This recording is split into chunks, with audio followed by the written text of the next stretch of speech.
Sacred Symbols, a PlayStation podcast, is brought to you by, well, you.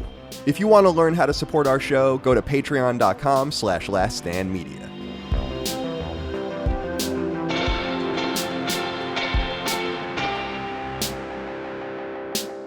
Greetings and salutations. Welcome back to Sacred Symbols, a PlayStation podcast. This is episode number 388. My name is Colin Moriarty. I'm joined as always by my son, Chris Raygun. Chris, good to see you today, my friend. How are you? Doing okay. You know, it's a standard day. I got my coffee here. Excited for a nice little show with the boys. You know, everything's normal.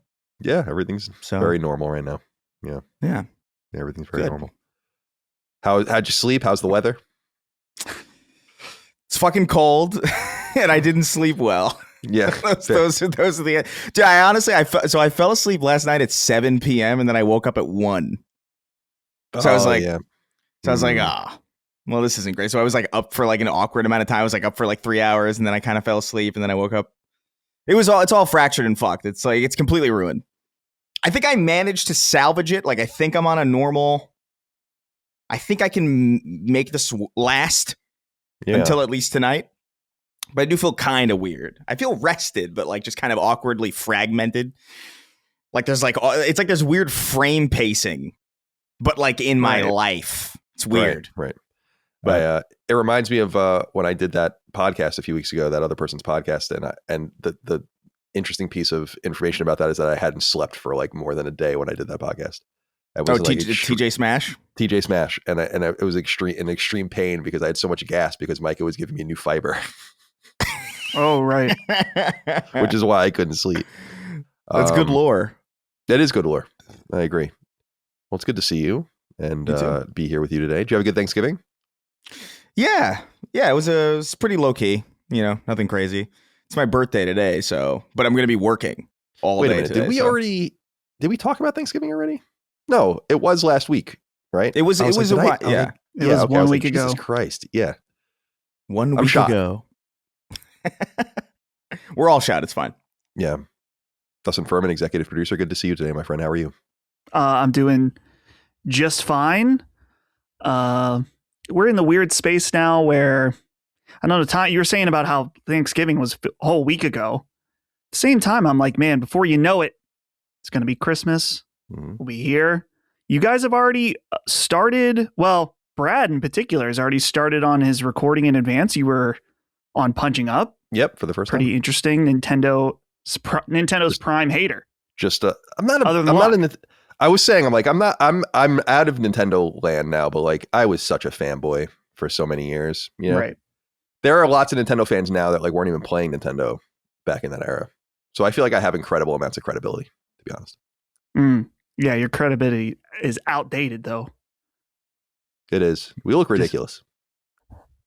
I mean, I feel fine. I feel fresh. You know, I'm washed up. Not washed up in that way. I've washed myself. You washed your ass. It happened to me last night. I was playing Arc Raiders and I was like, guys, give me a second. I got to go pee and change my pants.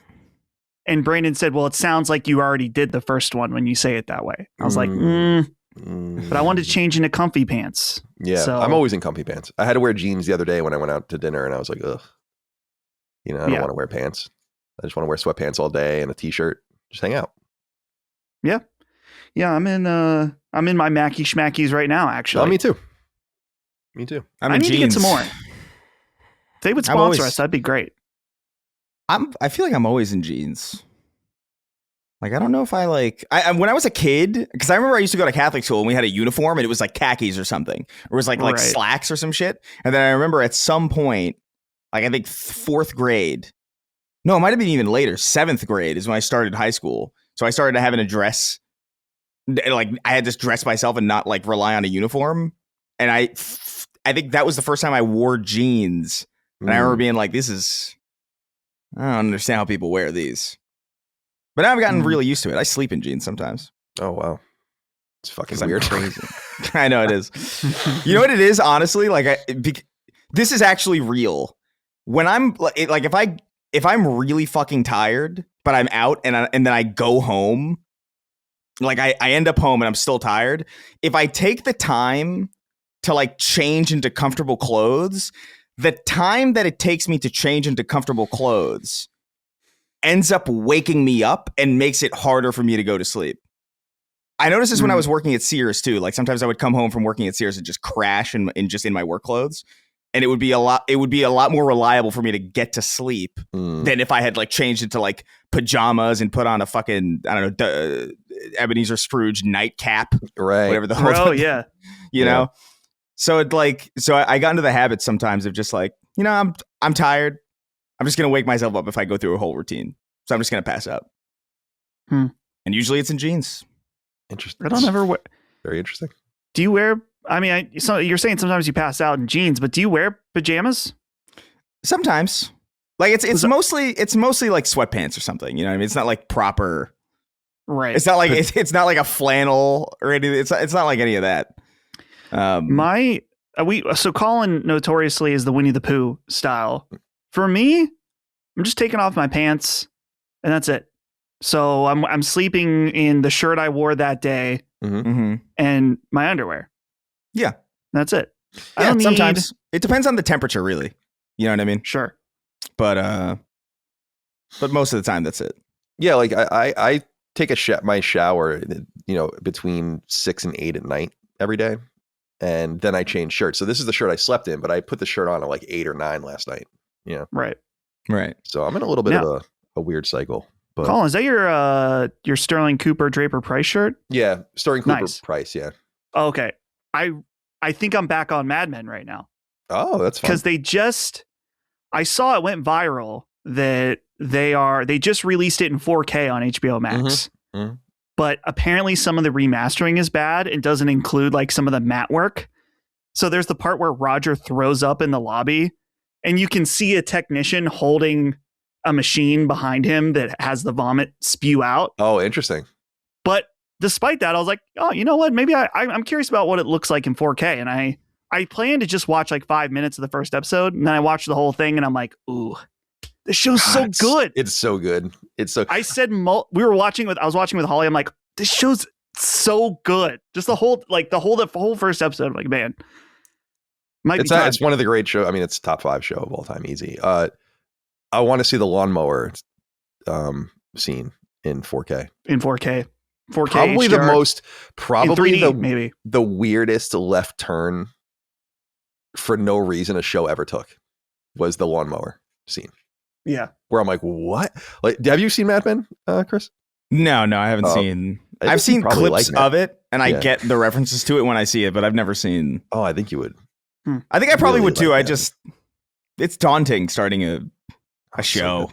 So good. That's a show. Everyone's like, what game would you want to erase from your mind? Like, the show I'd want to erase from my mind is Mad Men.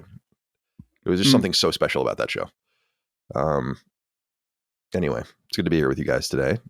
Oh, did you have a nice Thanksgiving, Dustin? Yeah, I did. Nice Thanksgiving, hanging out. My mom had one of her friends from Virginia over, and she had her birds there. I was telling you on Sacred Streaming, had a bird on my head. That was nice. Felt kind of nice, kind of cute. Wouldn't want to live with a bird. Like, I enjoyed being around a bird for 15, 20 minutes, but other than that, Thanksgiving was good. Didn't go anywhere on Black Friday, which was nice. Just stayed at home. And I was telling you on Sacred Streaming, it was like, it was a little tease because I feel like I really got to relax. In fact, from Wednesday night to Monday morning, I didn't even sit in this desk. It was very nice. I'm like, soon. That's good. Soon. I'm pleased to hear. By the way, for some reason, my Face ID isn't working. Colin, I don't know if there's like a bug right now going on. Yeah, I don't know. Not detecting my face. I don't even have Face. I don't even have Face ID on mine because I don't even have a new phone. Still have the SE. Oh yeah. That's right. You got the Touch ID, bro. Nice. I love the Touch ID, but they stopped making these apparently, as I understand. Touch ID is better, in my opinion. I hate having to like make eye contact with my phone. It feels really, I don't know. It's just awkward. Like it was a lot cooler when you could just like take your phone out and you would have it unlocked by the time you were even staring at it. Mm-hmm.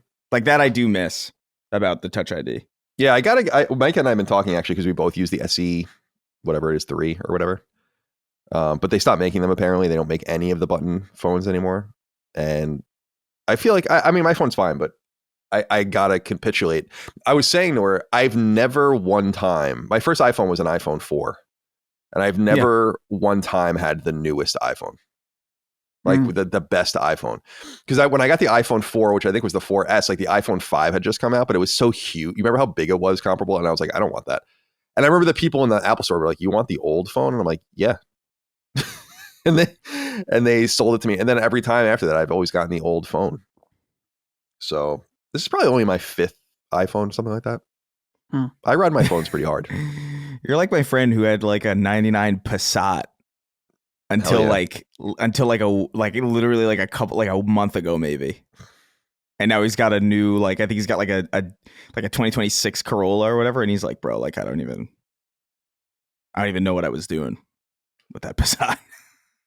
That's what I'm going to feel. I look at my old, because I still for some reason have my 4S. It's just like, and it bangs around like a drawer somewhere, and I open it and it's in there every once in a while. I'm like, this thing was so small. Yeah. I have my old phones too. Yeah. It's so funny that the screen was so small. And the screen on this is not very, but I don't really want a screen bigger than this. This is so much bigger than the 4, you know? And I was even taking it out of its case to clean it the other day, and it's like so fucking thin, you know? It's crazy. Like I see the newer phones, they are not that thin. So I don't know, whatever. You know what was bothering me too? Every time I see an Apple commercial, I'm like, Steve Jobs is just fucking rolling in his grave. They've completely ruined the whole image of Apple as far as like having cool commercials and like very clean. Now they have like very conventional, boring commercials, and also just weird things. So the new iPhone's what, the iPhone 19 or something like that, or something like that. 17, yeah, that's what it is. And then they have like the i19 chip in it or something like that. And I'm like, I saw that and I'm like, Steve Jobs is rolling over in his grave. There's like no, like the ad is like the iPhone 19 with the i17 chip. Steve Jobs would be like, absolutely not. Like, we can't have all these numbers and all that. First of all, iPhone 19. I just wish he was still around.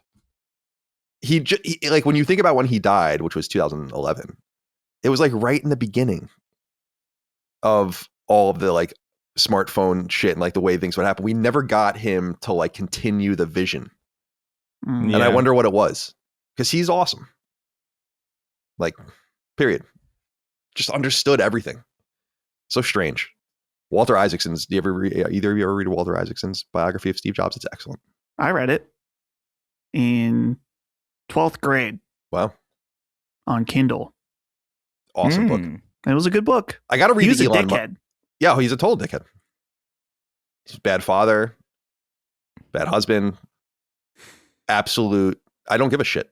It's like when we have the conversations about Elon sometimes, where it's like, I don't care about any of his personality stuff. He's going into space. Like, just let him do what he wants to do. I don't give a fuck. Like, there's just crazy people that just do shit. And I love that. I'm not here to endorse them as people. Right, yeah. You know, I don't endorse Steve Jobs as a person. I endorse Steve Jobs as a fucking visionary, you know? Yeah. It would be cool if he actually did half the shit that he talks about. Like that Hyperloop that he abandoned and all that shit. The Hyperloop's cool. He's talking about something now, like tunneling under the Atlantic Ocean and shit like that. And I'm like, I'm like, the last thing we need to do is to get to Europe quicker. In fact, we should like make it so it takes longer to get to Europe. You have to go back to a boat. Yeah. The thing that somebody brought up to me recently, which I hadn't considered, I guess because I hadn't thought too deeply about it, but like the whole mission to go to Mars to terraform it kind of implies that we have the ability. So the premise is like, Earth gets so bad that we would go to a different planet to colonize it and to terraform it or whatever. But that kind of implies that we have the technology to terraform a planet, in which case, why wouldn't we just do that to this planet that we've fucked up to remake it good instead of going to Mars to do it? Well, because I think the argument, I mean, there's a point to it, but I think the argument is like, we get to start fresh. We don't have to undo all the. By the way, surely it would be easier to get this to like 100% what we would need it to be than to get Mars. You know what I mean? Yeah. If you read about it, crazy, his plan, like, it's really interesting. Like, and this is why I love the chaotic nature of like, you know, a Da Vinci type or a Franklin type or whatever. Like, just like Da Vinci making helicopter schematics. Yeah. In the 1400s, it's like, what? Like, and then helping Ezio Auditore build a flying machine. Right, exactly. And I like, so when you read Elon's thing, it's like, I think their plan would be to like use nuclear bombs to like detonate on Mars to like melt the ice caps on the planet to like spur it all going. It's like all this weird stuff. But if you read, there's a great book. It's older now. There probably is an updated version, but it's called Packing for Mars. It's by a woman named Mary Roach. And I've recommended it in the past. It's an awesome book if you're into that shit, because it's all of the things that you never think of. Like, what about this? It's in other words, like, how do we get, people are always like, how do we get there? And how long does it take and all this? And she's like, how do you have sex in space? What happens if you go crazy? I'm willing to find out. What if you get sick? Like all that kind of really good shit. So there's like all these, but I want to be clear. And that's what I was saying earlier is like, as far as Earth is concerned, I'm not worried about it. Like I am totally confident we can fix whatever's wrong.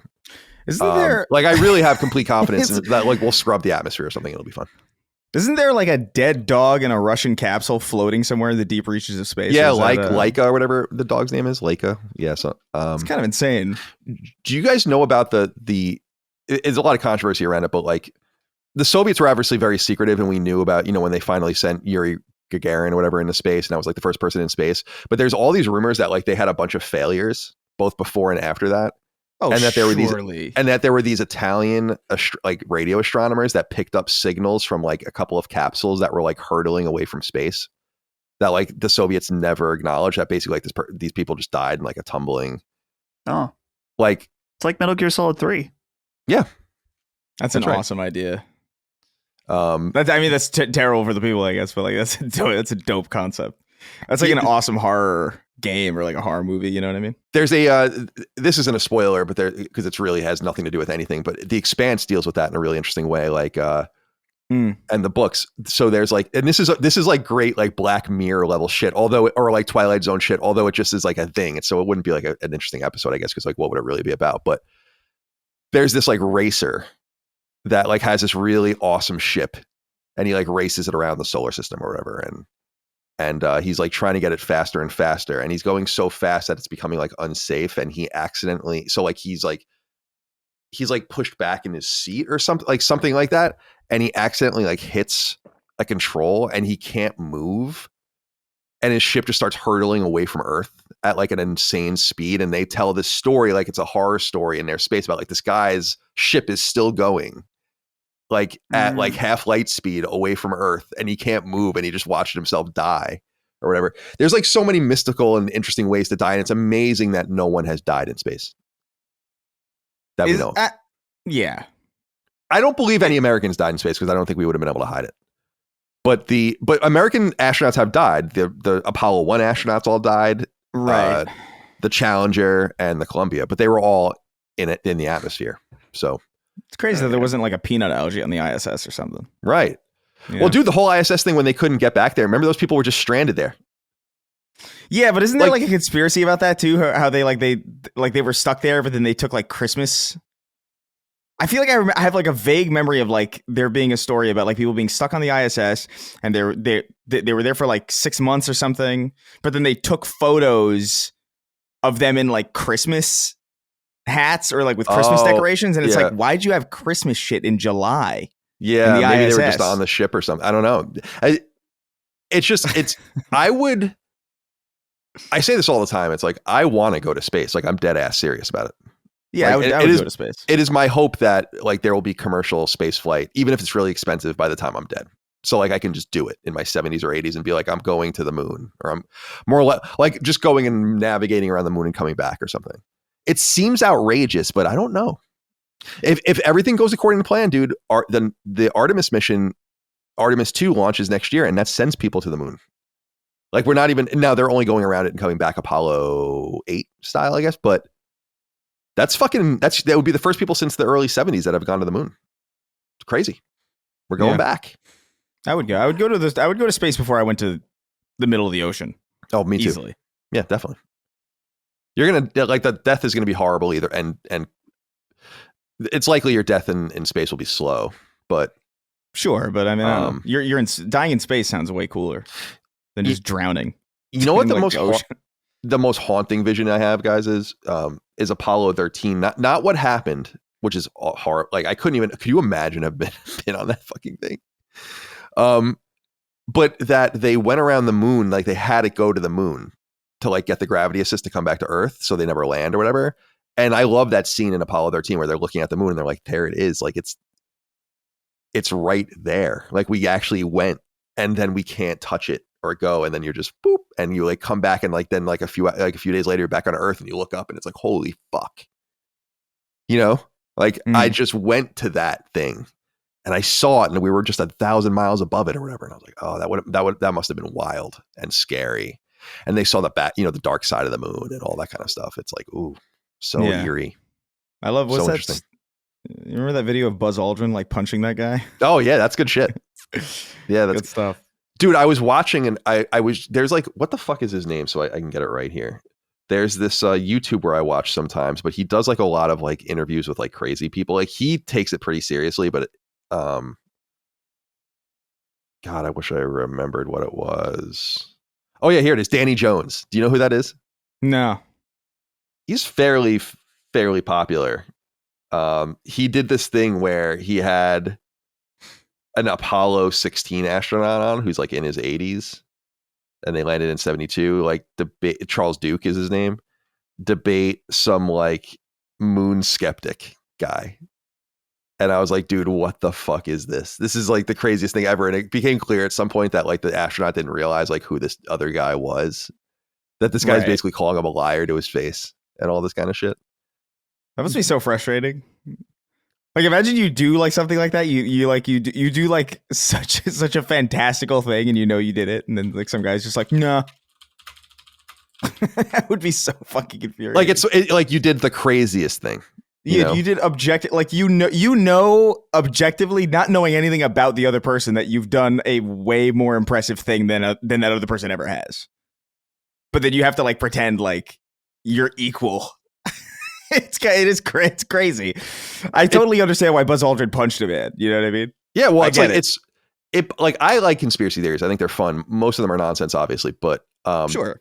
But the thing that bothers me the most about the moon landing, like I could understand that around the time it happened with optics as they were, and like, but you can see the landing sites in like pictures that have been taken by orbiters and by telescopes and stuff like that. Like you can see literally the rover and then like the tire tracks all around and it's like, what do you think that is? Do you think that was like sent? Do you think it would have been harder for them to just send that shit there and then do it with radio? Like it would have been harder to fake is the general kind of wisdom of it. And then also like if they did, like there would be so many people involved that it would be impossible for there not to have been some kind of leak, as far as like, people would be bragging about that. He's just like, I did the blocking for the fake moon landing, like, and I was working under Stanley Kubrick. Like no one's gonna. Friendiers are a thing for a reason, and it would have been totally like, come out. So I just went and looked it up. The Japanese satellite Selene and the Indian satellites in the Chandrayaan series, the South Korean probe Danuri, the Chinese probe Chang'e 2, all have pictures of the landing sites from those moon orbiters. That's the shit that pisses me off about conspiracy theories, is once it's like, dude, their footprints, like you can see little tracks going around. It's like, what the fuck do you think like, I'm sorry it happened. Well, also that every other country that has no incentive to agree with something that's a complete lie also agrees, Right, exactly. Like it's just like everything about it is just like so silly. That's what bothers me about it. It's like, why don't you focus on the cool and fun and interesting conspiracies? The JFK conspiracy, that was like one of the great conspiracies, and it ended up being like, of course it was a conspiracy. Right. But it's like the moon landing. It's like the people that believe the earth is flat. Remember I was telling you guys not too long ago that I got really sucked into the rabbit hole of trying to watch like what the arguments are. And like to like understand, like, like these people making the case for it. And I'm like, this is such bullshit.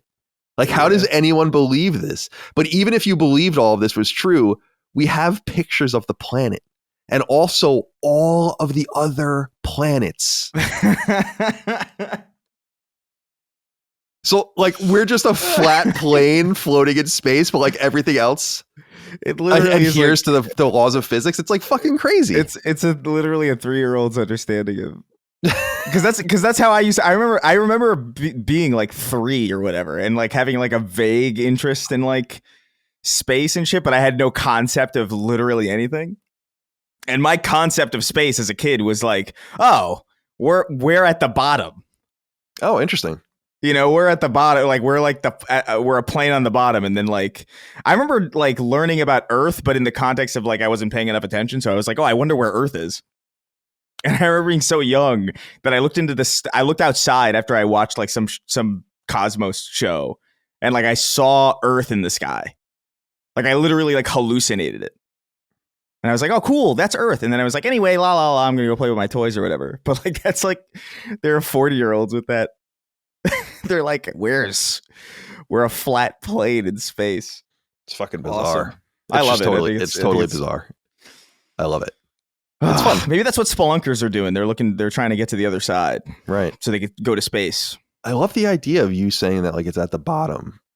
Because I always, it's funny, man. Like I was checked on this by the time when I, studied astronomy more carefully when I was getting older and like in my teenage years or whatever. But when I was a kid, I always saw the universe as like this hodgepodge of like, it's obviously like near infinite space or whatever, but that things were placed like all around you.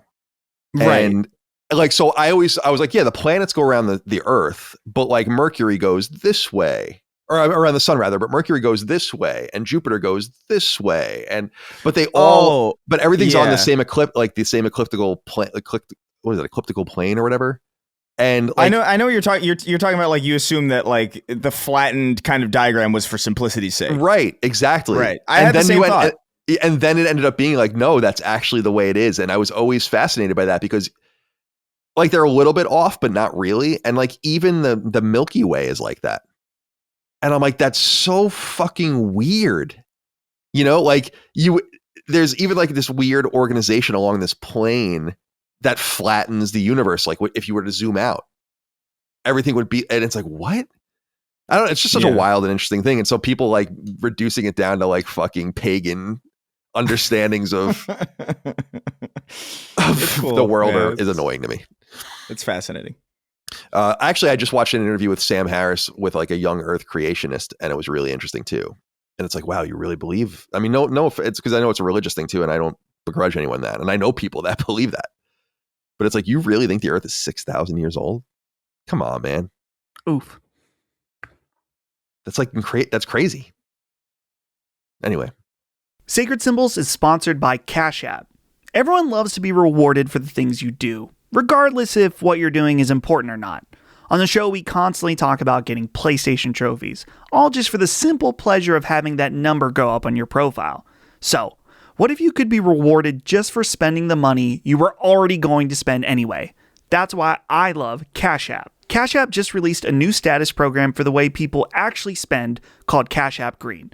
It unlocks new ways for you to pay, get rewarded, and easily grow or manage your money on your terms. Now, when you spend at least $500 a month on the Cash App card or Cash App Pay, you earn green status, which unlocks benefits like up to $200 of free overdraft coverage, higher borrow limits, and custom personalized cashback offers every Friday at places you love to shop. Turn everyday spending into status with Cash App Green.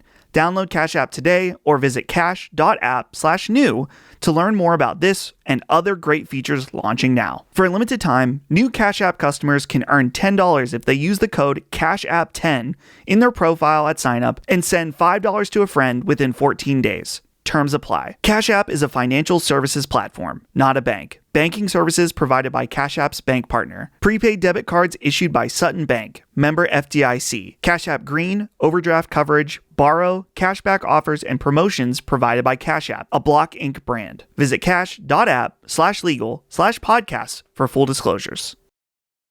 Welcome to Sacred Symbols, a PlayStation podcast. It's good to be here with you today. We go live every week. I was going to say, why did I almost say every other week? That's weird. I thought you were going to say we go live every episode. Every episode. No. Every episode goes live. What am I saying? It's the fucking face, and it's looking at Dustin. I feel like I'm breathing in my own carbon dioxide right now. You're getting high. Yeah, like Have we done our part?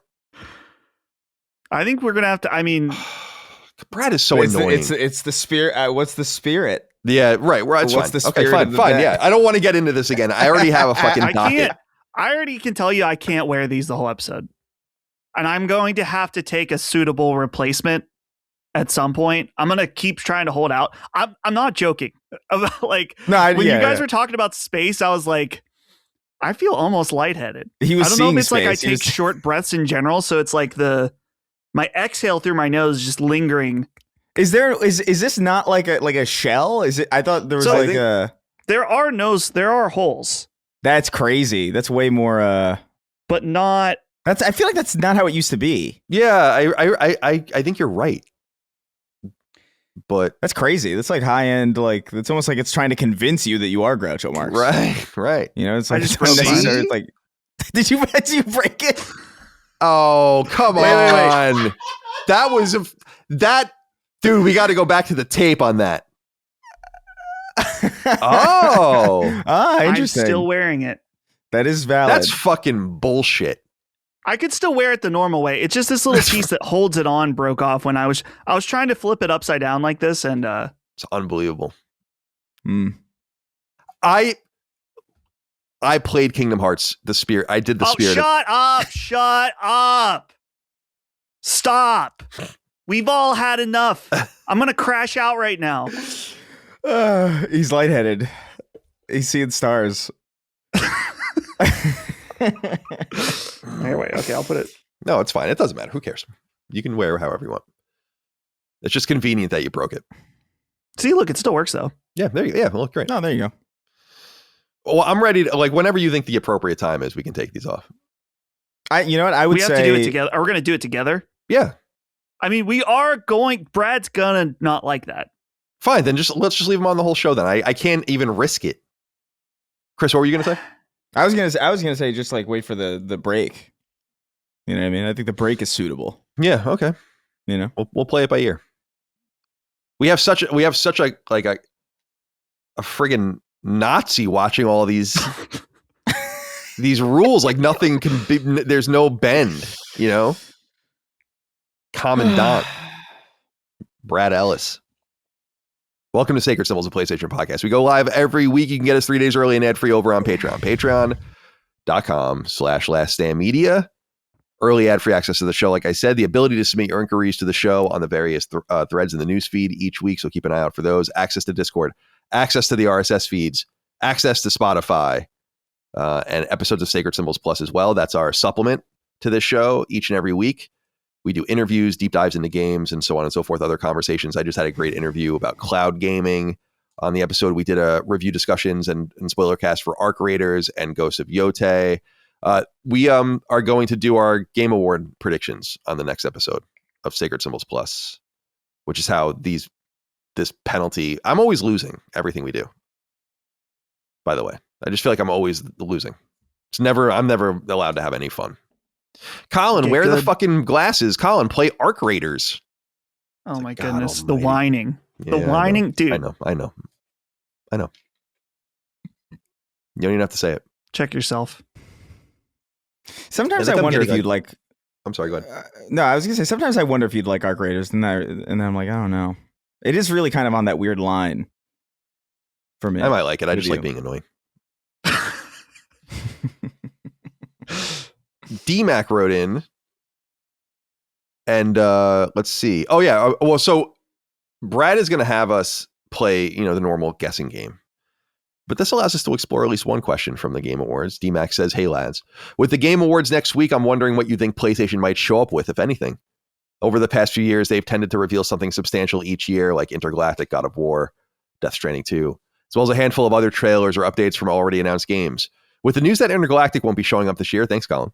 What do you think they might show? The long-rumored God of War Metroidvania seems prime for an announcement. What about the Guerrilla-developed Horizon multiplayer game that can't be too far off? Or Cory Barlog's new game at Sony Santa Monica, which he seems to have been working on for ages now. Curious what you boys think. All the best. And don't crunch too hard over the next couple of weeks. We'll be fine. Everyone's complaining too much. It's not that big of a deal. Everyone is complaining too much. Oh, Jesus Christ. You're feeling yourself today.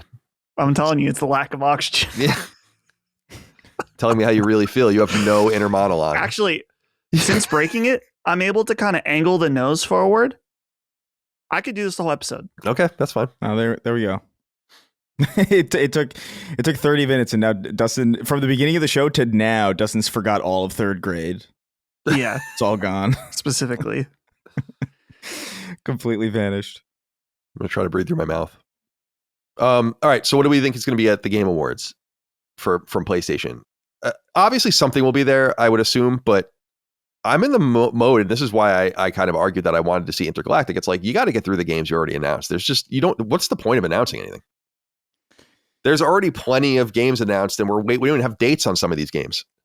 It's just, to me, I just feel like it's kind of, they're going to do something, and I understand that's what people want, but it seems kind of premature as well, because I don't want to live in this world anymore where games are announced and then it's like, okay, so let's ask about this game for 4 years. It's like, just show me something when it's kind of close. But Chris, what are some of the likely things that you think might be there? I do think God of War is probably like the most likely one, just because do you remember, I can't remember if it was a state of play or like what the specific branding of the showcase was, but do you remember that weird, like kind of like God of War controller, or like that weird kind of, it was like a God of War tie-in like peripheral thing that they showed in the middle of this random, like in the middle of a state of play that seemed like it was leading into. Oh, right. No, I know exactly what you're talking about. Right. I know exactly. Yeah. We thought it was going to be the 2.5D. Yeah. I remember like that felt out of place, and it felt like something was like changed at the last minute. It might not be the case, but like if I was betting on anything, I would say that it's probably likely that we know that there's God of War stuff in development. It's been a minute. Sucker Punch just went. They're not going to have anything. We already know about Wolverine, so that would be kind of not really that interesting. Intergalactic, we have confirmation. That's really the only other thing that I can imagine happening. Or it seems like the one that's most appropriate, I would say, given the time that it's been between releases and just like on the cadence of which these studios operate. There's rumors too of I don't know where they came from, but and I don't know if they're what the veracity of them is, but haven't people been kicking around this idea that there are like God of War remasters too, like some sort of collection or some sort of yeah. So maybe they release all that at the same time, or they announce all that at the same time. I don't know. I have no idea. That would be cool. Dustin, what will we see? I've been seeing a lot of people say, well, no one knows what the thing in the desert is, which I'm convinced it might be nothing, which I think would be funny if Jeff was just like, yeah, I made a... This is some weird thing from Burning Man that I found. Yeah, just want to show you guys. Some people are pointing to it being Saros related. Sure. Which, if that's the case, bad marketing move, in my opinion, to get people, if it's hyping that up and then it's just like, oh, here's another trailer for a game you already know about, not a good move. That already has a release date. Yeah, it doesn't seem likely. I have no idea what that thing in the desert is, but I personally, I would like to see another Intergalactic update. I think that would be cool. I'm trying to remember, what's the timeline on like Dark Rider? Oh, yeah. I don't know. No idea. Could be something out of left field. But again, it's as you guys were saying. Is it Dark Rider? Dark Outlaw, right? Dark Outlaw. Dark Outlaw. Yeah. Dark Outlaw. I couldn't even tell which, like, because I hate that name. They're both so bad that I was like, yeah, Dark Rider might as well. Yeah, Dark Rider's better in a way than Dark Outlaw. Yeah. In a way. But there's already so much out on the table right now. There's a lot out on the table for Sony specifically. So yeah, my hope would be Intergalactic. That would be, they said it won't. I mean, you said they won't. Fuck. Well, I didn't say it. Jason said it. You said it. You said it would. Oh, I said it won't. Yeah. Well, I said that I whatever. It would. Okay. It won't be Intergalactic. Sorry. I was having a brain fart. Again, the lack of oxygen. The Horizon multiplayer game's interesting. Yeah. Yeah. I just feel like you gotta clean the plate, man. Although that's kind of the thing. It's like we just kind of had that other one, right? The what was it? The PC one, right? That we saw? Yeah, the mobile. Yeah, the mobile one. So that's kind of, I don't know. That's why I'm leaning towards the God of War. Like that weird controller thing felt like awkward. And we just saw Horizon. Sucker Punch ain't ready. Intergalactic ain't going to be there. It really seems like the only thing that's probable is like whatever Santa Monica's got going on or whatever they got cooking. Maybe Media Molecule. Yeah, I mean, that could be cool. I mean, that feels unlikely too. I don't know, man. Because it's like Saros is March 20th. Marathon's in there somewhere. Wolverine, Intergalactic. I guess is that kind of it? Oh, I mean, Fizzin if you go far enough out and stuff like that. There's a few things like that, but I guess you can fit something else in there. But I guess by nature of what they're saying that they want to get at least, remember that their financials were saying a few quarters ago, like we want to have at least one tentpole game a year. It didn't sound very ambitious. So the idea that they're going to just announce something and then it'd be like, this is also coming out in 26. And if that's not the case, then it's like, well, I don't know, man. I don't give a shit. Like, deliver some of these games and let's get through some of these games. There's just too many. I also think there's just too many games. I mean, we talk about this all the time, but just too many games to market. We talk about to play, to buy, but you kind of have to like truncate the marketing window just by virtue of the fact that like you announce something, it just gets lost. And then someone's like, oh yeah, remember this? It's like, what game was that? And it's like, oh, it was announced 2 years at the Game Awards. It's like, I don't know. Yeah. Like, do you have any idea how many games have been announced? You got to use your time a little more wisely. Fallout 4 style. Perfect. Oh, right. Yeah. That was nice. Pre-launch. Mm. You know, don't treat your game like Fallout 4 as in the modern context where you update it constantly and break it for no reason. Maybe leave that behind. I remember how heavily rumored that was going to happen, and then it did end up happening that way, and how cool it was to see it play out like that. Like they're going to announce the game, and then they're going to be like, it's coming out in 3 months. And that's exactly what they did. Yeah. And it's so funny. It's Bethesda too, because of Elder Scrolls. Yeah. Right. Well, now the interview exact reverse. The interview that was given by Todd Howard, where he was like, that what we did with Oblivion Remaster and the kind of the shadow drop is kind of like maybe what we want to do moving forward. I'm like, that's interesting. Yeah. The problem is your games are too big and you're not going to be able to keep them secret. Not that I guess the Elder Scrolls is secret or whatever, but it's just going to be hard to keep details to yourself. That's specifically why I think games are announced when they are sometimes. And that could be another mitigating factor. But yeah, there are a few studios in the first party that would be kind of ready to show something. I'm interested to even see, like, when are we going to see Jason Blundell's game? We're going to talk about another game that's now a second party development, a big game that Sony's going to be working on, although I don't think we'll be seeing that anytime soon. And I'm not going to let it go. So I just want to say it one more time. Where's the Cassie Drake Uncharted game? Okay. Where is it? Is it an hallucination? Why was she in the ad? Got canceled. No one can answer it. Maybe. Bungie came in. They were like, no one's going to want to play. They're like, no one's going to want to play as Cassie Drake. That's lame and gay. Do something else. You assume, we've said this, right? That you assume if they do a Cassie Drake game, it'll kind of be God of War-esque. And I don't mean like playing as two characters at the same time, but that there'll be parts where you play as Drake, like Nathan Drake, like old Drake, probably. Maybe. Elderly Drake. Like 60s or something. Old Drake, like old Snake. Geriatric Drake. I would absolutely love that.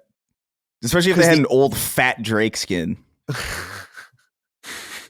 I can't drink my water because the mustache, the fake. The mustache isn't even rendering on my camera. Like, it's so pixelated. Oh, I do say, okay. There we go. All right. And it's like that gross, like it's like just this like gross cotton, like, or something. I don't know. Oh, ew. Oh, it's like actual fur. It's not like a piece of plastic. Yeah, it's fur. It's like furry. Yeah. Oh, ew. Yeah. Just like the eyebrows. Yeah. Oh man, they really upped the production value on those things. Yeah. That's crazy. What was annoying, dude, was that this cost like $6 or something like that. But you could buy like 8 of them for like $10. But then it's like, what? Like, and I'm like, I had to stop myself from doing it because like you don't need to do that. But you feel like you're getting ripped off. Yeah. Dude, the bag that these came into, I'm like, this came direct from some Chinese factory. Oh my God, yeah. It's the cheapest piece of shit. Yeah, it's like the plastic that like it's like a sun chip bag where like no matter what you do with it, it makes like the loudest noise you've ever heard in your life. Yeah. It's a direct flight from Foxconn. Right.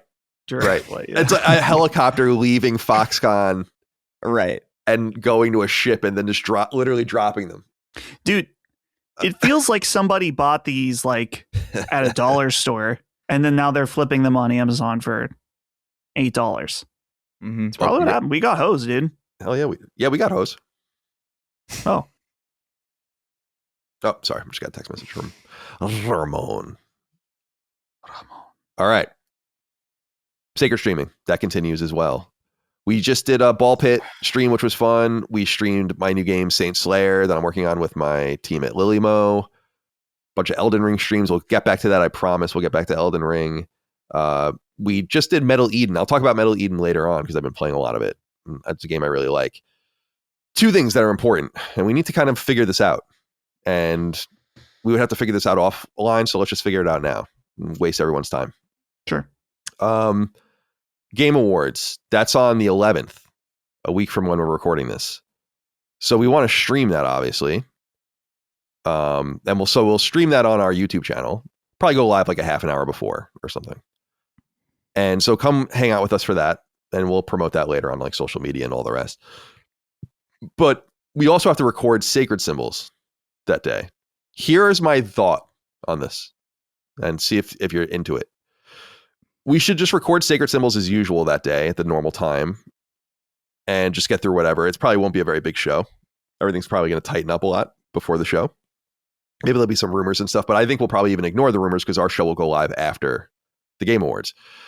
So we'll get like the whole structure of the show done, and then we'll do the live stream. And then the next day, we'll record the pickup for the show and publish late. Okay. Does that make sense? That sounds fine to me. That sounds great.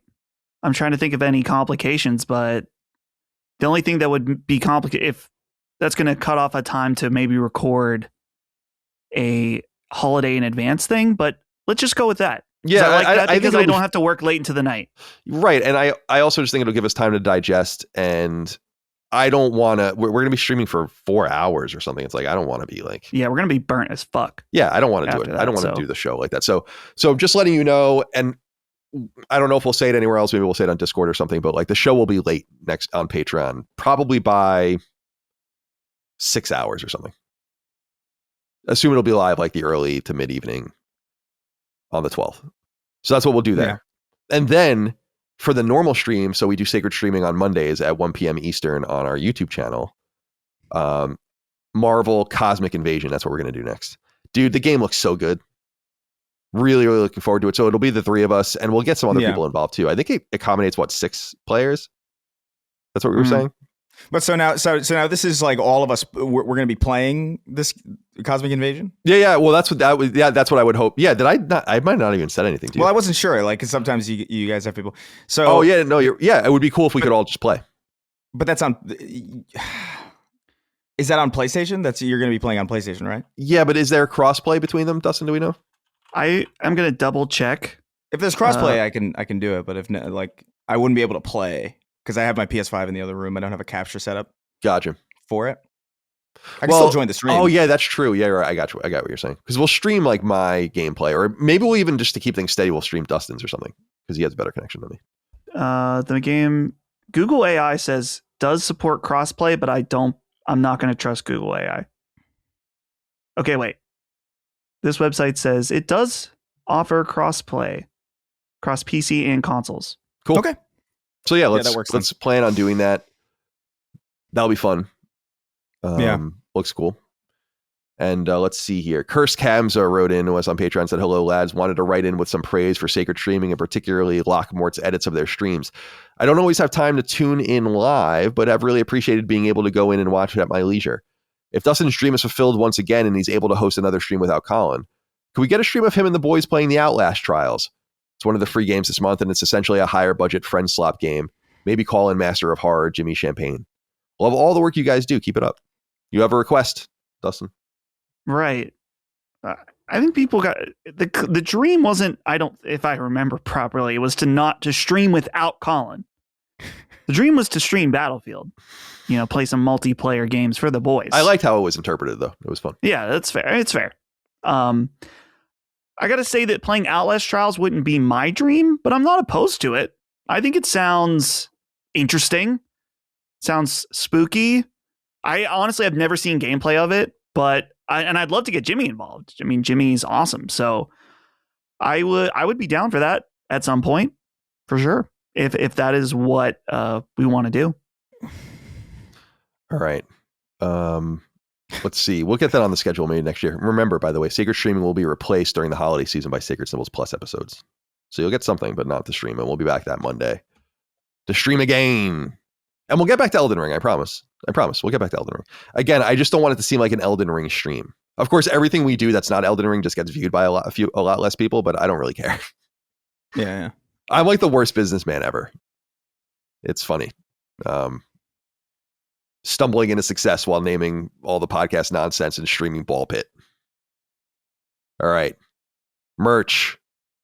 LastDayMedia.store. We had our Black Friday sale. It was very successful. Thank you for that. It's over now. You missed. But if you still want your merch, go to LastDayMedia.store. T-shirts, sweatshirts, hats, stickers. Everything shipped by my wife, Micah Moriarty. Diddy Kong's Little Dong wrote in and said, "Hey, boys. Next year, do you think we can get a bigger discount for Black Friday? I've heard Micah say it was a successful sale, but can't you do better than 10% off for the biggest consumer holiday of the year? Other retailers are offering 30, 40, and even 50% discounts. Hell, even Nintendo had games for half off. Isn't the point that the discount is so good you feel like you can't miss out? Saving a couple of dollars just doesn't scratch the itch in my brain to consume. Thanks, please consider it." Maybe if we sold Chinese slop, that would be more at a large scale. That would be more of a possibility. We don't try. We do fairly source all of our merch. It's all produced in the United States. Almost everything is from the United States. If it's not, it comes from a fair trade partner with where they're treating their employees well and all of the rest. This is very important to us, but this costs us more.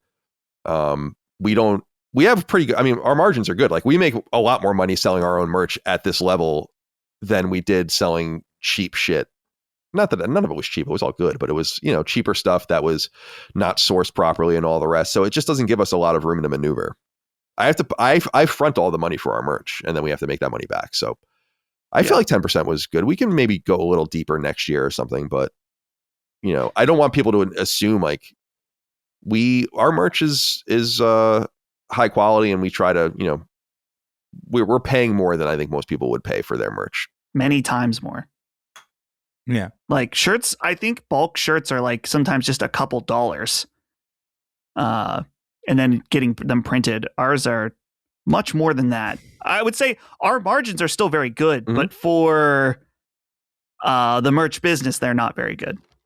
Right, so. But that also bothers me because when I see the margins, like our margins are so good that we've discussed in the past, like doing fulfillment for other entities, because it's like, dude, there's like money to be made here, even using American made product or whatever. But that's what bothers me, and this is what we talk about with capitalism all the time. It's like it's just never enough. It's like I'm looking at this and I'm like, dude, this like what we do, if we scaled this out, we would make an enormous amount of money. Like if we had like some sort of op that was running on the merch margins that we have right now, that's not good enough for you. You have to like go buy slave labor fucking shirts, and it's just fucking weird. That's what's been so radicalizing for me, I think, is like becoming a businessman over the last 10 or 12 years and just being like, damn, dude, like it's so broken, and yet it's not easy to make money, but it's like people like, what's enough for everybody before it becomes too much? LastDayMedia.store. Few topics of discussion before we get into the show. Trevor Roth wrote in and said, "Colin, read my comments so my wife thinks I'm cool. We are trying to conceive, and I could use a little extra something to get the juices flowing. Thank you for your donation." Pause. Juices? Yeah, I mean, that's what I was about to say, is like, why do people insist on telling us that I'm trying to have a baby? Like, all right, man. You might as well just tell me, like, I'm fucking my wife. It's like, I assumed that. I don't. I assume that about you. What is this email? Oh, newsletter. I don't know if this is gonna work, my guy. I don't know if I don't know if this is gonna get the juices flowing.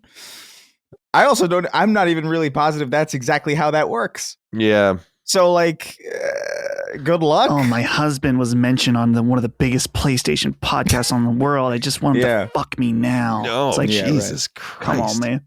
Come on, man. I don't think that's how it works. Yeah, I think maybe try something. In fact, try anything else. Would be my advice. Anything else, literally anything. Pardon me while I lift my fake mustache up. Mm-hmm. My nose keeps falling off. Many such cases. Convenient. I'm good. All right. I have to say, like, it's not going to come through in the recording because we record these. Like, the recording is always in, like, generally perfect, resolution. But from my perspective, both of you look horrifying because it really is like a blur. Like, there's no, like, all the definition is gone. That's so strange because I see. You're grainy for me too, so your connection's probably maybe not great right now. Dustin, I can see clear as day, and he looks like a fucking crazy person. But that's that 8 gigabyte upload and download. Yeah, that'll do it. Yeah. I wanted to read these next two in because I thought it would give us interesting data. You know how I always talk about how it's fun to like see what you can figure out with the data sets you're given. Mm-hmm. So we'll start with RP Kutera, who wrote in, said, "Hey, Sacred Succubi. YouTube this year has done a 2025 recap for the first time to my knowledge. In my recap, it says that Last Stand Media is my most watched channel, with me having viewed 97 videos from you guys, putting me in the top 7% of your viewers. While I'm sure there are other viewers who are higher and have certainly watched more videos than me, this did come as a surprise as I only began actively listening to Sacred Symbols back in July from episode 366 onward. Isn't it amazing that we attract new fans with this podcast slot? And I listen to a lot of YouTube videos. All of this to say, thanks for the endless entertainment. I first became a patron back in September to prevent Colin from disintegrating Chris on the molecular level, and I have no regrets about it. I've long subscribed to Chris at this point, since at least the Gamergate days, and I have on and off kept up with Colin since his days at IGN. Dustin is new to me, as I have only ever first become aware of him listening to Sacred, but he has quickly grown on me, and I will watch his career with great interest. Keep up the good work. You'll make my work days a lot more bearable. Thank you for your donation. I will hang up and listen." Thank you for writing in. All right, so we have data here that I thought was interesting, and it was interesting because he's like 97 videos, top 7%. Okay? Next, Greats wrote in, GR8S. "Hey, Fats. I just wanted to brag that according to YouTube Recap, watching 625 videos from Last Stand Media in a year puts me in the top 4% of viewers." Can I get a sticker? Have a Merry Christmas, you filthy animals. Yeah, we'll send you a sticker. DM me on... Really? Yeah. DM me I was going to say, these are rookie numbers compared to what I'm seeing. People tweet at me on Twitter. No, they are rookie numbers. I was just saying he asked, so I was like, okay. Don't never ask. Why can't I just be spontaneous? Sure. Yeah. But now the thing is, like, everybody who is 4% is going to think they qualify for a sticker. No one else qualifies for anything. For anything free. For example, someone responded to me on Twitter. I'm just going to shout him out. Dan Excel. That's a name I've heard before. Mm-hmm. He's in the top 0.2% of viewers. Mm-hmm. Says he's watched 819 videos. This is good data because this is what I'm saying. Like that, there's an interesting jump. 7% is 97. 4% is 625. It's getting fucking extreme out there. Yeah. Is it? Well, I guess it is quantifying it as videos because I was going to say, like, what about watch time?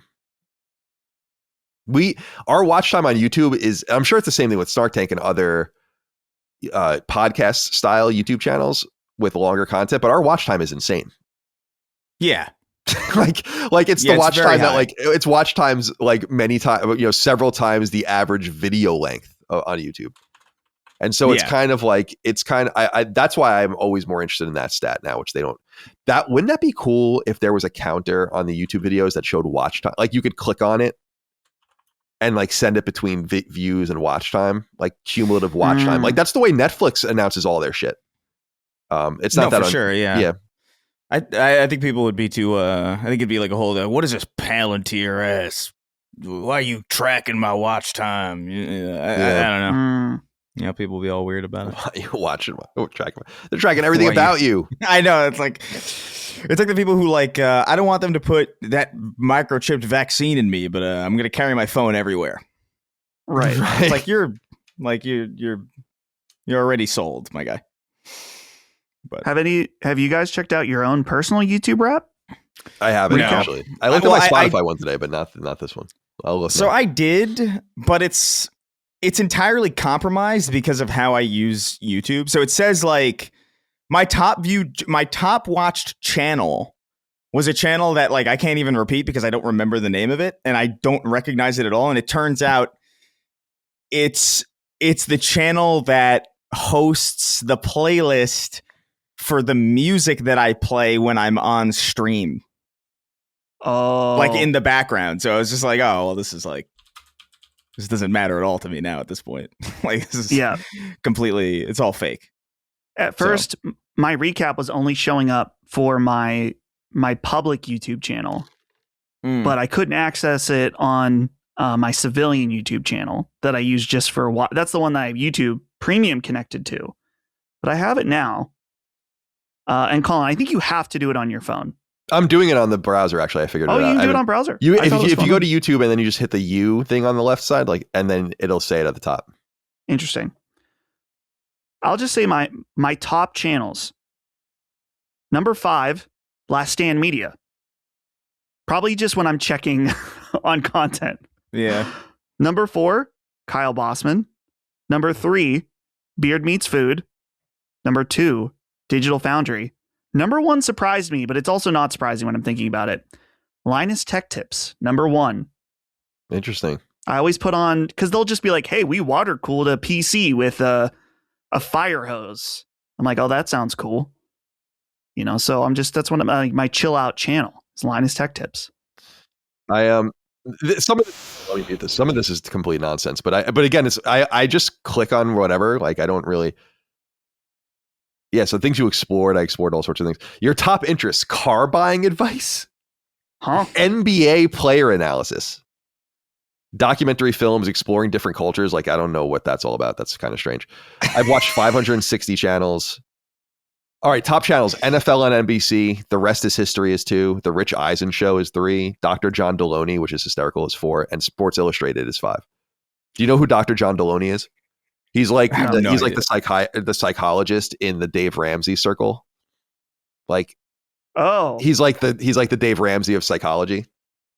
And people just call him, and like it's just everyone telling him about his problems. It's quite listenable. There's a screen where it says your top songs. And it's very funny because it's all Ridge Racer Type 4. Oh, nice. Because that's the shit that I have in the background of streams. So it's just not. I don't even know what half the shit is. Yeah, my top song, because I don't listen to music on YouTube, but no, me neither. I've hit the point in my life where after I've had a couple beers, I put on the live music. Oh yeah, you know, I do the same thing. This is a meme going on right now that's like, oh, you're past 30, you're putting on the live music or whatever. So my number 1 song is, I want to make sure I get the right version right. Eric Clapton, Layla. Wow. Live at the Royal Albert Hall, 1991. Wow. Great song. God,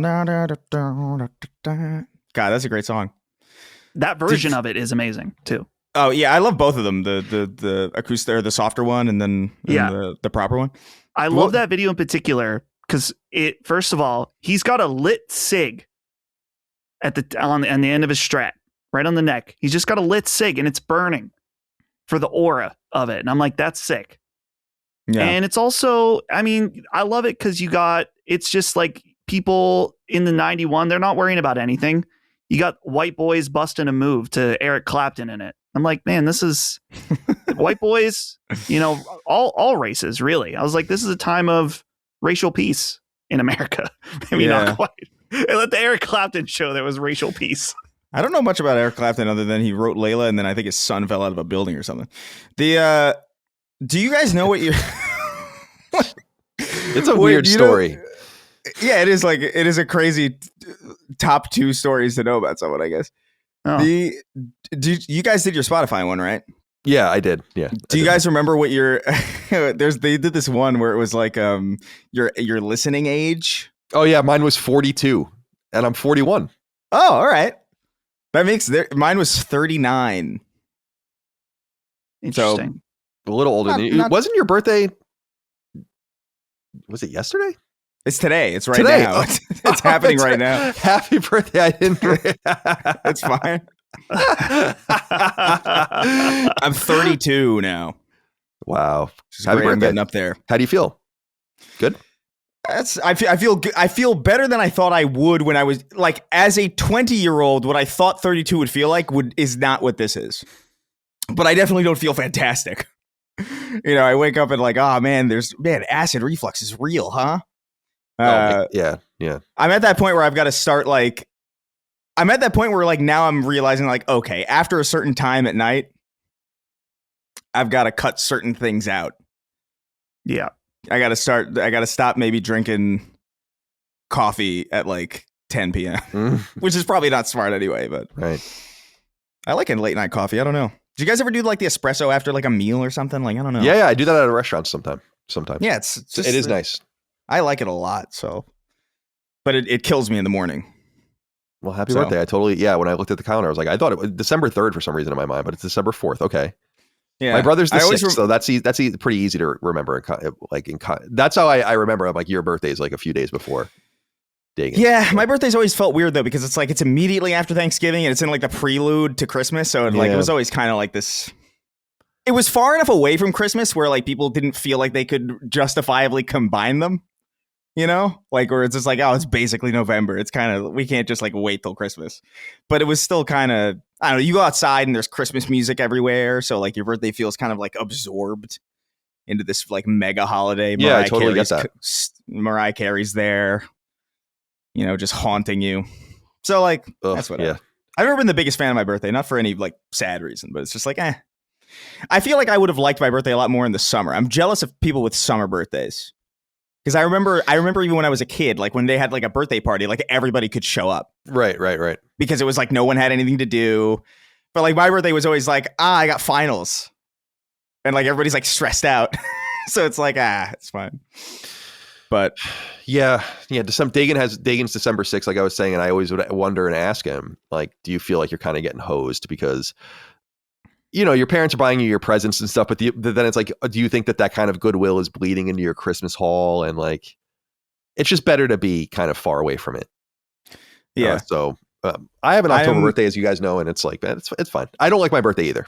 And I don't mind if people don't acknowledge it or like, that's like, men are different with their birthdays. It's weird to encounter a man where it's like, it's my birthday. It's like, get the fuck away from me. Like, I don't care. I really ultimately just want to like an ideal birthday is like I sleep the entire day or I eat like an entire pizza and that's it. Like I don't need like the thing that me and my friend, because I have a lot of friends with birthdays around the same time. Like I have one on December 7th, a friend who's on the 9th. So what we usually do is like we have like a compromise where it's like we have like a kind of like a combined kind of get together where no individual one of us is like the focus. So it's more like kind of like just a hangout. And that's nice. I like that. But like, I hate being, I don't know. The whole premise of a birthday party is like weird. Like I like other people's parties. Yeah, right. Exactly. I don't like people looking at me, like expecting me to like, be the focus. It's not my jam really. I've said before that I went out of my way on my 30th birthday to be weird. And like and went to Kentucky with a bunch of my friends and like rented a house and because I was like, I should. And my thought at the time was like, I should do this every 10 years. But even when I turned 40, like something weird, like where I'm like really being intentional and social. And then when I turned 40, I'm like, nah, I don't think so. I think a big birthday. I think a big birthday is fine. Like 50 or right. Something like that. Like that's a good one. Yeah. I remember for my dad's 60th was like a big thing. So like I think every now and again it's fine, but like yeah. I'm 32, like whatever. Yeah, that's I turned 41. It's like, who gives a shit? Yeah, we're cooked. Oh my god, dude, you still have so much life in front of you compared. Like I'm dying over here. Like That's what people say to that's what people say to people who are in their like 70s. Right. But I'm like, you have so much life ahead of you. Speaking of this, Don't Worry About It wrote in and said, "Hey guys, I didn't even mean this segue. We haven't had any jokes about Colin dying lately, so I just ask, is the depression getting better or just moving on to new material?" I don't know that I have much more material other than just being chronically depressed. But no, I feel good. I've wound down, as I've gone into this, it's like I've wound down all the meds I was taking substantially. I'm off of 2 of 3 of them. The lowest dose. Are you more or less depressed as a result of that? I feel the same, to be honest. Like I think I really needed it at the time. And I think I really was like in a deep depression at that time for many reasons. But I always say this. I have like a very pessimistic, dour New York disposition. Like that's just who I kind of am. But I've also said this before too. And I remember even saying this to a therapist, you know, like when I'm in a bad way, I go see a therapist. I think this was in college when I specifically had this conversation, and they were like, "So, like, are you suicidal?" And it's like, no. Like I'm like, I've never actually been in that space before. I'm just really dark. Like I don't want to dispatch myself. I think the macabre and like the weird shit is funny, you know, and it's how I cope with things. I do love that you said in a bad way, because that phrase was like my friend Jalen. He used to work for the post office, and we had this joke. I don't even know if it was a joke so much as we just thought we all just thought it was funny, and we just kind of kept saying it. Where he would come home from like a bad day or something, and I'd be like, "How you doing, man?" And he goes like, "I'm in a bad way today, man." It was that phrase. I never heard it outside of us using it. That was you saying it was the first time I've heard another person say, "I'm in a bad way." Interesting. Yeah. It's a good phrase. It's maybe a New York-ism. I don't know, or something. Maybe. I have no idea. I have no concept. I don't know. But so it's good stuff. So yeah, the you know, I'm still the same old Colin. Just I do think that I'm becoming, I think age, I've said this before, but the idea of wisdom, like I'm starting to get it. Like you just withstand things and understand things better the older you get and just react differently. And I think that brings a little bit of peace. Like you understand why you see like the older people that just walk around, don't give a fuck. Because I think at some point you realize like, who gives a shit about any of this? Really? None of it's mattered. And now I'm X, I'm 60 or whatever. And it's like, okay, I'm good. I don't care about your approval. I don't care what you think about the way I look. I don't care about what you think about my clothes or my car or like what. It's like, yeah, I get it. All right. Finally, I did. This is a PSA in my opinion. Tyler Kidder wrote in and said, "Colin, how can I convince my in-laws that we don't need to do presents for Christmas every year? We are all grown-ass adults wasting money on gifts the other doesn't want. I hate when people say it's the thought that counts. That just means it's a bad gift. Why can't we buy gifts for kids and grandkids and ignore the obligatory idea of buying gifts just for the sake of it? Will I be shunned by my in-laws? Should I keep my mouth shut and just accept my t-shirt that would be too small for Mr. Raygun? How can this be? The adult gift giving has to stop. It's enough. You have a spouse, that's different. You have kids, obviously it's different. You're in a white elephant / Chinese auction. Different. Right? But like the idea that I have to like buy my aunt and uncle and my cousins presents. I have to buy all these different, like, it's like, come on, man, enough already. Too much consumerism, too much stuff. So I'm totally with you on this. It's got to be a holiday geared towards children.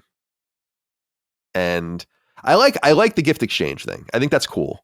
Like everyone buys something cool. You have a little game. In my family, we even stopped doing that. And now we just do ugly ornaments. And we do like an ugly ornament exchange. Just like something different. It's like, because like I was actually a big impetus of that. And I think some people in my family are more like the adult gift givers, like where they like it. And I'm like, it's enough, dude. Like this chronic need to shop and give. And it's, this need to give. Such a fucking Michael Caine in the Muppets Christmas Carol. Yeah, it's the craziest thing I've ever said, probably. This sickening need to give. Bah humbug, No, I mean I get it. Like I'm not much of a like I don't know. I don't like getting gifts. I always feel like it's I feel like I'm in like a debt. Like if I get something for free, like I understand that it's a gift, but like I never feel like it's. I always feel like I owe something now, and I just don't like that feeling, even if it is just a feeling. Like I don't like it, so I've made clear for years where I'm just like, look, I'm not gonna get anybody. I'm not gonna get if unless I know for sure, like I've come across something like very hyper specific, where like, oh, so and so was talking about this. I'm here. This is like a weird thing that like I don't think anybody would expect. I'll get it. But that happens like once every like maybe 4 or 5 Christmases. I come across something like that where I think like this would be a good gift actually. But like most gifts aren't good gifts. Mm-hmm. You know, they're just kind of like they're just I get it's the thought or whatever, but like honestly now I just appreciate like clothes, like socks, underwear, the shit that I wouldn't go out and buy for myself. Or like that I would, but like it's just kind of tedious and it's just like, do I really want to go do this? I appreciate socks a lot now that I'm older, because it's just like, gotta go to Ross. Yeah, exactly. No, it's exactly right. I'm the same way. I love getting socks, and I just had to throw out like I keep my boxers for so long that like they just rip at some point. It's like, all right, time to go. Like how long have I like what century did I get these fucking boxers? I have one pair like that. It's in tatters, and I'm like, I don't need this. I have like so many other pairs, but like for some reason I'm just like, maybe this is an emergency pair or something. I don't know. I'll be packing. I'll be on vacation. This will be like a dire situation pair, you know. But yeah, enough with it's too much. Enough with the gifts. Yeah, I think anything to add? For my family's, like on my dad's side, it's kids only, which is nice. Yeah. For my mom's side, we do White Elephant, and it's strictly like stupid stuff. Like one year, Holly's White Elephant was like she got Jurassic Park on VHS. This was all thrift store stuff, and we got a framed photo, and we put Jeff Goldblum with the with his chest out and Jurassic Park in it. It was like stupid stuff. Nice. It's fun. Holly's mom and her side of the family. Holly's mom, her love language is giving gifts. So on Christmas, you may get 20 gifts from her, each person. And it'll be like, oh, here's a book or like some game book that I saw at Goodwill. Here's a little figure that I found for $1. So it's about the thought more than anything. And it's, I'm willing. That's fine. Right. My mom's she really enjoys that. It's funny because Holly and I usually give them each like one nice gift. And I always wonder, I'm like, I wonder if she would rather have 30 small gifts. Right. But we're just going to, I don't know. Everyone has to do it in their own way. I'm in a big thing for me right now is like, I put my thoughts and my intention out there and people, I feel like I'm one of the youngest in my family. So I just feel like people, I make fun of my family about this all the time. Like, you don't give a fuck what I say. Like I could like say anything. Like no one gives a shit. About and it's so funny and so annoying to me, but I'm like, this gift giving thing is one of those things where I'm like, I'm just not doing it. Even if someone like gives me a gift, it's like, I appreciate it. That's very nice. Thank you. Give them a kiss or whatever and a hug. But it's like, I'm not getting baited into this. I've like said for many years now, like, let's not do this. I don't want to do this. This isn't, but I let my mom get away with it. Cause I do, to your point, I think she likes to do it. So it's like, all right, you want if you insist. But I think my siblings are all on board with me where they're like, this is because they have their own kids and shit. And I get all their kids' presents. But the second they turn 18, you're out. You're done. That's what happened to me. Because I was, of my cousins on my dad's side, I am the oldest by 12 years. So all my younger cousins, I got cut off when I was 18. And some of them now, they're at that point. Mm-hmm. You're done. Hits like a truck too, because it's like there's no transition. Yeah, I mean, it's not like 17 is like a little bit worse or something. Like it's usually just like it's pretty fucking night and day from one year to the next. And you're like, what the fuck? What happened? And then you're like, oh, okay, that's fine. Two of my 6 nieces and nephews are out now because they're both in college. The 3 nephews that I have that are brothers, I've bought them all of their video game consoles, and 2 of them are still in high school. So I think I'm going to buy them a Switch 2. Just as the final finale of that began with I bought them their PS3, their PS4, their PS5, and their Switch. So the Switch 2 will be like the finale, like the top, because then I think the next one goes off to college in a year, and then it's kind of almost over at that point. And then I'm liberated. But I'm giving the kids money and shit. It's like it's like on the other side. It's like I saw my oldest nephew for lunch like a month ago, and I just gave him $100 bill because that's like the shit my uncles used to do, to me. And I want to like keep that kind of stuff going. So it's like it's actually costing me more on the fucking adult end. Yeah. I should say I still do. Me and my parents do gifts, but I feel like it's more reasonable because there's no one else. There's no other. I don't have any brothers or sisters. Right. Yeah, that's a very intimate thing. Yeah. So my parents get Holly and I gifts, and we get them gifts, and man, I'm so excited for the gifts I got my parents this year. They're super cool. One of them coming up soon. That's a core family thing. That's different, in my opinion. I'm talking. In my mind, when I talk about this, I'm talking about like your extended family when you like go to Christmas dinner and everyone's giving each other. It's like, come on, man. There's like fucking 25 of us. But even then, it's like, I don't know. My parents are like impossible to shop for. Like I've tried. I've been like, what do you like? And they're like, whatever. They give me nothing. Right. They give me like I think because they're like me and they don't want gifts either, probably. So like I think everybody's just kind of avoidant. But like, it's like, all right, I'll try. I don't really know what to get at any of you. But I must say Micah is an S tier gift giver, like just really elite at it, and I really appreciate that. It's because it is cool. Like Christmas is fun because it's like, oh, what kind of random things did you like figure out that I would actually want, And so I have to give her credit for that. She's good at it, and I don't. Yeah, I got her a really interesting gift. Like I got her a few things, and like I said, a big thing she already picked out herself, which is I don't even know where it is. The jewelry. Yeah, the jewelry. I was like, where the fuck is jewelry? And she picked that out herself. But I did a few other things, and I'll say what it is after because I don't want anyone to spoil it for her after the holidays. But it's like a very funny, weird thing that I got for her that I think she'll enjoy. This just reminded me that I have a white elephant coming up, and I got to figure something out. Yeah, white elephant's interesting. Yeah. Very interesting. All right. My friends, let's get into the news. My mouth is so dry today. I don't know why that is. I'm parched. Go on, take that drink, boy. Take a sip. Take a little sip there. Take a little sip there. You like that water, don't you? Really get the juices flowing. Yeah, all right. Get those juices flowing. I want to talk about juices. This piece of news just broke this morning, and it's going to be the top story I guess we'll talk about. Although we don't have much to say about it, we can, of course, enter our own conjecture. PlayStation has announced via press release that they have entered into a second-party agreement with Bad Robot Games. Bad Robot, of course, is the J.J. Abrams founded and led production outfit. I wasn't their first thing Alias, but Lost, of course, is like the big thing that they're known for. Right. And they have a games division, like a nascent games division. I was looking at some of the stuff when I was researching this. I forgot they did that show Revolution, which I actually really liked.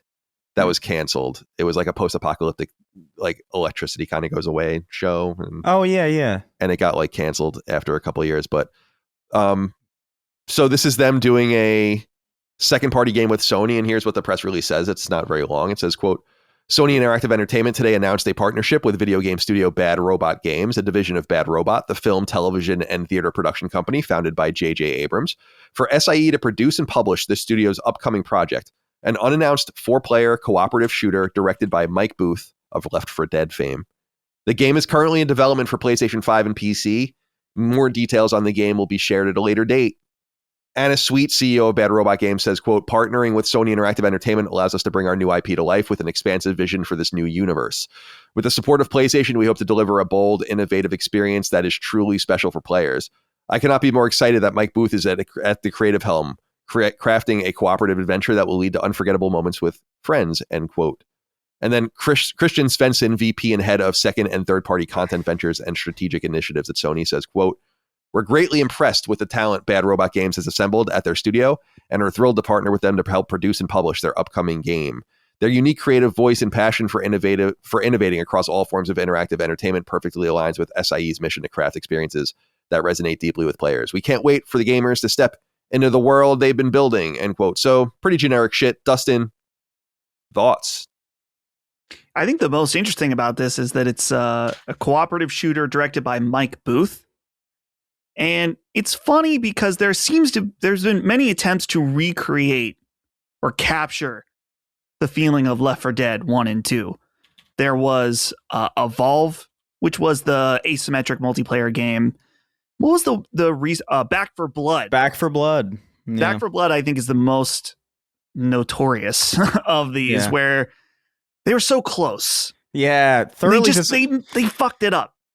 That was such a thoroughly disappointing game, specifically because of how close you could feel. Like, it was so close, and you're just like, nah, man.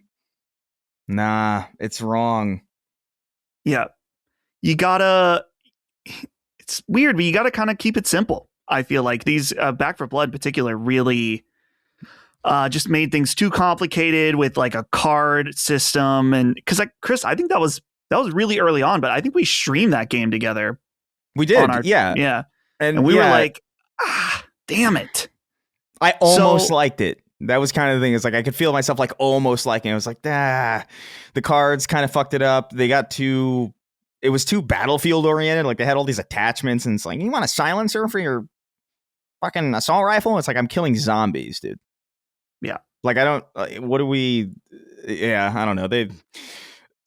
Now it should be noted, like Evolve, that was Turtle Rock, but apparently like Mike Booth was not there at that point. Like he left in, I think, 2012, if I remember correctly, and Evolve was, I think, 2015. Yeah, it was 2015. I want to say. I think that's exactly right. Evolve. I'm just gonna check, make sure. But like, yeah. So I mean, dude, if it's the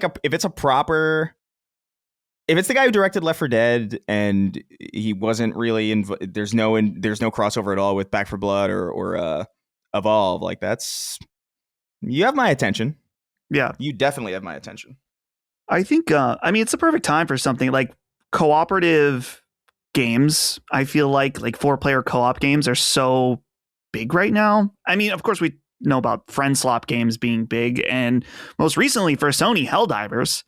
I think Helldivers, while it's not, I mean, it's kind of like Left 4 Dead in some ways, where there's hordes of enemies, and they were smart to keep that game pretty simple, where it's like you pick your weapon, you pick some of your equipment, and then of course the stratagems and stuff, but it wasn't like super stat heavy. So it's exciting. I'm curious. I mean, a straight spiritual successor to Left 4 Dead would be cool, but I'm down for something else along those lines as long as it's good. I guess. I mean, it sounds stupid, but nothing too complicated, and clear. Sony now has a lot of good experience with what makes a 4-player cooperative shooter successful, even if it is with the second party, with Arrowhead, of course. But I think it sounds pretty promising. Bad Robot, they've not published any games yet, I don't think. No, well, on their YouTube, or on their Wikipedia page, it leads to like different games where so it says like Weird West is one of them, but then I look at Weird West and it's like they're not the publisher. Wolfeye is obviously the developer, so I don't really know if there's different investments. Mike Booth did direct, I think, Silent Hill Ascension though, which was that random Silent Hill spinoff. Oh, weird. The live. Yeah, I think he had something to do with that. Let's look into this. Oh yeah, this was the weird live one. Well, I'm trying to see what his credit is. Chief Creative Officer. We all make mistakes. You know, that was so. I guess Bad really Robot much crossover. I'm sorry, Chris. What did you say? No, I was saying there's not really much crossover in those genres, to be fair. But yeah, what were you gonna say? Well, I was just gonna say that he joined Bad Robot in 2020, so like Bad Robot had something to do with that game. So I don't know if that's a great sign creatively, but whatever. I mean, they're getting their feet wet and seeing what happens. I believe. J Dog McSizzle, to the point you were making, especially Dustin, wrote in and said, "Hi guys, it seems Sony is partnering with J.J. Abrams' company Bad Robot Games to come out with a 4-player co-op shooter. Feels like for the first time in a long time, Sony is actually learning by experience here, given Helldivers wild success. It's exciting to see. Thanks for all the awesome work you do. All my best to you and yours this Christmas season. Thank you. So Mike Booth, it's interesting because I'm not a Left 4 Dead guy. I think Left 4 Dead 1 is a really cool game. It's a game that I played a little bit, but and Left 4 Dead 2, obviously people loved as well, but maybe even more. And it did seem it's a product of its time and very much reminds me of Xbox 360. Like, it's interesting. Like, Left 4 Dead never came to PlayStation. Yeah. Like, I don't know if a lot of people even, like, especially if you were playing on Xbox 360, you might have just made assumptions it was over there, but like that was just never there. I remember distinctly in high school, I have a very distinct memory of standing in the hallway waiting for it was like 5 minutes before classes were going to start for the day.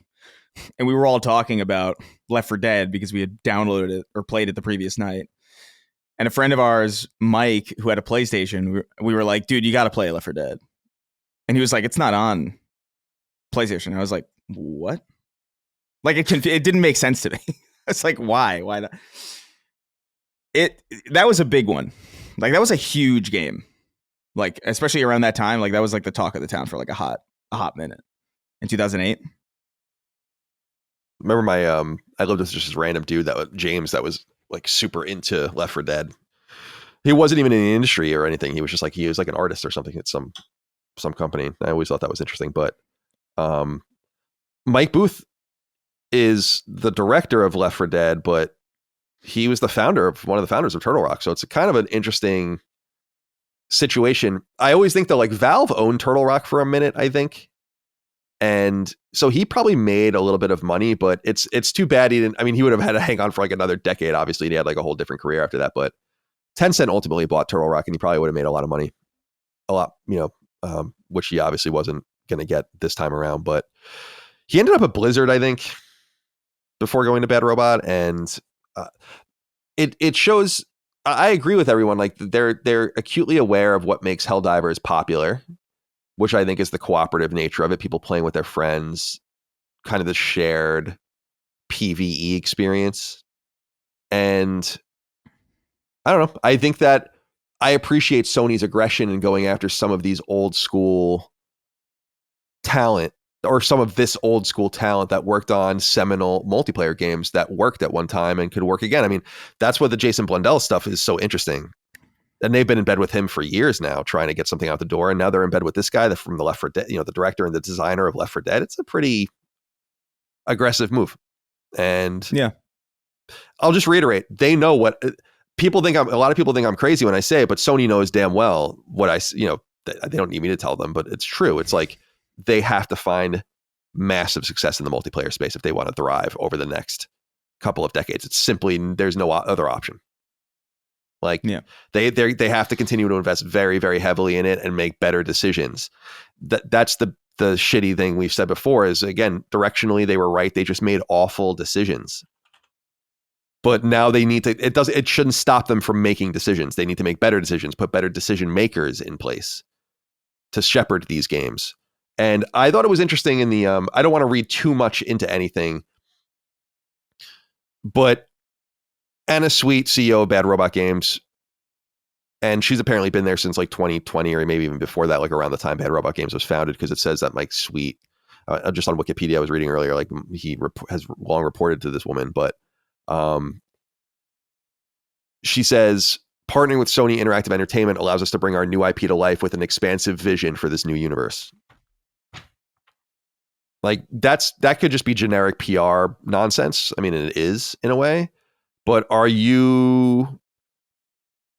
there's a synergy between Bad Robot and Sony far outside of games. And I think that everything Sony does in the AAA space now has an eye towards that connection. And so being able to come out with a game wherein you could help co-produce alongside a storied production house in Bad Robot, a television show or film or both or whatever that could accompany, in other words, the fulfillment of the Concord promise. Right.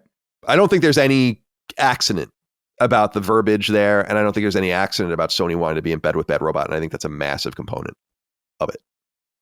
Could be wrong, but I don't think so. Here's a hot theory. Apparently, Bad Robot is working on a new Cloverfield movie. Oh my god! I don't know who owns Cloverfield.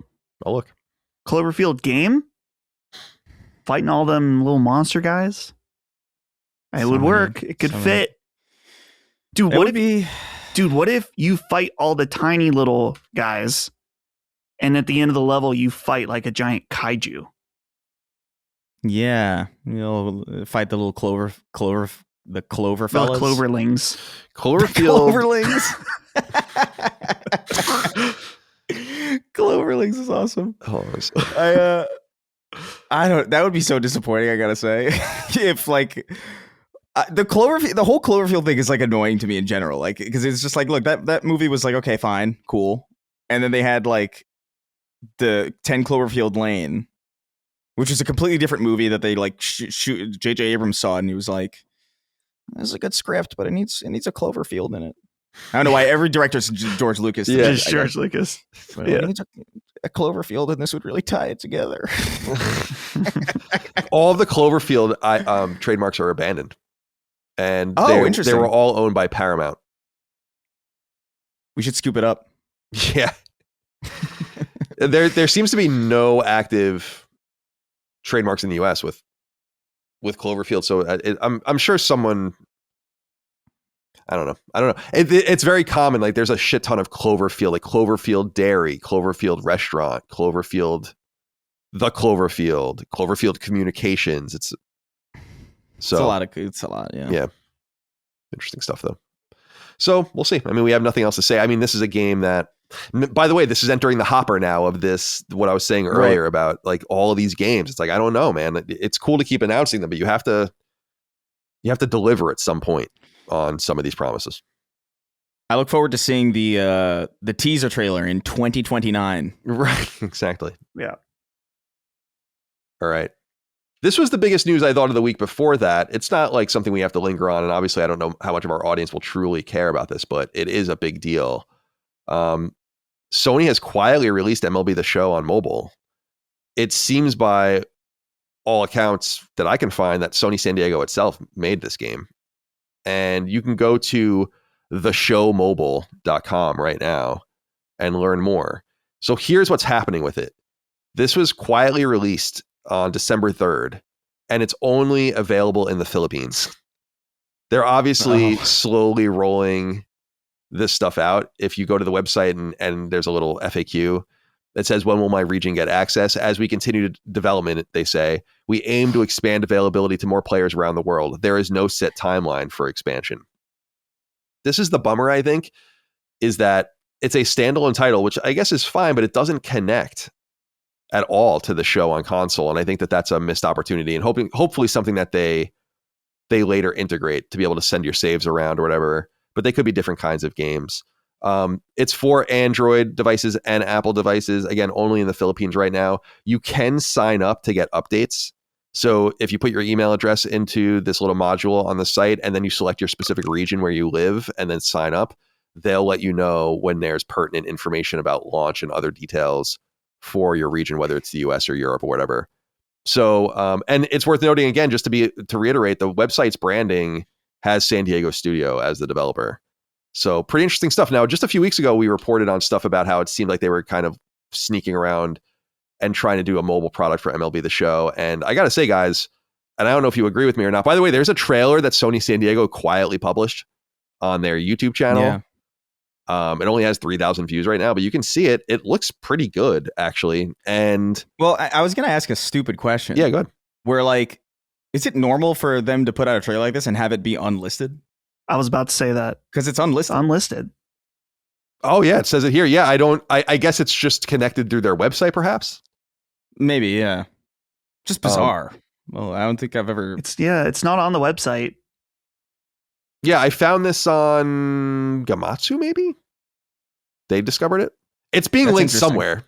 Some press release has this link, and people are finding it. But I think it looks pretty cool. And I don't want to be too bullish on it, but I think this could be pretty big for them. Yeah. Do you guys have any thoughts?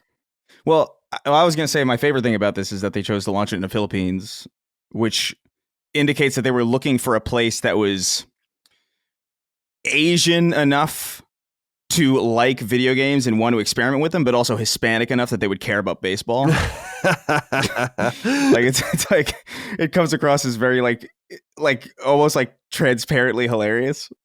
But I mean, I think it's a smart idea. I mean, it makes a ton of sense that like now that we have phones that can do these types of things, like it doesn't make sense not to try with these types of IP. I think it's a smart move. It's weird to me that it's so quiet and under the radar, though. I guess this is kind of like a somewhat of a. I mean, I doubt they would label it this way, but this kind of feels like somewhat of an early access kind of run. Not in name, but certainly in practice, where like, because if it wasn't, I feel like this would be available everywhere. It seems like they're trying to maybe get feedback and figure things out in a smaller market that is a little bit more into this type of thing, which is smart. But I wonder like when this is going to roll out everywhere, if that's even the plan. Because we know that there are some games that are kind of like tied to certain markets, weirdly enough, even though we think that they would make sense elsewhere. So that's really my only curiosity, but I don't have much else to say about it. It is funny though that this is where it's that this is where it's being put up. I put in the chat here, by the way, there is already a listing on the App Store on iPhone, you can see more video and screenshots of it. It's being developed. The developer is marked as PlayStation Mobile Inc., which is Sony's internal spinoff. It says here, MLB The Show Mobile brings 20 years of authentic MLB gameplay to your phone. Master skill-based controls, collect legends, and use unique abilities to outplay rivals. Collect, build, dominate, collect more than 1,000 player cards. And I mean, this is going to be big. And stack your dream team with today's superstars and historic legends like Mickey Mantle, Hank Aaron, and Ken Griffey Jr. Put your skills to the test and prove you've got what it takes to rule the diamond. So realistic batting, pitching, and fielding, the ultimate sports game experience. These are all the kind of categories. Strategize with the new momentum system. Build the perfect squad. Play new game modes. So I don't know. I feel like baseball baseball seems to be waning in the public imagination, but like for the people that love it, they really do love it. And the MLB The Show is just such a big phenomenon. Imagine when this goes around globally, Dustin, even turning on the show on a console and getting a splash screen that says like this is out now. I think it's going to be a nice hit for them. The thing that stuck out to me in the trailer, it's clear their monetization is that somehow the game is played through baseball cards that you get, which I think is kind of cool. Like there's a shot at 15 seconds in showing all the different players on the field, but as baseball cards. And this is so smart. If you look at not only the success of trading cards right now being so big, I was at Target a few weeks ago and there was a guy, I don't know if he had an altercation, but they put a limit on how many boxes you can buy to 2, mostly for Pokemon. And this guy's like, man, it's fucking bullshit. I'm not here trying to get Pokemon cards. I'm trying to get stuff no one cares about, blah, blah, blah. But whatever. Baseball cards still popular. But in addition, if you look at the success of the Pokemon trading card game mobile right now, which is like, hey, you can log in and you get a pack a day for free. And so I could see them doing a situation where you get people coming back by, it's like, oh, you get to open a new pack of baseball cards of players that you can use to build your team every day. But if you want more packs, pay up. Mm-hmm. Yeah. And it's so funny too with mobile games too, that wasn't it, this data might be old, but a few years ago, there was data that was like most of the money on these games is made by a very small group of players that just spend literally tens of thousands of dollars on these apps, which is just insane. But, if it's fun and well done, I could see this being potentially huge for them. Yeah, it's a very interesting move. I like it. And this is exactly the kind of now, again, they need to. There's 2 things I want to say. They need to connect this to the game somehow, to the console game. That's still the beating heart of MLB The Show. It's going to remain that way.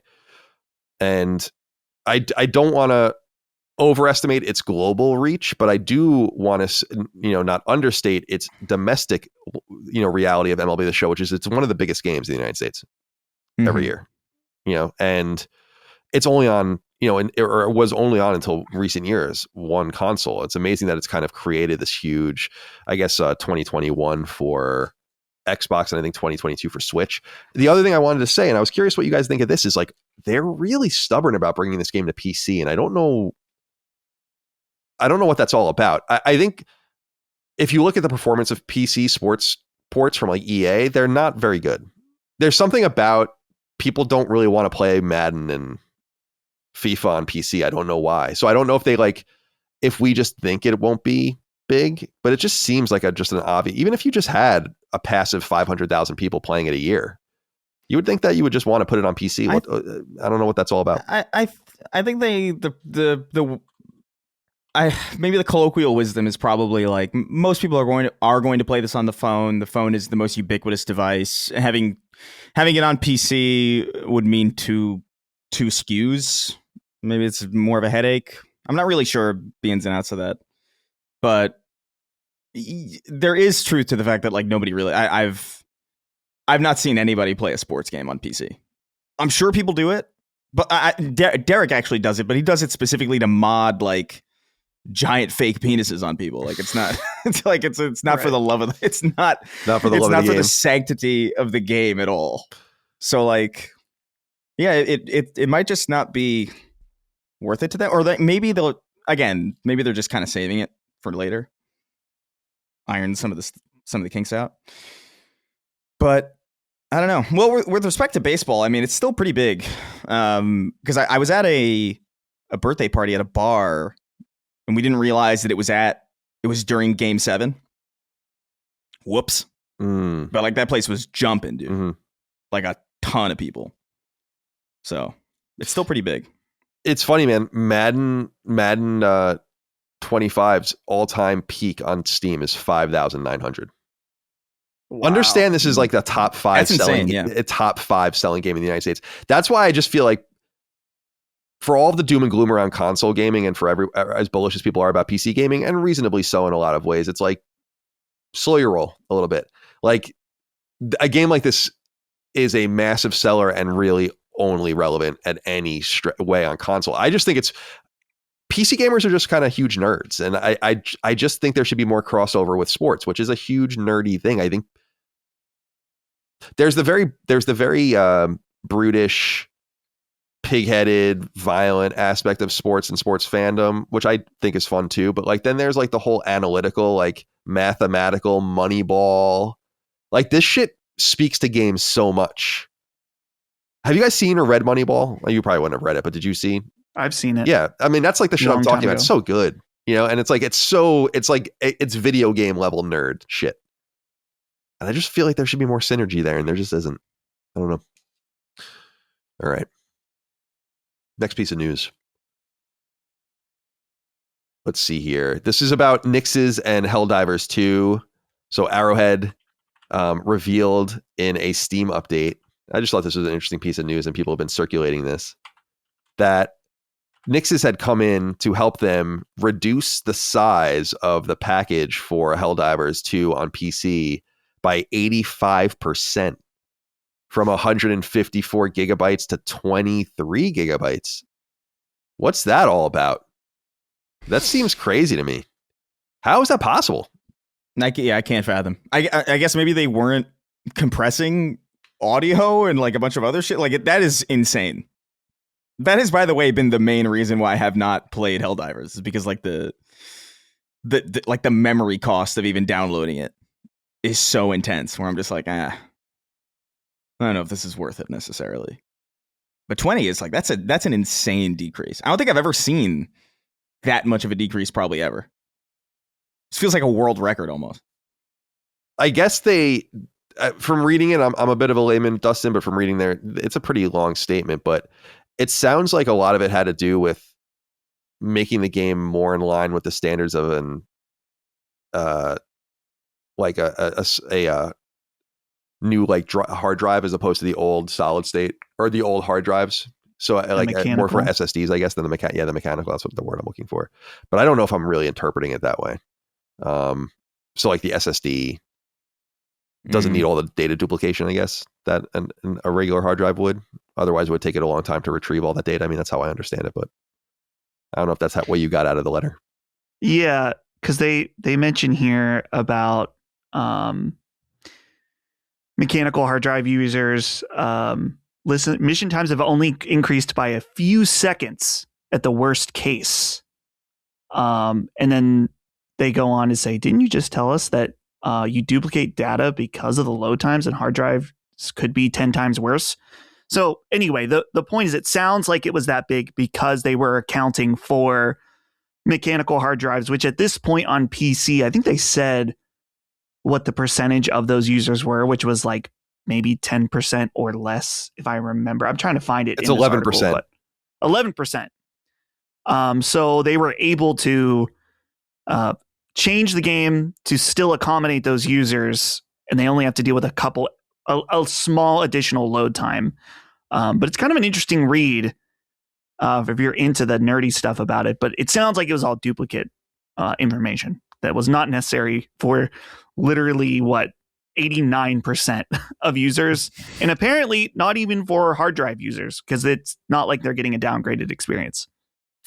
So apparently this is kind of like opt-in right now. They're calling it the slim version of the game, and you can go to Steam and I guess opt in immediately and test it help them test it. Seems like people are interested in it.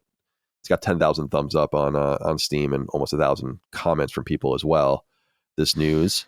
So just an interesting story about how important Nix's, I think, has been, and what an interesting company they are within Sony. For all the questionable shit Sony has done with acquisitions in more recent years, and a lot of the second party games that they got going that failed or never came to pass, this was a really canny move to pick up Nix's and just kind of get them working on different things. And they're almost 100 people strong now, and they're working on Saros, as we understand, which is cool. So shout out to them, and shout out to Helldivers. Yeah, awesome. That's game. Cool and all, but like that's cool and all, but I kind of wish they would work on like an Uncharted live service game instead. Yeah. You know, I think that would be a more wise. Fight for Fortune. Remember that game? Yeah.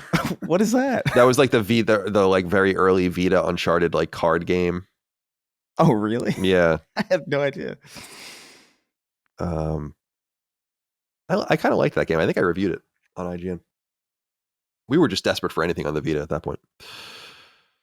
All right. Helldivers 2, shout out to you. And by the way, based on, we don't really know for sure, but based on a lot of analytics, the vast majority of people playing Helldivers are on PC. So it's important to cater to them.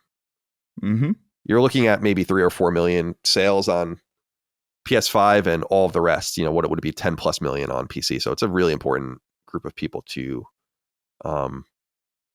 cater to. And John Tom Black wrote in, John Tom Black said, hey, it's a very like 3 just individual syllable names, very rhythmic. Yeah. God, this thing's itching the fuck out of me. Says, hey, CDC, with the recent news that Nix's came in to help Arrowhead with data deduplication to reduce Helldivers 2's storage footprint on PC, it feels like yet another reminder that Nix's is probably one of Sony's savviest acquisitions. It's kind of wild that it apparently took a third party for Arrowhead to make this change, especially considering the archaic engine the game runs on. With this announcement that Arrowhead is still getting assistance from Sony's first-party support studios, how do you guys read the relationship between Sony and Arrowhead? When Arrowhead announced they'd be working on a new independent game, I took that as a sign the relationship with Sony is strained, even if Helldivers 2 has clearly been a cash cow for both sides. I kind of read it that way as well, just because, I mean, there's no real reason to. It's just all conjecture, but I just don't think the rollout. I think the game was bigger than anyone imagined it was going to be. I don't think they were very well prepared for that on either side. Maybe reasonably so if they just didn't believe in the game as much, the market potential of the game. But I don't understand how. The big reason I read it this way is that I don't understand how you can have such a big hit like Helldivers and not either sell the studio to Sony, which I'm sure Sony would probably be interested in, or getting another game going. Like, how much money did Sony shortchange them? Is Arrowhead really heavily believing in their ability to segue their success on this game into their next game? And it just doesn't make sense. They've made an enormous amount of money. They don't need a publisher. I probably would be in their camp where I'd be like, we don't really need a publisher. And the people that own the studio are rich. they probably were wealthy before this, and now they've made a lot of money. So maybe it's just like, it's what we always say about capitalism. Maybe it's like, well, it's enough. We could sell the studio for a couple $100 million or whatever. That's cool. But we're already rich. Or we could just make another game and bet on our name, and I bet you they will do great. As long as they deliver the goods. Because they've earned that respect. So I understand both sides, but it does seem like this is a partnership that would have made a lot of sense. A lot more sense than a lot of the partnerships they've made. So it's too bad for Sony. I mean, I'm happy for Arrowhead. I don't care. Whatever they want is fine with me. Speaking of Helldivers 2, I'm very curious what you guys think of this. This comes from Hollywood Reporter. They exclusively report Justin Lin to direct Helldivers video game movie. We had already reported that PlayStation Productions is working with a guy named Gary Dauberman, who wrote the horror movies It and Annabelle, to write the script, and now they have Justin Lin in the director's seat. Justin Lin, they write, best known for his work on the Fast and Furious action movies, is set to direct Sony Pictures and PlayStation Productions' adaptation of Helldivers, based on the popular video game franchise from Arrowhead Game Studios. So they write here, quote, the concept, which recalls Sony's Starship Troopers movies, centers on an elite unit of shock troopers known as Helldivers, who must battle aliens known in simple terms as bugs, cyborgs, and Illuminate, threatening to destroy the fictional interplanetary and faux democratic empire of Super Earth. Throw in some spores and genetically engineered decomposing bug corpses come to life, and you've got yourself a sci-fi monster party.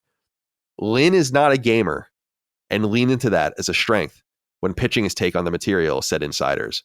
He aims to find the humanity in the characters and weave timely themes into the story while building out a world and mythology. There are plenty of details waiting to be drawn in, something that is compelling to the filmmaker. And it gives Lin a second potential franchise at Sony that has an upward trajectory. On top of now working in the growing video game adaptation sphere, Lin remains in development and is attached to direct One Punch Man, which adapts the hugely popular manga. What do we think of this, Chris? I see you shaking your head. I'm disappointed in this decision. If that's, I don't know anything about this filmmaker and like what his talents are, but you know, I'm not a film guy, but I don't know that that's actually a good, like not being a gamer, I don't think is necessarily a good take. Like, why would I want to? Yeah. What do you think? I mean, finding the humanity in the Helldivers. That's the thing where I'm like, so I don't mind that he's not a gamer. I think it's fine. I think like if your strength is directing, you're gonna direct a movie. Like I don't. It's cool if you are a gamer. It's kind of one of the things that like I'm most interested about. Zach Kreger. Zach Kreger directed Barbarian and oh my god, what's the recent movie? Weapons. He's set to do a Resident Evil movie, and he loves Resident Evil, and like he's played it, so like that's interesting to me because it's like he's a director and a gamer, and the way he talks about it, I feel like, oh, I think you do understand what makes this kind of tick. The thing with this though is that Helldivers is so blatantly unserious. Like it's kind of like a tongue-in-cheek, like the idea of like trying to find the dramatic heft or like find the humanity in Helldivers that feels very misguided, and it feels like the type of misguided that would only come about if you did not play the game and you just didn't really understand what this was. Because I don't really want this needs to be. I don't think it needs to be a comedy per se, but I don't want it to be a movie about like the perseverance of the human spirit. You know what I mean? Like it's Helldivers. Like I don't know. The way he's talking about it feels like a fundamental like misinterpretation of what they're doing with the game and like what people expect out of it.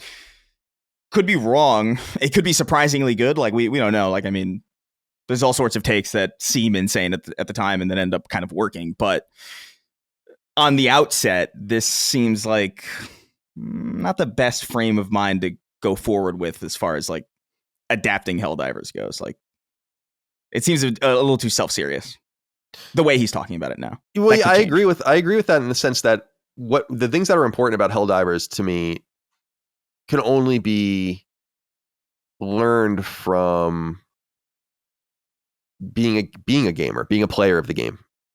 And right. For instance, being told as a non-gamer that, oh, like friendly fire is like a really big part of this game. That's like a very grounding and interesting thing that like kind of is a vague, like that's a vagary to someone that doesn't understand games. But if you play games, you're like, oh, that's really interesting. That's like a really interesting dynamic. Or the idea that you're basically fascists, but you're but right. You want to be, and like you're into it. That's a meta that only is introduced in something like a video game. And so you can't, I don't think, fundamentally understand Helldivers. It's no disrespect to like the idea of an outsider giving an interpretation, and it could be valuable, and it could be great for all I know. But I just think it's like you can't possibly understand. I'm sure people are showing you. I'm sure people are talking about it. I think he could have it. I think he could have it like relayed onto it, like if he picks his staff well, you know, like it's.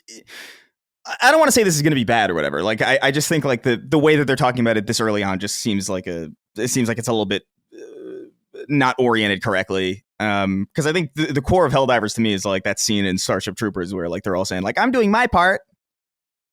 Like that's like that scene is kind of the thesis of Helldivers in some way, where it's just like the absurd dedication to this thing that is so inherently like you're going to go out there and you're going to die for nothing basically.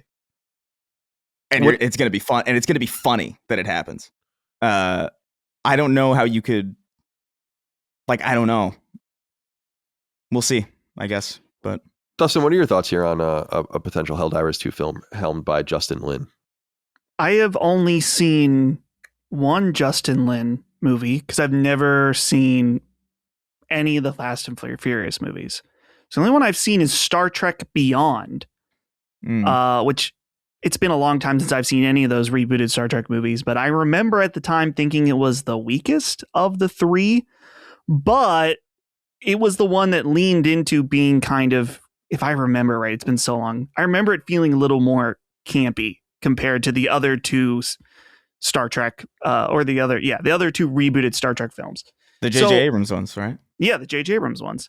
So from that sense and thinking about what I know of Fast and Furious being over the top and ridiculous and fun in that way, that sounds great. That sounds like it could be a perfect fit. Yeah. But as you guys were just saying, this interview or this article presents a picture that doesn't sound as compelling. So it's so far off that maybe, who knows, maybe what we'll see in the end will be actually really good. But I guess the main thing for me is that if his thing is being over the top, balls to the wall, bombastic, crazy, then it could be in good hands. Yeah. I will say I am open-minded. He's obviously very talented, right? I've seen the first two Fast and Furious movies. I love the first one, which was like a big movie when I was in high school. But I've not seen all of these different films, so I can't speak to them. But I know that they're very well received. He's made an enormous amount of money for these different studios. And so it's like, cool, you have talent. We'll see what you can do. But I want to say like Twisted Metal was cool and is cool on Peacock, and they were doing something different. It was actually something radically different. Even making post-apocalyptic is not what Twisted Metal is, as I've said many times. And it works. It's like, okay, it's inspired by Twisted Metal. And then even then they get into the tournament ultimately, because like that's what Twisted Metal really is all about. And I like that approach. But not everything can be like so it's the idea of being like, oh, maybe it's about like a store on Super Earth, and it's like, you know, it's like, yeah, you could do something weird thing where it's like people supporting them from the back, like it's a totally different view of Helldivers. I'm like, that's cool, but not sometimes we just want the thing. And right.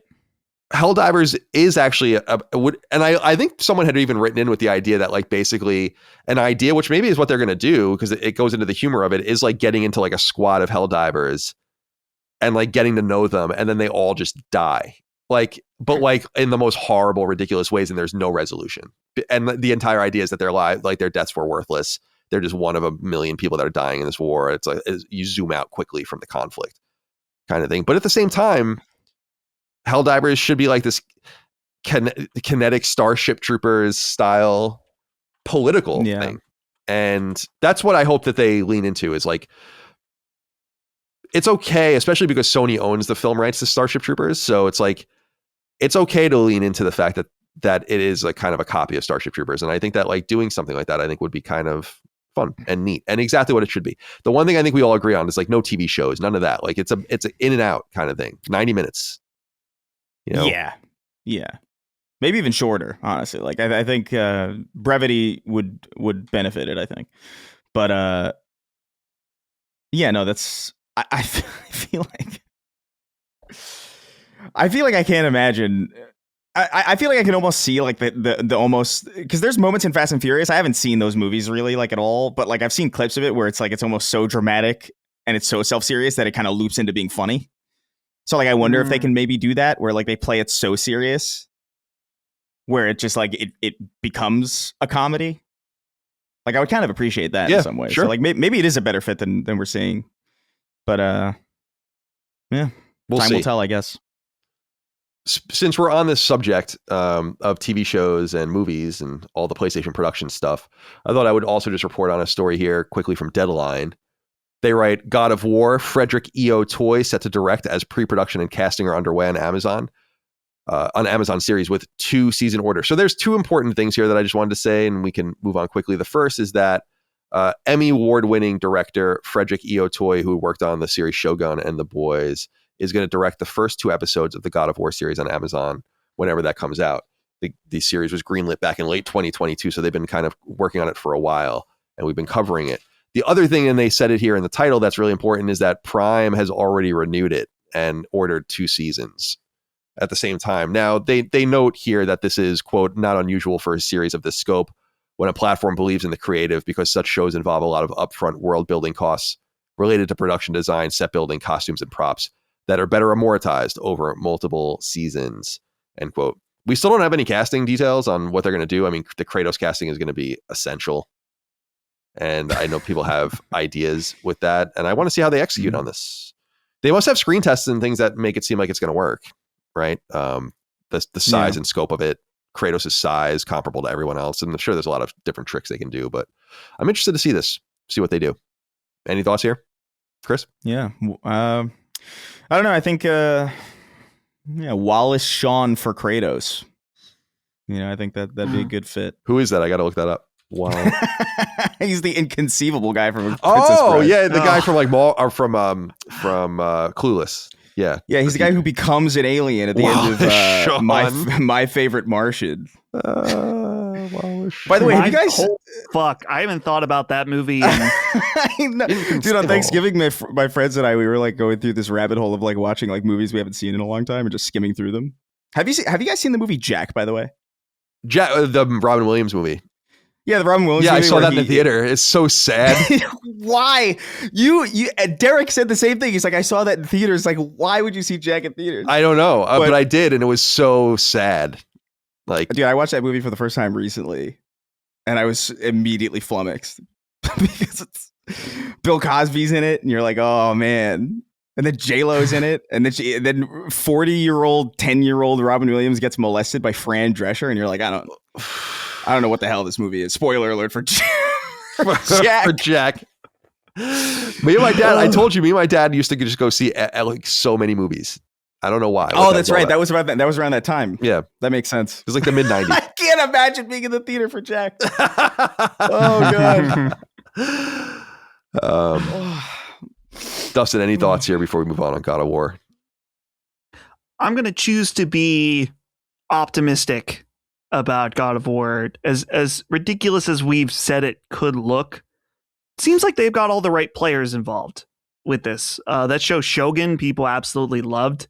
Shocker, a Japanese show, a show about Japan I haven't watched. Yeah, that's interesting. I've only seen I saw the first episode. You haven't watched it because it's not a Japanese production, though. Right. That's probably what was turning you off from it. There's not a 10,000-year-old dragon in it. Right. Yeah. And we talked before about Ronald D. Moore, and his credentials, of course, are very good. So everything seems very promising.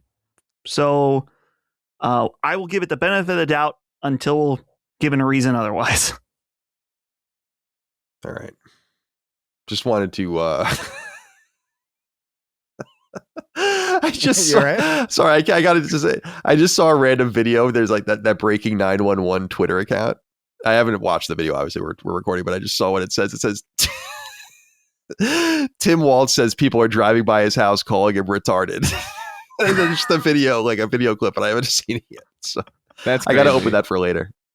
Oh, I see. Yeah, okay. It's crazy that was Thanksgiving too that happened. I know, it's insane. We live in like a dystopia. It's fucking crazy.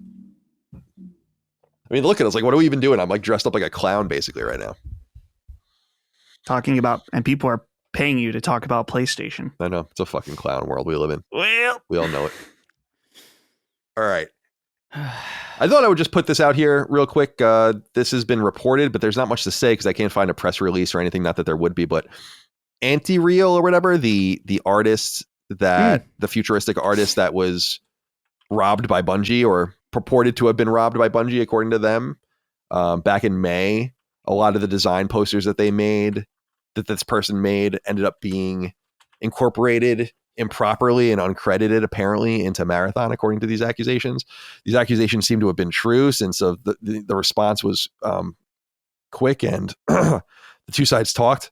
And then some months later, so here in early December, Anti-Real writes on Twitter, quote, "The Marathon art issue has been resolved with Bungie and Sony Interactive Entertainment to my satisfaction." I wonder how much. How much? Very interesting to know how much that cost. Because like, what did the like? I wonder if we'll ever know the results of the audit.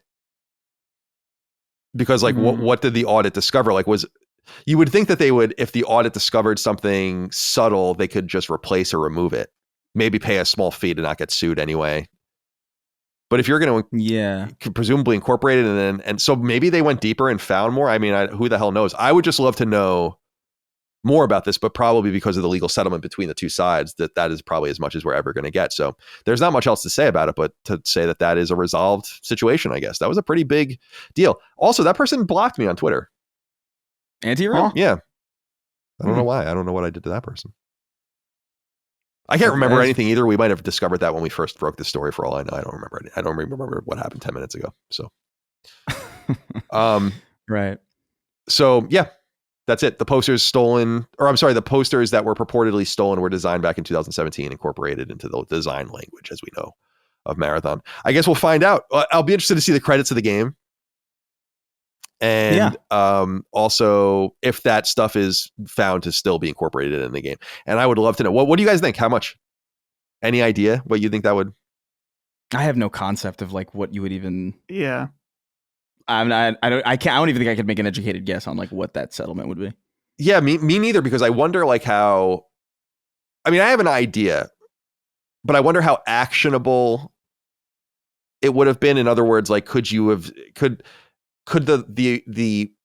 artist have found a lawyer representing them for winnings later on, in which they were like, your settlement of $500,000, whatever, is just simply not sufficient. You stole from us. You know, it's in all these different trailers. You're marketing your game with this art. Like, we think we can make several million or whatever. And I wonder if it got that high, or if it's like, that's just a vast overstatement and it was like 50,000 or whatever. I mean, I have no concept either. So. Yeah. Because I imagine that would have been a pretty big deal should they have wanted to pursue it. And that it took all of this time to settle indicates that something was happening behind the scenes. Some sort of conversation. Yeah, it feels like it took a long time. Because this is in May, right, that this happened? May, right. So about a half a year. Yeah, I don't know. Glad it's resolved, I guess, but... All right. This next story is about Yacht Club Games. And Mega Maddie wrote in. A few people wrote in about this. Actually, quite a few people wrote in about this and said, "Hey, Sacred Shovels, what the hell is going on at Yacht Club Games? This week I read on Push Square that Yacht Club has said they need Mina the Hollower to be a hit or they'll be in trouble. How can this be? Yacht Club released one of the best and most notable indie games ever and now finds itself in trouble after having already let people go. To me, this seems like the result of poor management, at least partially. 12 years between games is ridiculous. What do you guys think about the state of Yacht Club, and will Mina be the hit they need to make it in this already overcrowded market? Thanks, I'll deploy white phosphorus against the Mushroom Kingdom." And listen, it seems a little extreme to me. It's that level of genocide on the Mushroom Kingdom. So Bloomberg, it's Jason Schreier, writes a story entitled, if people want to look it up, creator of hit game Shovel Knight is at a make or break moment. And so basically he writes about how he was invited to LA to play and look at Mina the Holler with other journalists. However, it seems like he was doing a lot of background reporting too. And we were conjecturing in the group Discord, Ben brought up, like, what was the angle? Like, why did they give them access? And I was like, yeah, that's a very thought-provoking question and a good question. It's like and what I was saying is my assumption is that I assume that wasn't the idea. Like, and I had this other idea, which is like, or this is kind of a ploy to give a little bit of access and to get a very reputable person to write about your game to let people know, like, we're in trouble and we need you to show up when the game comes out. I should note that I personally know the people at Yacht Club Games. I've been in their office. They've done things for me. For people that don't know, and this is kind of, it's funny to really talk about this, but I was the person who revealed Shovel Knight originally. Like, that was my exclusive story when they launched the Kickstarter, but they tell the story about how they targeted me intentionally because they knew how much of a mark I was for the kind of game they were making. And I love that because they were right. I was like a huge mark for Shovel Knight. I wrote about it constantly. I was super into it. I reviewed it when it came out. I loved it. And it's a super awesome game. But I've also said over the years that they've really, I think, fumbled. Like an amazing situation. And I don't understand what the thought was about it. So people can go read the story themselves. But the basic thing here is this. At some point after Yacht Club, so Shovel Knight comes out in 2014. They port it to a bunch of machines in 2015, 2016. And then they start working on expansions. And there are 3 expansions. And these expansions were promised on their Kickstarter. This is I say this because I think this is a major inflection point for them. Shovel Knight becomes this huge hit. It ends up selling 3 million copies life to date, which is an enormous amount of copies for a game like that. And it's in fucking Smash Brothers. They get Amiibo. They have like this whole merch operation. It's like really, really going well for them. And they take the time to do what are basically remixed versions of Shovel Knight 3 times with the Plague Knight, Spectre Knight, and King Knight DLC. And the entire idea was that they were fulfilling the promises of the Kickstarter. So they do all of that. The games are very well received. And then they split the team into 2, according to this reporting. One team works on Mina the Hollower, which is being led by a kid in his early 20s. And this is another huge part of it. It's being directed by this person. The other is that they're doing a 3D Shovel Knight game. And this was, by the way, always the idea. The first time I spoke to them, they said they had this idea of evolving Shovel Knight from 2D to 3D eventually. Like that they want to do an NES game, an SNES game, an N64 game. Like that was like the whole idea. And this was like their NES game. And so what the story reports is that eventually it gets to the point where Mina is years late at this point.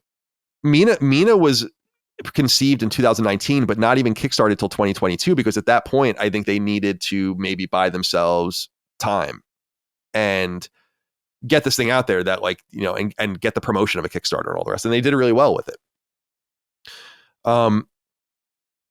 At the same time, they're making a 3D Shovel Knight game. And to me, I guess what I'm saying is like, who am I to judge? They made this amazing thing. They're great people. They've always been nice to me, friendly to me, accommodating. Like I've said before, I wrote the intro to the Art of Shovel Knight book, and which is still sold to this day. And they even signed everyone in the studio signed a copy for me to give to my nephew, who's a huge fan of Shovel Knight. So it's with no disrespect that I give my own criticism. And I think Shovel Knight is immaculate. Like a fucking amazing game. Just absolutely amazing love letter to that era. And Yacht Club was on the precipice, in my opinion, of becoming an Inti Creates or even Way Forward. And Way Forward is where they come from. Like one of the great 2D retro developers of all time. But instead they just made peculiar decisions. And one of the things I was saying on Discord was, you think they would have just made Shovel Knight 2 and Shovel Knight 3, and you would have even thought that they would have said to the people on Kickstarter, we understand we promised these expansions. We're not going to deliver them. Instead, because Shovel Knight has become so popular, we're going to make a true sequel, and we're going to give it all to all of you for free. Like, and then you get another game out and you start producing more, and you get, instead they got upset. I guess maybe, I don't want to say obsessed, but like they got really interested in this 3D idea. And to me, like in hindsight, I'm like, that's a cute idea, but I don't think that's what people want. The people that made Shovel Knight big don't necessarily want a 3D Shovel Knight. Maybe it's going to be awesome. I'm open-minded to it. And then letting Mina be kind of crafted and guided by this young, inexperienced kid who was at one time their intern. It's a cool idea, but he obviously, someone in the thing said, like, if we all just focused on that one project, it would have been done like 3 years ago, at least. And it's gotten to the point where Sean Velasco himself, who's like the head honcho of one of the leads of Shovel Knight and one of the head honchos of Yacht Club, is now directing Mina. And one of the things that the article says too is that like they didn't even have the game stitched together in any way until very recently, at which point they realized like they needed to do more. And that's why the game was delayed so late. So the big thing that people are circulating out of the story, and I'm sorry I'm going on and on, I just care about this story a lot. Velasco says to Jason about Mina the Hollower. So for people that don't know, Mina the Hollower is a Game Boy Color style, borderline Game Boy Advance style, but really Game Boy Color style, Zelda style game. And it looks fucking awesome. Like truly does. It looks great, and I'm sure it's going to be great. But this is what attracted people's attention. He said about the game, quote, "It's make or break for sure. If we sold 500,000 copies, then we would be golden. If we sold even 200,000, that would be really, really great. If we sold like 100,000, that's not so good." It's just impossible for me to imagine how they've gotten into this situation. It doesn't make any sense. And I just feel like they should have leaned into what was so obvious instead of, in my opinion, over milking the first game and losing sight of I guess it's what I was saying earlier about the criticism of capitalism, like what is too much, and maybe they're in that position. They're obviously all, a lot of those guys are wealthy and it's fine, but it's like you did the hard work. You made this amazing game. Why didn't you push? Like, why didn't you do more of it? Like really more of it.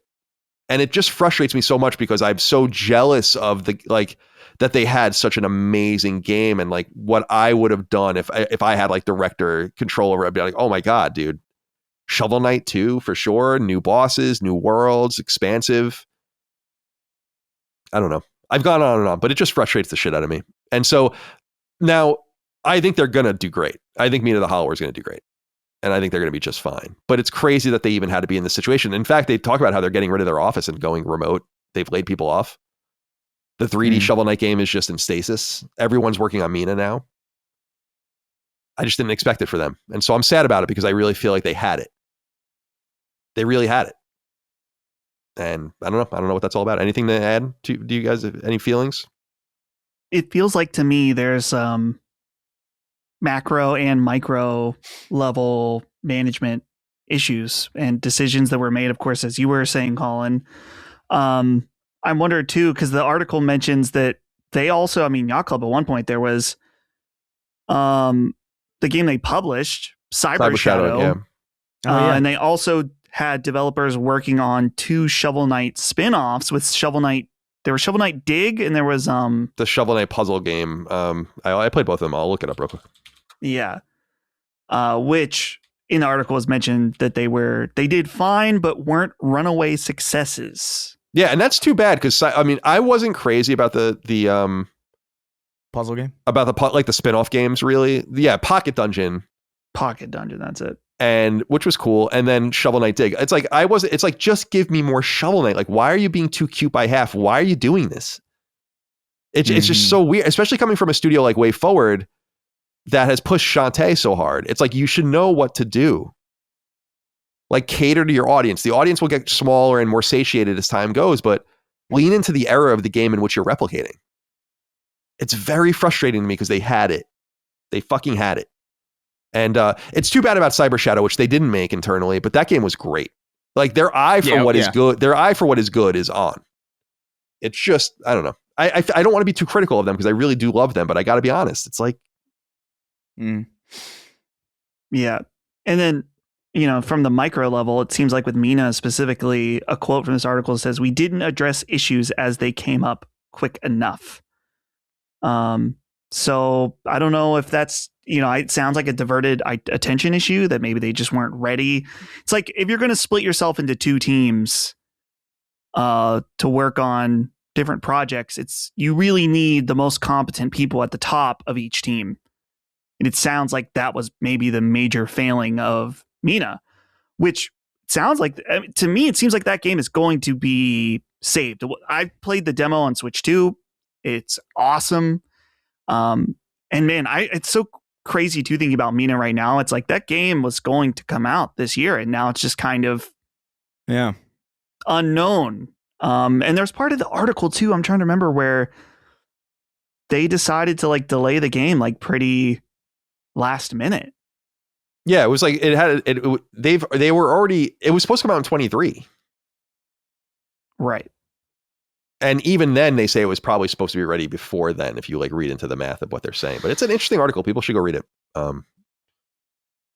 But it's not what I expected. And I'm very curious to know what Yacht Club's buy-in on this article was, because it references people that are not supposed to be talking. I mean, it says that. So I wonder like how much of this is controlled and how much of this is kind of like ginning up a little bit of something so people know the gravity, but how much of it is like more authentic reporting? I don't know. Yeah. By the way, this isn't from the Wikipedia page for Shovel Knight. And this is what I'm talking about just like losing the plot, in my opinion. Shovel Knight appears as a playable guest character in many games, including Indie Pogo, Blade Strangers, Cook, Serve Delicious, Battle Kitchen, Move or Die, Dino Run DX, Runner 3, Riverbond, Rivers of Aether, Blaster Master Zero, Bloodstain Ritual of the Night, Road Redemption, Epic Manager, Sea Wars, Star Mazer, Runbow, All-Star Dungeons and Diamonds, Ghost Police, Mutant Mud Super Challenge, Pixel Noir, and Mighty Quest. Shovel Knight characters make cameo appearances in Brawlhalla, Super Smash Bros. Ultimate, Azor Striker Gunvolt 2, Two Brothers, Yooka-Laylee, Aegis Defenders, The Reward, Tales of Aetherion, River City Ransom, Underground, Creepy Castle, Puzzle Depot, Crypt of the Necrodancer, Enter the Gungeon, Katana Zero, Balatro, and For Honor. For Honor? There's one game. Mm-hmm. You're focused, like, why make... I don't know, man. I don't know. There should have been a Shovel Knight 2 and it should have been out in like 2018. Like it's just, I don't know what to say. Isn't that all licensing though? Like, isn't that like relatively work free for them? Yeah, sure. Yeah, it's all free licensing for them, especially if they're flexible, And they don't give a shit. I've even done it for nothing. I think the biggest thing, and look, I don't know much about it. I have very little experience with Shovel Knight, so like it's very clearly speaking someone out of turn here. But like I think it seems obvious to me as even like a layman somewhat that like if you're a studio that's making games like Shovel Knight, probably the least wise thing to do is to work on multiple projects at the same time. Like I would imagine that you would want to remain lean and remain focused, because you kind of need that as like a smaller team, and it just kind of benefits you to do that generally. I mean, you look at like Hollow Knight and that team where they kind of like worked for an insanely long time making this other game, but at least they were making it, you know what I mean? Like they were actually doing this thing, and then they weren't like distracted. And so what they came out with at the end of it was like something that was, really big and people love it, but also it wasn't like a make or break thing for them.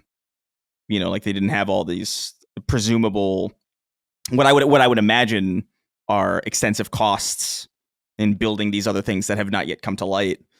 I don't know. I feel like if I was the head of a team like that, I would want to remain as lean and as focused as possible.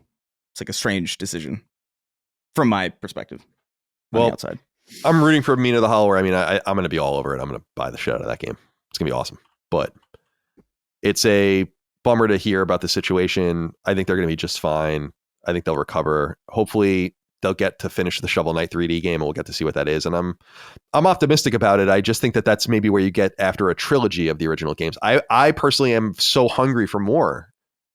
And I think a lot of people are. 3 million is a lot of copies for a game like that, man. That's more than the original Mega Man games each individually sold. It's a big game. So anyway, enough bitching from me. Couple more things to get through and then we can be done and get into what we're playing. Just quick things to talk about. The Wall Street Journal reports this, and there's not a super amount to say about the Saudi fund. buying EA, but they did report on something interesting here. So they wrote an article called Saudi Fund to Own Almost All of Electronic Arts After Buyout. And they write here, the Public Investment Fund has teamed up with Silver Lake, the technology-focused buyout firm, and Jared Kushner's investment firm, Affinity Partners, to buy the video game maker for $55 billion, including debt. The deal, unveiled in September, is set to be the largest ever leveraged buyout. The consortium didn't disclose the planned ownership breakdown, but a November filing with Brazil's antitrust regulator shows PIF would own 93.4% of EA, while Silver Lake and Affinity would own 5.5% and 1.1% respectively. That puts the onus on PIF or PIF to fund almost all of the deal, end quote. So it just goes into the question I've been asking, which is like, with a lot of these deals where it's like, who benefits from this? Like, EA doesn't benefit, the players don't benefit. It's just to the benefit of a foreign entity. I'm not into it, but there's nothing that can be done about it. But apparently no one gives a shit. So just sell another like small piece of Americana to a foreign government. Yeah. Very cool. Yeah. There's nothing wrong at all with the way things are going. Indeed. It's all very good. That's what I have to say about it. It's fantastic. No one cares. It really is. I think we got to get, I think really, we really got to get over whatever weird emotions we have tied to labels and criticizing labels, because like this guy, I mean, like, I don't mind making money. I don't mind a little bit of capitalism, but like, bro, like, what are we doing? What are we doing? This is crazy. And by the way, like, this is going to keep happening. By the way, we're going to get to the point where there's like two companies that own everything. It's I don't know. Yeah, it's not whatever. It's not, I'm just a little. I mean, there have been some people in government, Congress, that have said some kind of passing things about this, but I'm surprised this isn't a bigger deal. Like, this is a massive leveraged buyout, and there's a possibility this works out great and it's fine, but there's a real possibility too that it actually just destroys EA, or at least makes EA into a shell of what it once was. EA is always going to be valuable because of all the things it does, but yeah. And I'm really interested to see just like what happens, because are they really going to, I don't understand how you service that level of debt without making massive changes. Increasing the debt load of the company 10x is going to have some level of constraint on your flow of capital, even if you keep things exactly the same.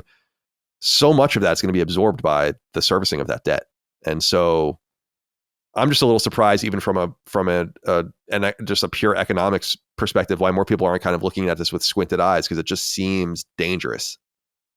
And EA is not nothing.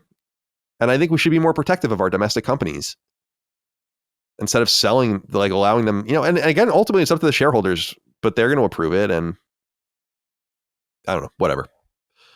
It is what it is. But I wanted to report that. So it seems like, the other players are really playing, I don't know what, they're playing like a role. I remember saying about Jared Kushner's firm, especially, like, they're like the lubricant, I think. And they're being paid like it, 1.1%. So not that that's not nothing, but it's not a lot. All right, a few more things just about games. Variety wrote a piece about Hitman turning 25, and it was an interview with IO Interactive CEO about all sorts of things. They talk about 007 First Light, which obviously looks awesome. However, I did want to just note this. So when asked about the future of Hitman, the CEO of IO Interactive said the following. So, of course, there will be more Hitman. But right now, I think we need to get to the other side of this year, and next year you'll get more news about Hitman Co-op, because I think Co-op is a really good extension of that universe, and we'll introduce very interesting mechanics and combinations in World of Assassination. But we will, after that, be talking about the next Hitman, because, of course, there's going to be a next Hitman, end quote. So it's presumed Hitman 4.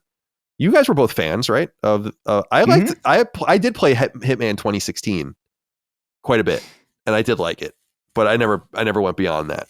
So are you guys looking forward to more? Oh yeah, absolutely. And if you played Hitman 2016, then Hitman 2 and 3 are really, at their core, they are just expansions of those games. More levels, So the basis of that game is all built on, PlayStation 4. And so the idea of them being able to make a true next gen or current gen, whatever, maybe it'll probably be PlayStation 6 by the time it comes out. Hitman game sounds awesome. Just because I couldn't believe how much I fell in love with those games. And I have no experience with Hitman outside of those newer Hitman games. And so maybe there are some Hitman purists that want it to go back to the old way, but I'm very curious too with what they're going to learn from doing the 007 game as well. I'm very excited for that. So hell yeah, bring it on. I love the open sandbox of those Hitman games, and I want more of that, only crazier with newer tech. I do give them credit for doing what I think a lot of games should be doing, which is platformizing their franchise in the world of assassination and like kind of leaning into that for short-term loss but long-term gain in the organization of it. And so you assume the next Hitman, if they call it Hitman 4, but they'll probably just call it something else, will be a new platform. Yeah, that'd be awesome. I love those Hitman games, man. Hitman 3 is so good. There's a mission in Hitman 3 that has like some of the most impressive shit that I've seen in any of those sandbox driven games. And this article's crazy, by the way. Like there's like some Slim Shady Eminem thing going on in Hitman. Yeah, I don't. Yeah. I'm kind of curious about. Can you kill Eminem? That'd be like I think he's awesome. The elusive target. Yeah, that's awesome. Because I think didn't they do something with like Sean Bean also or something like that? Yeah. And when I mentioned that weird IO Interactive showcase where they had Mind's Eye in person. And it was Mads Mikkelsen was the elusive target because they're doing a 007 thing in Hitman. But right. So yeah, they've done quite a few. They need to go crazy with it. Like who would like Mr. Bean elusive target? Mr. Bean or Mr. Bean would be great. George Lucas. It's funny because they do say he's at the food court. Yeah. Yeah, you got to like get to him eating his Panda Express. Right. They do say in that article, it's interesting that they have like lots of ideas, and like I would love to know like who has said no, because apparently like they say it's a lot of it's about like who's available.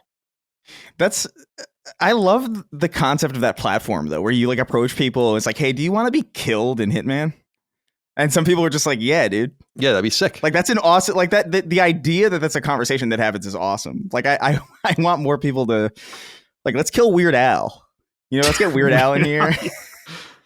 I feel like it'd be awesome. You rig the accordion to explode.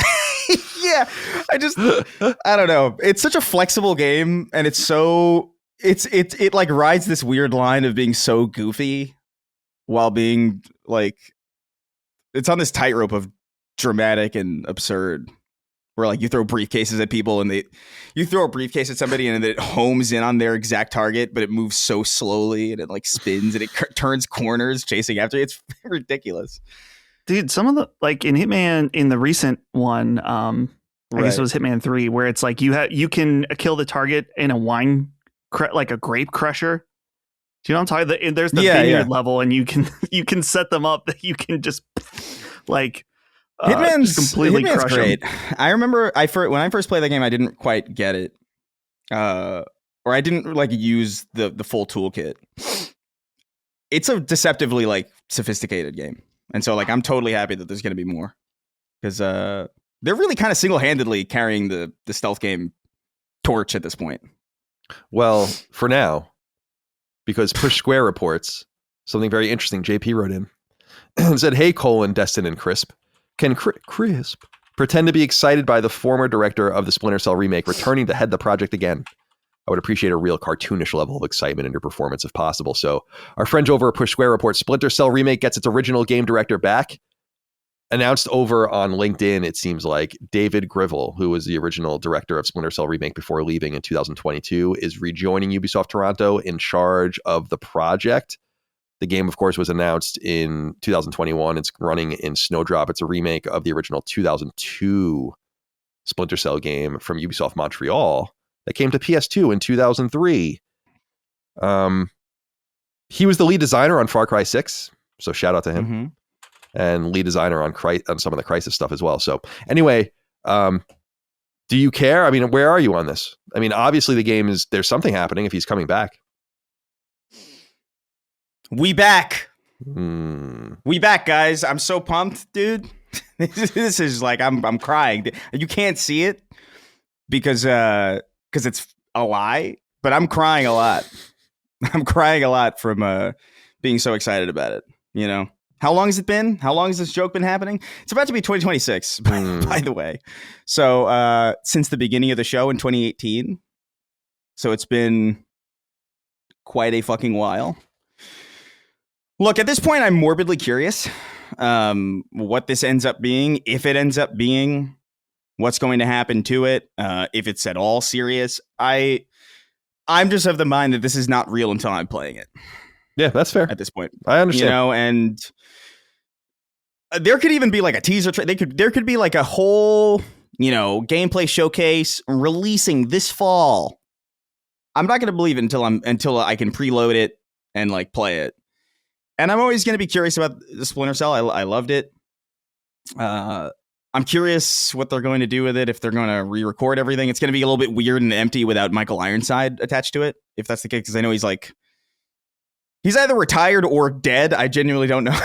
I don't know which one, but he's not involved with any of this stuff anymore. So like, if they're going to re-record it, that's somewhat disappointing, but at the same time, it would also be disappointing if they were working on a remake and they didn't do anything to update it in some way. Like, I don't know.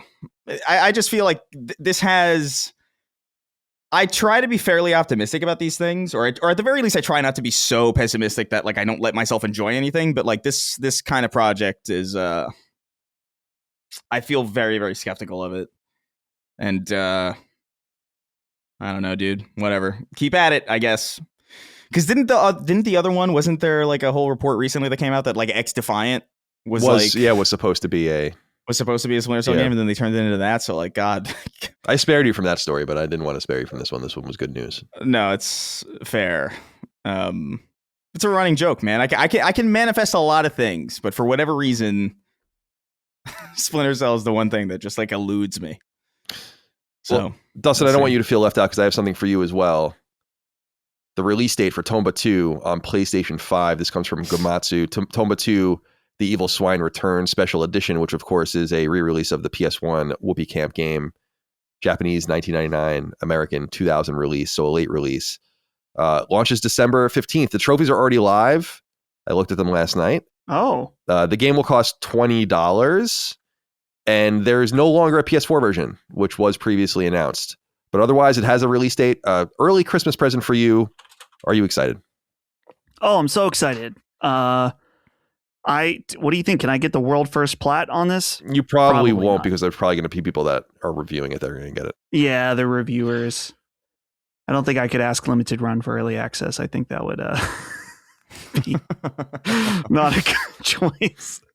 But I'm very excited about this. This is, as much as I love Tomba 1, Tomba 2, this is my game. This is my shit right here. So I will absolutely be all over this. Unfortunately, I did pre-order the crazy special edition once again.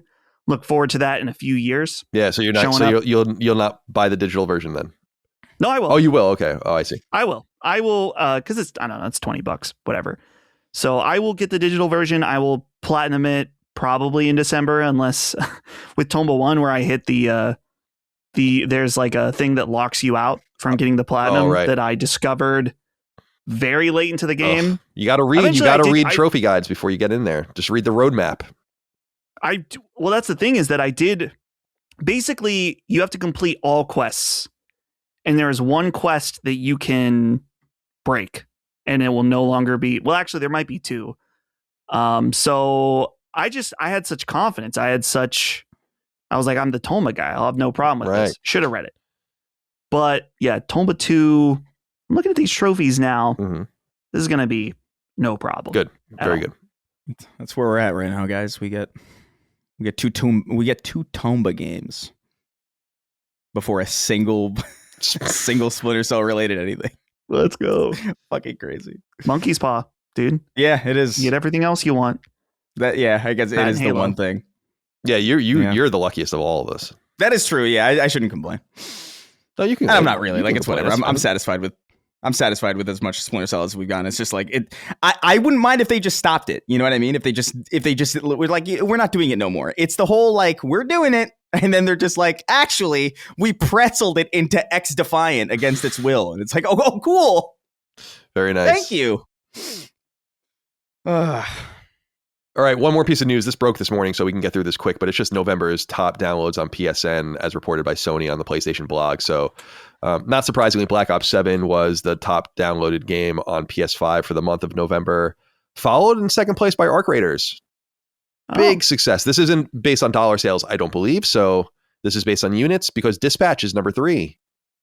Ooh. Battlefield 6 has been dropped to number 4, and NBA 2K26 rounds things out at number 5. Ghost of Yotei falls to number 9. College football, number 11. Spider-Man 2 peaking at number 12. Expedition 33, 13. MLB The Show, as we were talking about earlier in the show, is 14. And you see some things like The Outer Worlds 2 rounding things out at number 18. Over on PS4, Red Dead Redemption 2, obviously the top download, especially spurned on by the new PS5 port as well. So people are getting their cross-play going, or their cross-downloads, I should say, going, their cross-saves. Arkham Knight, number 2. Black Ops 7, still being purchased on PS4 and came in at number 3. Nothing else too interesting there. VR2 games, PSVR 2 games, top 10. Alien Rogue Incursion is number 1. Beat Saber, number 2. Arizona Sunshine Remake, number 3. And a few other things that are very familiar. Job Simulator, Pistol Whip, etc. And then free-to-play games. Where Winds Meet. The biggest PlayStation 5 plus PlayStation 4 free-to-play game. That game looks cool.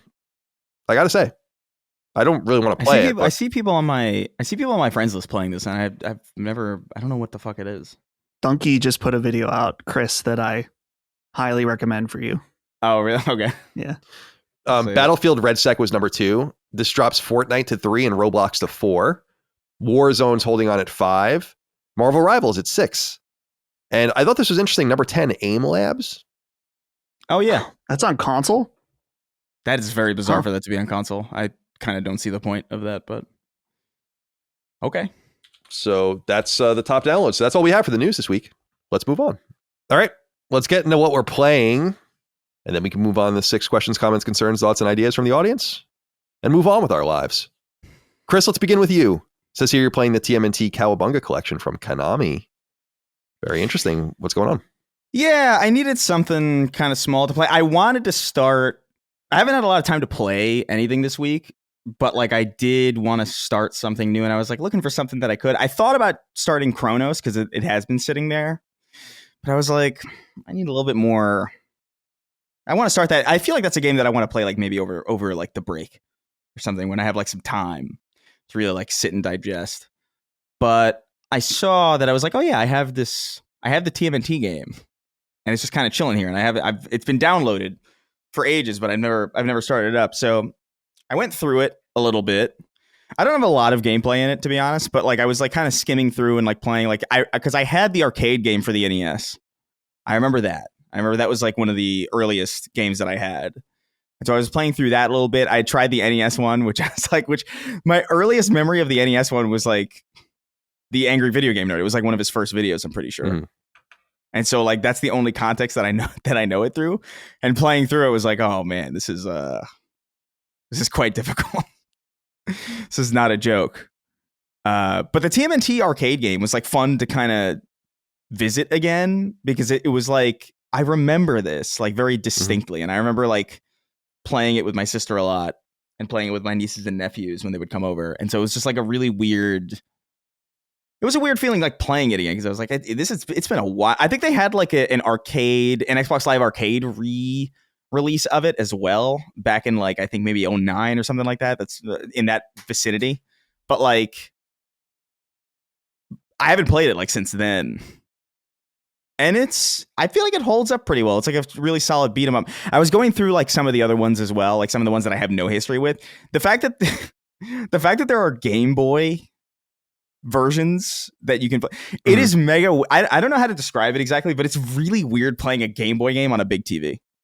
And I know that's not a novel concept to a lot of people, because I think there was like even like an expansion pack to like Super Game Boy or like there was some kind of expansion pack that let you do that. Yeah, it was on SNES. On SNES, I never had that. I went from NES directly to PS1 to PS2 to Xbox, so I kind of missed that interstitial like N64 SNES kind of cartridge time.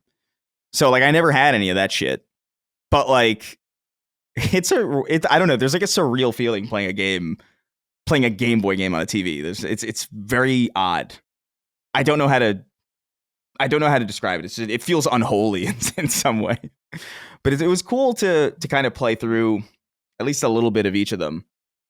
I think there's like a handful that I haven't touched. A lot of them have names that kind of blend together in my mind. So, and I don't have like too much of a deep history with it. So it's like I think 4 I haven't played yet, and I think there's like maybe 3 or 2 other ones that I haven't touched. But yeah, it's been a nice kind of like small thing to kind of chew on, kind of revisit some nostalgia, be reacquainted with some stuff that I have only have like tangential experience with. But I would imagine that as like a TMNT fan, like this is like a really like compelling package, especially the way that it's put together. I love the presentation of it. You have like the filters, the scan lines. You have like, you can get rid of the border, which I do almost every time. I don't. Does anybody like the borders? Yeah, I don't like. I really hate when they do this. Yeah, I guess I feel like they need to do it. I think. Yeah, I don't know. They had that on Contra on the 360 as well, and I hated it there. I was just like, I don't. At least they're wise. They're wise enough now to let you turn that shit off, because they understand that like some people just don't want it. But yeah, it's just been really cool. Like there's a lot of production value in it. Surprisingly, I think it's like put together really well. I think the menus are really well like animated and really well laid out. There's a lot of style in there. And so it's pretty cool. I don't know if I have much to say about it. I only grew up with like a handful of these games. But it's a nice kind of palate cleanser to the stuff that I was playing. I was pretty much like locked into Arc Raiders for a hot minute, and I was like looking for something before I moved on to something a little bit more meaty. And it's been pretty nice. I've been playing it on my Steam Deck, streaming it to my PC. That's kind of how I've been, like at night, I've been kind of like going through like some levels and stuff. But dude, that NES game is like really not easy. Like I find it like tremendously difficult. Yeah, it's very hard. The controls are so weird. Like he jumps. The turtles jump so much further than you would expect. Yeah, they jump crazy. It's ridiculous. Like, and it's slow. They do like the little flip. Yeah, they do the little flip. It's like super slow. Like some of the weapons are surprisingly like you can totally pick the wrong character. And like, I don't know the names of the turtles super well. Like, what's the one with like the little fork knives or whatever the fuck they're called? That's Raphael. Raphael sucks. Like his weapons have like no reach at all. Yeah. In comparison to everybody else. Yeah, you use the bow staff to like hit down through the platform. Yeah, you could use the bow staff to hit down, and like even the sword is pretty useful for that. But like the ref is just like, if you start with him, it's just like, wow, I've made a terrible mistake. But it's interesting, like playing these games that I really only have. I haven't made it to that famous underwater. Oh, the swimming. Yeah. Famous underwater, but I'm excited to see that. So I'll probably that's probably what I'll call it quits, because that's what I really do like that. I really do like that game. Like I always kind of did. It's just that you guys probably know this in history. Like everyone wanted the arcade game, right? Which is what you were saying. And the arcade game was released as TMNT 2 on NES. So there was that first TMNT game, and everyone was kind of like like. They like really made a pretty nice port. The arcade version of TMNT is obviously immaculate, but right, yeah. And then they kind of just stayed in that arcade game mold after that, like the brawler mold after that, which is cool. But I remember that was the major disappointment. Everyone wanted TMNT 2, and so many people bought or had the wrong game and shit. It was so fun. I will say, dude, like the port of the arcade game is pretty competent. Yeah, it is. Like I like it's definitely, obviously it's like the full one is obviously better. It's better animated, all that stuff. But like of the arcade ports that I've seen, considering it's an NES game, like it's really, it's not as compromised as I would expect it to be. And so it's just, it is cool to just kind of, even just from a presentation perspective, it's just cool to have these old things playable on modern hardware. I always appreciate that shit. Like even just for curiosity's sake. And I don't even think I bought this. I'm pretty sure it might be a PS Plus game at some point. It might have been a PS Plus game. So like for sure, if like you have that in your queue or whatever, like, yeah, give it a go. It is interesting. I'm like the least. I was born in a weird time where like TMNT has like damn near no cultural relevance to me at all. Like I grew up in between like the movies and like the modern kind of TV shows that people really, really loved. So like there was just like a vacuum of space where like I had uncles who were really into it and like nephews who were really into it. And then I was just like, this whole concept is dumb as hell, but like, I mean, yeah, it's funny. I grew up, I was the perfect age for the cartoons. Yeah. I was 4 when the cartoons came out, and I was into it from that age until probably 93 or so. But the thing is that it was competing. It's what Dagan always talks about childhood resource management, where it's like, you have to like, and I love how he always talks about this. It's like, you have to just decide what you're going to be into. And I love Turtles, and I had the 4 Turtles. I had Shredder, I had Rocksteady and Bebop, and a few others. But like, I was like G.I. Joe, man. I'm still in. They were major competitors with each other. So I was like, I don't have the resources. Like, I'm not. My parents, they didn't just capriciously buy us shit. You know, like it had to be like a good report card, and you got an action figure, or it was your birthday or something, or you saved money from something, or did some chore or something. Yeah. So that was like what stopped me from getting deeper into TMNT, while I knew kids that were like, that was their shit. And if you were into that original run of Playmate toys, like they went on for a while, and they're like really popular. And I loved the TMNT Shredders. Was it Shredder's Revenge? Where that was like such a throwback to my era, and even shit that I didn't even recognize, where I was like, oh, this is from like 1994 or 1995. I'm like the various villains and shit. But I think Turtles is the Turtles that I think is the best. And this is a little, I don't know how unpopular this would be, is the first movie is the live action movie is so fucking good. Like, has no business being that good. And I am a huge fan of Casey Jones. So that's like my favorite thing in TMNT is Casey Jones just beating the shit out of people with baseball bats in New York City. It's like, with a hockey mask on. It's fucking dope. Love it. Yeah, I think like at my age, for a lot of the people who were like that age around the height of the Turtles, I think for me it was like Spider-Man and Dragon Ball. Sure. Kind of was like took that mantle because there were so many games, and you know, Budokai and the Spider-Man movies were like new and big. So like that was like my obsession. And it was just like, and then I think in 2007 is when like Turtle started kind of coming back because they had that. Yeah, and that I don't know any show. of that. Like, I don't know any of the new shit at all. I've seen that Mutant Mayhem movie is actually pretty good. I remember a bunch of friends of mine wanted to see that, and it looked like it was like animated with like some Spider-Verse style stuff. So I was like, as an animation person, like, all right, I'll check this out. And it was pretty good. It's surprisingly good actually, from what I remember. But yeah, I just missed it. So like my only experience really is the TMNT arcade port. And I played the shit out of it, but like, I don't even think I knew it was like, I don't even think I knew that it was based on a cartoon until like genuinely probably like 2009 or something. Like I had no concept that it was ever, like, I think I knew the movies, but I thought that I guess I knew that they were comics, and I knew that the movies were based on the comics, but I had no idea like about the television shows from like back then. I had no fucking clue. So yeah, but that's really all I've been playing Arc Raiders every now and again still too, and I'm trying to play through Vampire the Masquerade still, but like I have it on PC for free, and I so rarely want to sit at my PC to play games, and that's kind of like it's really the only barrier really for me. It's just like I'm just not. That's why I want this machine. I want this Valve machine. If I could sit and play this stuff in my living room, it's like it'd be pretty good. But right now, like my desk is too. I'm always like frustrated at myself when I'm at my desk and I'm not working. Like it makes me upset. So like it's not the best environment, but I think Chronos is probably next over the holidays. Oh yeah, I'll probably get to that. Yeah, past 500,000 copies sold. Shout out. Yeah, shout out to Kronos. I'm hoping. I've heard really good things about it, and I'm hoping that I haven't built up an internal narrative in my own mind where I'm like expecting it to be more than it is. Like I'm always like very cognizant of that, where it's just like I hope I'm like managing my expectations correctly. But I think you'll understand it. I hope you so like too. that. You feel about Dead Space the way I feel about Dead Space, and this is definitely in that vein. So I think you'll dig it.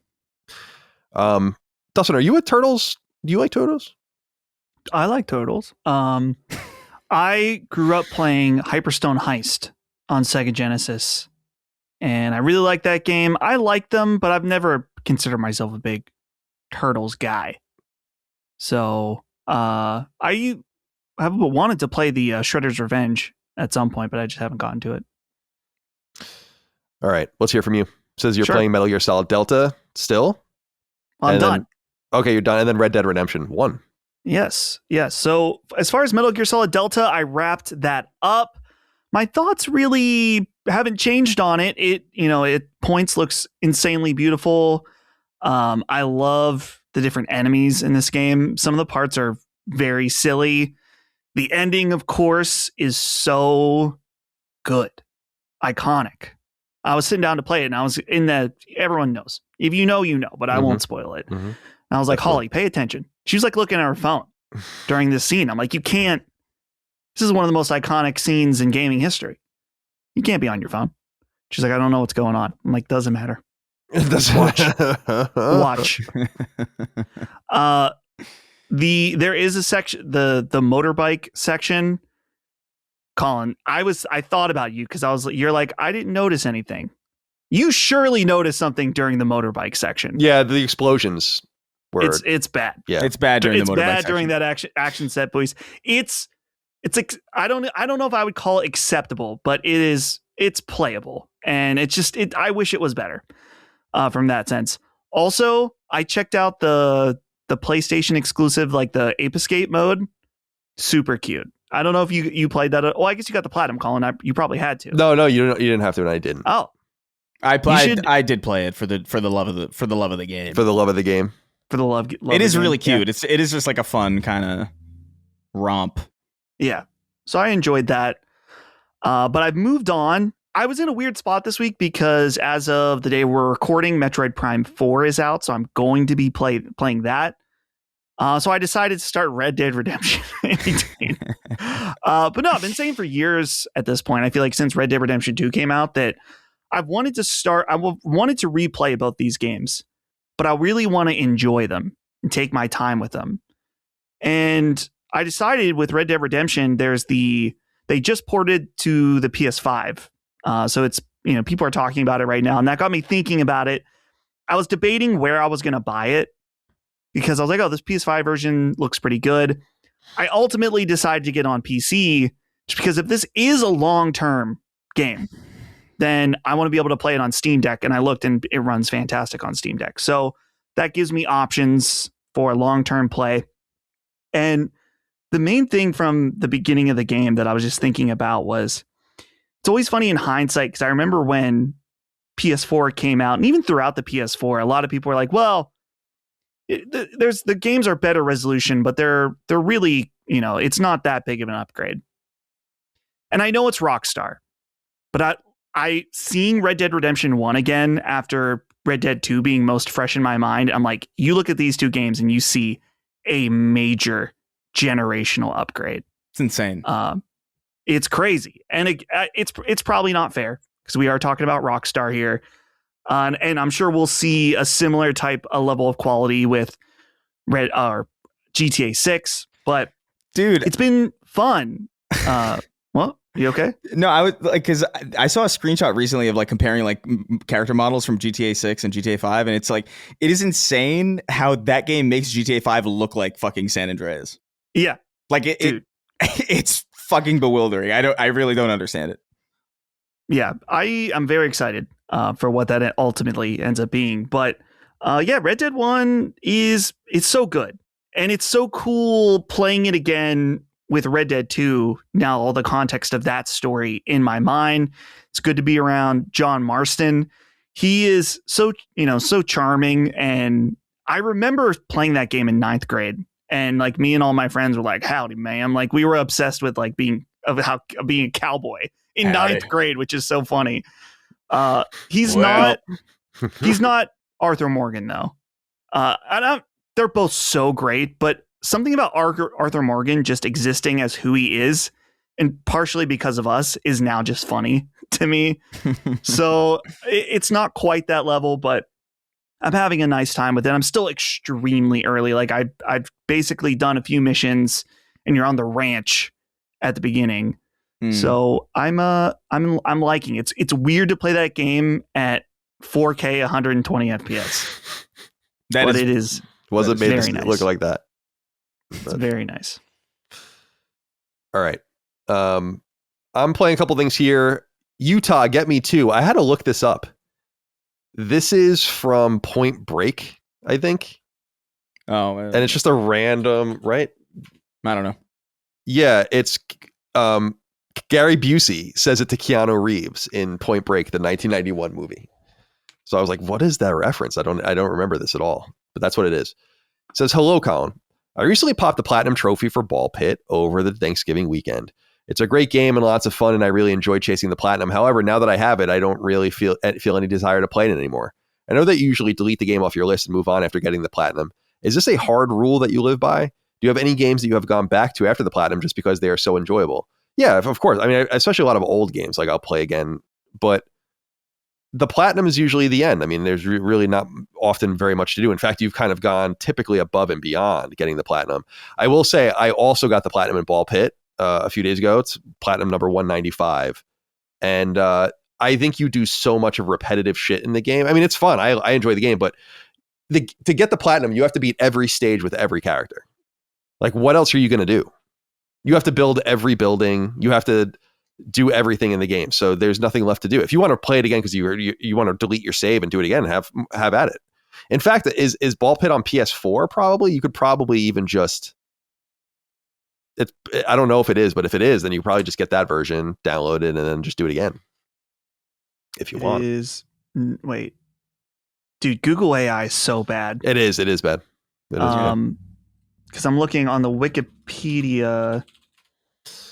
Yeah, I don't believe it's on PS4. Yeah, it's only on PS5. On Google AI is like, it is a roguelike game for PS4. It's like, no, it's not. Yeah, why is it so bad?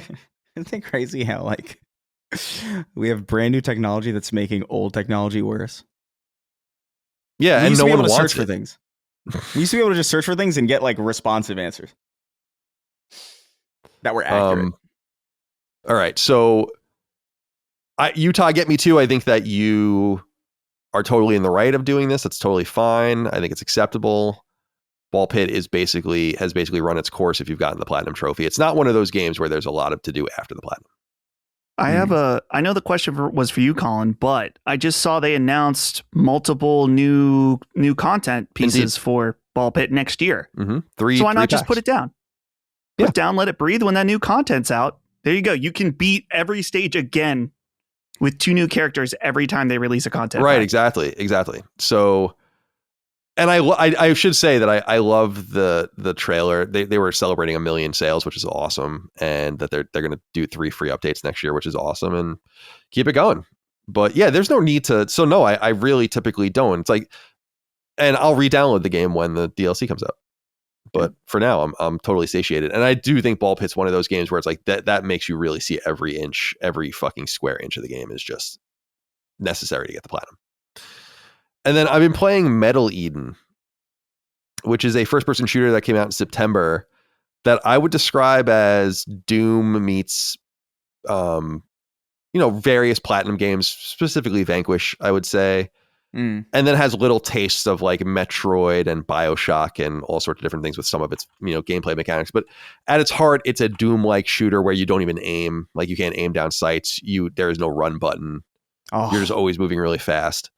And I really, really like it. It's a little bit, all right. So I played through it and I beat it on hard. I also played it on stream and probably played a third of the game on stream on normal. And now I'm playing through on brutal difficulty, which is the hardest difficulty level. And I'm on mission 6 of 9, like towards the end of mission 6. It's really difficult, but I'm slowly getting through it.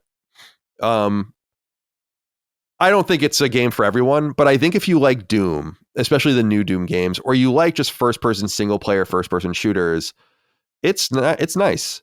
It's got some technical problems wherein there's like some clipping problems where you like clip through the environment from time to time, or like end up on the wrong platform, and it kind of fucks your whole vibe up of like where you are and like what way you're facing, and like you're kind of snapping in another direction.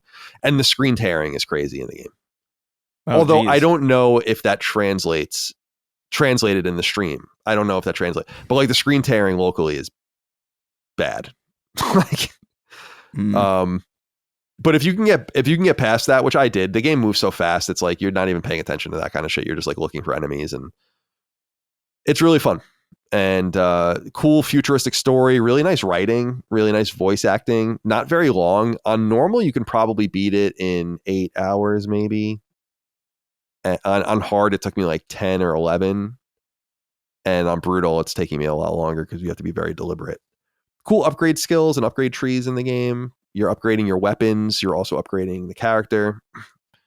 So yeah, nothing too it's by a studio called Rycon, and they're the guys that made the game Ruiner, if people remember that, which was like kind of like a twin stick. I think it was not a twin stick shooter, but like a top down shooter. And it makes you want to go back and play. I think I own it actually. I think I bought it on sale once, or maybe it was on PS Plus or something. But I want to go back and play that at some point. This makes you want to do that. Yeah, I forgot about this. I also think Metal Eden, the one that I was saying, it's like Vanquish. I think it's like Vanquish very much in its visuals, and it reminds me a lot of G.I. Joe, which Vanquish also does. Like what a G.I. Joe game could be.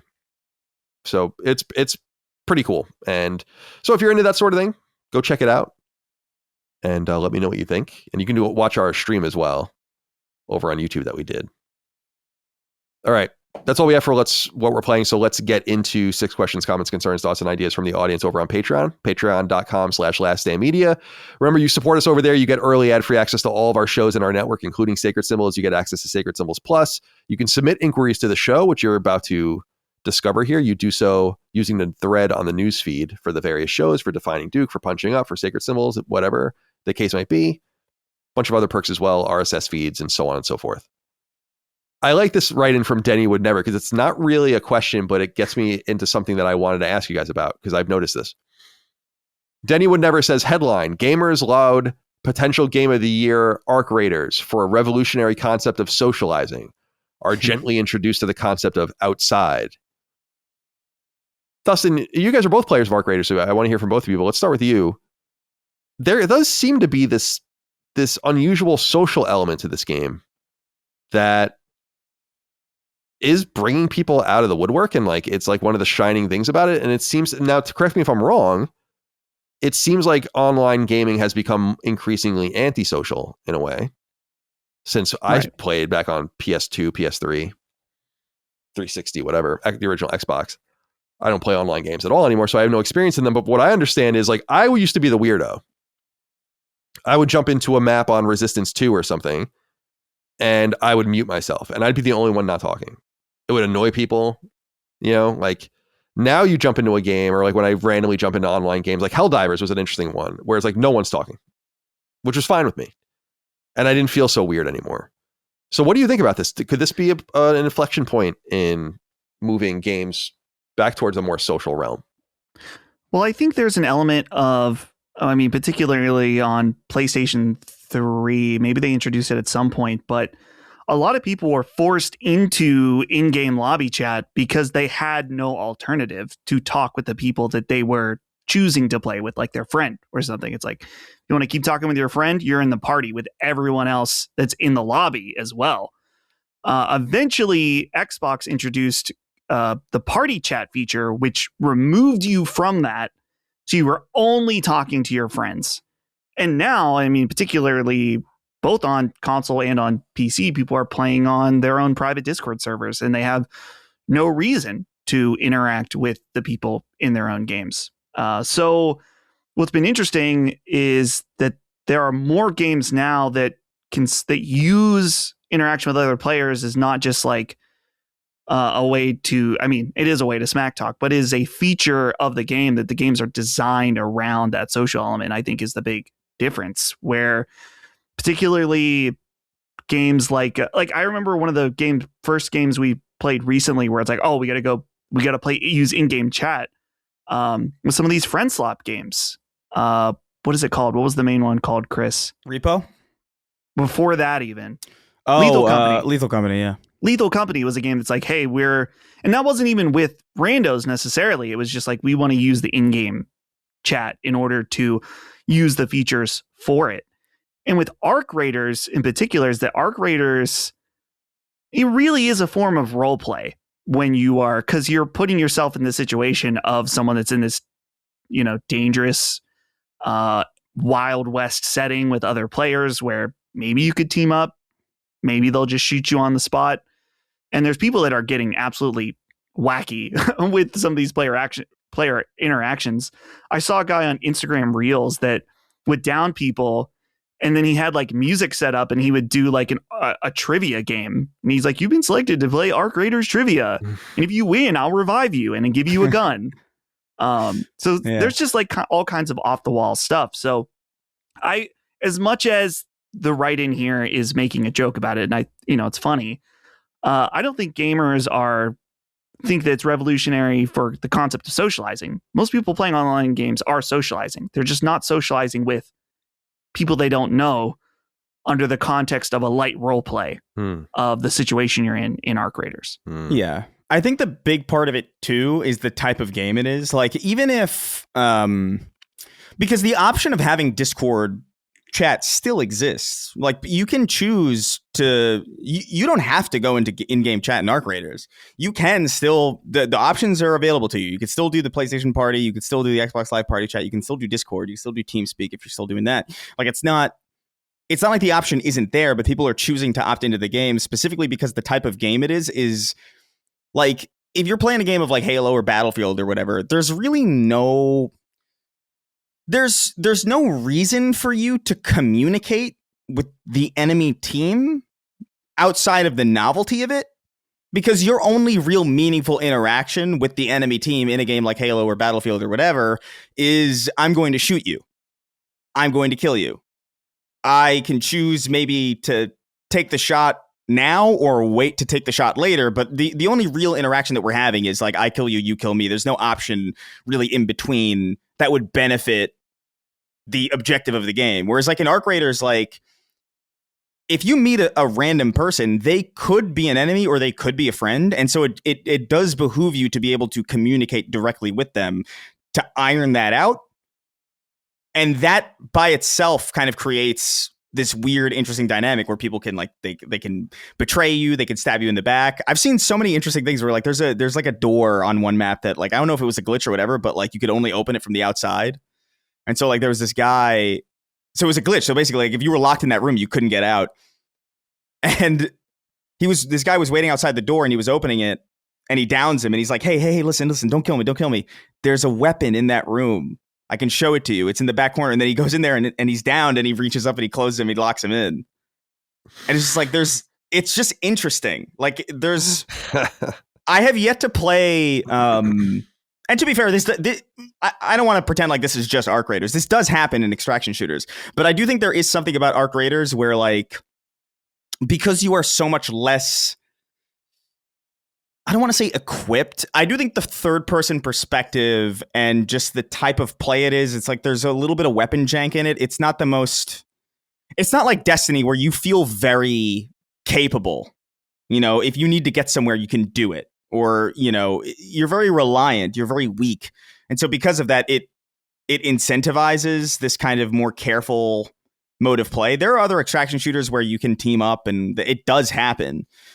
But I think the nature of the first person perspective in those other games just makes it feel inherently more competitive and makes you feel a little bit more like, no, I could take them out. Like there's less of a reason, I feel. And so it's just this interesting kind of social thing that I've not played a game of Arc Raiders where people are talking and it's been the same outcome more than once. Like, it's always like different. There's always like these people with weird gimmicks. I ran into a dude who was doing like a radio. He was standing in like this like tower and he was just playing music and he was taking requests. I guess he was like doing it through Spotify, but he had like no weapons on him. He just went in there to just like play a radio DJ. And it was just like, it's interesting. Like it's weird. Like he's literally doing this for no reason other than to create interesting moments for other people. And I think that's cool. Like it's really interesting. It's been a really fun kind of thing to be a part of. I do think though that the kindness is becoming more and more I've noticed a little bit more hostility as time's gone on, because I think people are like getting more competent at the game. They kind of understand a little bit more. They get how the weapons work. They understand how reliable each thing is. They know to upgrade their guns to the highest quality. So now I've noticed more firefights. And that's kind of just destined to happen. But this brief period of time has been really fucking cool. And I'm sure it'll continue to be as more people jump in and resets happen and all that shit. But I do think it's more than just people being reacquainted to socializing. I think it's the fact that it's actively, it is a tool for the actual gameplay, as opposed to this extraneous thing that you just kind of opt into and opt out of. I'm fascinated by the meta of the game. I've said that many times now that I'll be interested to see how they lean into the balance of it to keep it somewhat kind, but also somewhat hostile. And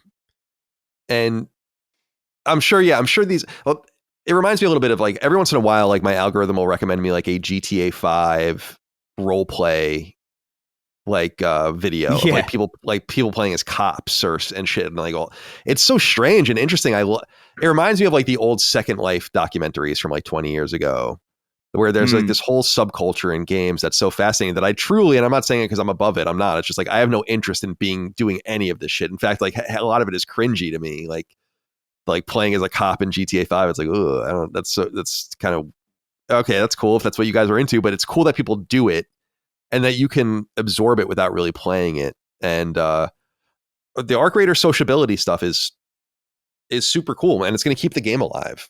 It's never going to be, I don't want to say never, but I don't think anyone expects it to be like a Call of Duty level success story, but it's a big game. It's a really big game. And this is why, by the way, too, that like it was so baffling to me that Marathon was going to forego this feature. I really I can't. It is the primary, and I mean the primary highlighted factor of any Arc Raiders clip that I've seen on social media. The prime factor in it is strangers interacting with each other on mic. Like, there's no like, look at this crazy trick shot I got. There's no like, oh, I shot this drone and it fell weird. It's always like every clip is two strangers interacting in a way that's like weird and eerie or funny or just like, whatever you want to call it. But like the idea that was even on the table where it's just like, yeah, we don't think we're going to do it. It's like, why? Like, how do you not know that this is like an inherent, like a self-fulfilling marketing engine for your game? And poor Marathon, by the way, like, yeah, like I said, there's a possibility of Marathon benefiting a great deal from Arc Raiders priming greasing the skids, and like people are into it, and then maybe it comes along, and then maybe like the gun plays better, or there's something very compelling about it and it attracts people. But the proximity of the game to Arc Raiders also means that it can die very quickly too. And yeah, I'll be very interested to see how it all goes. I think it has the potential to grab a lot of the first person people, because that is the main thing where like I hate PvP in Arc Raiders. I think it feels like dog shit. I really like, no matter how good I get at it, and I've gotten pretty good, like I can competently like play that game and like scope people out and win, but it's like I don't know, there's something about it that feels kind of, I'm excited for whenever Marathon's going to come out, because I do know for a fact that it plays so fucking good. But yeah, there's definitely going to be people where it's just like, that's just not going to be their kind of game, because it's more PvP focused. Arc Raiders is a lot friendlier. It's a lot more like, hey, you want to help me do this quest? Like, I know for a fact, like even with proximity chat, I know for a fact Marathon is going to be toxically hostile. I know it. I know it's because you're just like, you're going to feel empowered to be that way. Because you're not just some guy. You're not like some fucking weak little dude with a backpack running around like scavenging for screws and shit. Like, no, you've got like insane abilities. So you're going to want to fight. And that's going to be the prime difference, I think, between them. I think Marathon's going to be immediately hostile, which I'm kind of into also. But we'll see. I think it really is like kind of like a coin toss where like I don't know how it's going to. It might benefit it in the short term, I think. But like I do think in the long term, it might be like they might be fighting a war with a studio that's, and by the way, Bungie, I'm saying, might be fighting a war of attrition with a studio that's very responsive and very quick to react. Like Embark is pretty good about like updating their game pretty quickly as far as like there's some issues still, like there's glitches and shit where people are shooting people through walls, but they've cleaned up a lot of like the door exploits. I know you probably know about that, Dustin, where like you could like squeeze through Colin doors. Has to know about this. So there are keys that you can find that open up special unlocked doors. But what people discovered is that if you were in a trio, one person would run at the door, and if the other two jumped in front of it, it would push them through the door, and they could unlock it without the key. This is a problem, but I'm sure it's like a tough problem for them to figure out in terms of like the level geometry and stuff like that. So their solution was, if you go into a room without unlocking the door, there are traps set up inside and they will roast you alive. It will like fire will flow into the room and kill you. I'm like, cool. That's pretty good. That's a good solution. It's a very skunkworks solution. It's like those third person camera mods of like the original Doom 2016 where like you could see that like Doom guy is like a head attached to like big feet. Right. Or it's just like you're not supposed to see that. Like it's so funny to imagine like that room is just full of traps, and then the second you use the key on the door, they just despawn like really unceremoniously, and then you could just go in there. That is an awesome fix, I think. But yeah, they're good about reacting, and so that's going to be the big thing because Bungie, for as good as they are at like building games that just feel really fucking good, they're not very responsive. They're more responsive than some other studios for sure, but like it's just like, dude, there's been key Destiny issues that have gone completely unaddressed for like a really, really long time. And so like, I don't know, they've got to be kind of on it with Marathon. And to their credit, based on some of the people that I've spoken to who have been playing and playtesting Marathon for years, they have like responded to player feedback and stuff, and like changed stuff for the better. But like, it's hard to know what that's like in a live environment. It's hard to know like what their response time is going to be when the game's out the door and there's like a game breaking bug that like deletes everybody's loot, like in Outriders or something. When that game had that problem, you know, how quickly can they? That was ridiculous. That was the thing that made me not want to continue it, because I was just like, bro, I'm not gonna. It's a looter shooter, and like I could lose all my shit. No way. Yeah, that would have been soul crushing. I dodged that, thankfully. Yeah, but yeah. Jonathan Turner writes in and says, "Hey guys, got a question for you. Are there any games that over time have appreciated for you the way good real estate does? I'm not talking about replaying them, just the way they grow in your mind and take on more value as years pass. For me, that game is the first Death Stranding. When I first beat it, I was pretty lukewarm on the whole experience, but as time went on, I kept thinking about the atmosphere, the soundtrack, and that strange sense of loneliness I felt playing it during an unusually cold winter here in Phoenix. All of that has made the game settle into a really special place in my heart, even without revisiting it. Do you guys have any games like that? Titles that didn't fully land at the time, but have grown in meaning or appreciation as years have gone by? Thanks as always." Dustin, do you have any ideas that come to mind for this particular question from Jonathan Turner? Yeah. Well, I don't know if the things that I was thinking of fully apply, because he's saying something that you're lukewarm on and then grow. Because usually if I'm lukewarm on something, it usually doesn't change. There are games, though, that absolutely in my mind that I was like, yeah, that was pretty good. And then time goes on and you're like, well, actually, that was amazing.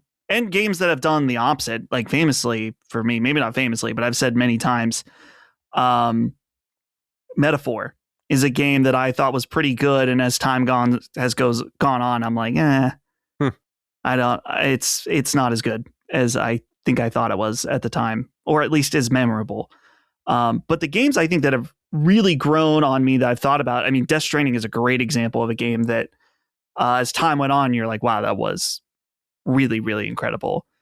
The other two I could think of are, for me, Nier Automata is a game that I think about regularly. Think about the story and the concepts and how amazing it is. And I would love to replay it at some point.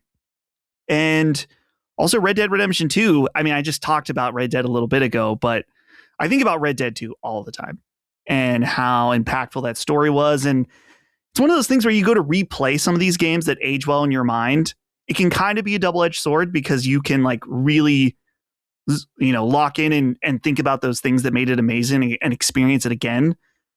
But those less favorable things that you maybe didn't like as much that you forgot about may come back. Because I know when I play Red Dead Redemption 2 again, that epilogue, that I will just leave it at that, is entirely too long. But when I think about Red Dead, I don't think about that. I think about the key moments that are so good. And I think about, like, this could happen with Nier Automata, that when I play it again, that some of those lesser moments or things that aren't so good about the game will come back. And so you got to be careful. Maybe some things are better left in your mind than going and re-experiencing them. Chris, anything come to mind for you? Yeah, there's been a handful of I think Metal Gear Solid 5 was the biggest one for me, where like I just had a borderline 180 on that game, where like I liked it reasonably enough, but I also, it's hard for me to talk about these kinds of things because like I think it's earnestly just because I played them in different ways. And so I wonder like if I would have felt the same way if I'd played it the same way. Like, because when I first played Metal Gear Solid 5, I had no context for Peace Walker. I had no context for like the metagame. It just kind of seemed like frivolous, tedious menu stuff that I just didn't feel like engaging with. I just wanted to do stealth shit and leave. And because I was so focused on that, not realizing how those metagames kind of tie into that and give you more equipment, I kind of fell off that game early. And then I played it way later on Steam Deck, and I chose to specifically interact with those elements a lot more. And because of that, I ended up like, oh, this is like actually a fantastic, like this is a really well done system. And like the meta narrative of it, I think is like really compelling, like more so than the narrative that's there, like pre-scripted for you. But I'm sure there's other games like that. Like I often come back to games because they don't hit me right in the moment. The Witcher 3 was another one of those where I started that. I started that game like a couple times before I really got into it, and like before it really like gelled with me. And even when it gelled with me, I got really deep into it, and then I got pulled away to something else. So I'm sure there's a bunch of these that aren't coming to mind. Maybe the biggest one, though, is probably Combat Evolved. Where, like, over time, I think I like Combat Evolved more. I still acknowledge that it's, like, my least favorite of those games. But, like, I think when I was littler, I didn't like it as much as I do now, even if I still don't like it as much as the other things. I think there's more to it, and it is more interesting to study and, like, look at. But those are really the only ones. In my mind, I was with you, Dustin, where you were saying, like, games that I didn't necessarily didn't hold these games in esteem. In fact, I held a lot of these games in high esteem, but rather like the games that I think still have resonated over time in an even greater way are all the games that I think I thought we would get more of, but actually ended up being kind of one-off attempts at something new and exciting. So I think about Mass Effect, or even something like Spec Ops: The Line is like a really powerful and dynamic and interesting game for the time. Just the game, Metal Gear Solid, the original Metal Gear Solid. It's like, these are the games where it's like, damn, all these years pass and they're still so interesting and unique, and really think about all the things that have been copied ad nauseum. There's certain things that are uncopyable or like really hard to replicate. And that's the stuff that I think stands out to me more over time. Just a high level of quality, even of a game like Red Dead Redemption 2, what we were talking about earlier. It's like just this insanely high level of quality for that sequel that all these years later, it's still kind of the benchmark, which is why I'm so very interested in GTA 6, just from that perspective about like how high our expectations should be for it. But anyway, Charles Krauthammer wrote in, very interesting. Charles Krauthammer do you guys know who that is? He was like a political commentator and writer. He was like in a wheelchair, I think. And He was on like Fox News all the time. I think he worked for the Washington Post. I remember this guy. He passed away probably, I don't know, 5 or 10 years ago. Charles Kratt, and what was funny is it was even a picture of him, like his icon was like a picture of like, all right. Charles Krauthammer wrote in and said, "Hey gents, I wanted to see if you share my disdain for leakers. There is, with rare exception, some unemployed basement dweller who functions as a data broker, seeking to take all the wind out of our sails before a given media event. Can you imagine how cool it would be during the Game Awards if Half-Life 3, the current balloon being popped, is revealed and absolutely nobody saw it coming? A delightful surprise. Instead, being a video game fan who is even mildly plugged in is akin to enjoying thriller novels. You're engrossed in one, except inevitably some schmuck comes up and says, wait till you see how she dies at the end. It's gruesome with the chainsaw. Can you believe her dad fucked her too? Jesus Christ." A seemingly apt parallel to turning into any media event in the game space. Thoughts? If you didn't, it wouldn't have been weird if you just stopped before you talked about the dad fucking the girl. Yeah. You know? Like you had like a lot of momentum going there, Charles. It's Charles, you know. Yeah. Who are we to judge? Right. Yeah, he's an award-winning writer. He's an accomplished person, you know. We discuss this every once in a while from different perspectives, and obviously with the Game Awards on the horizon, there's this feeling that, you know, what's a surprise and what's being leaked and all of the rest. And I don't know, it feels a little less inelegant these days than it used to be, because it's all optical, but it used to be like typically an outlet reporting something about talking to sources, and they say this, and it's like this kind of story. And now it's just like someone tweeting out some fart and it being real or not, and then people writing about that fart and then people interpreting it. And it's what we were talking about last week with Intergalactic and many times before. I appreciate the game because there is a balance between just leaking everything that exists. Like all right, let me put it this way. I understand the perspective of a journalist saying like, anything I learn, I'm reporting. I'm fine with that. It's not really their job to like keep secrets and marketing secrets for companies. But then you think about also the gravity of that. Like, it's not a state secret. It's not Prism and like the spying apparatus, or like secret wars in Laos, or like, it's like the existence of a video game. And it actually does have material effects on the planning of a company that you should ostensibly not care about, but that nonetheless is being victimized by these different things. And so I think there's a balance. Like, I've leaked the existence of games before, and it is what it is. But the thing that I'm most confused about, I guess, guys, is people making a career out of it. Like, that's what seems to be Jason Schreier's kind of thing. Or we were talking about Inside Gaming like a while ago or whatever. It's like, here's a factoid you're not supposed to know. And there's a place for that, and that's awesome. And we use that, you know, we do that once in a while, but we also source that all the time when we talk about things. I'm just glad that I've never really been in that, wedged into that space where like that's what your production is expected. Like if Jason Schreier doesn't have a scoop for a month, that's like a big deal.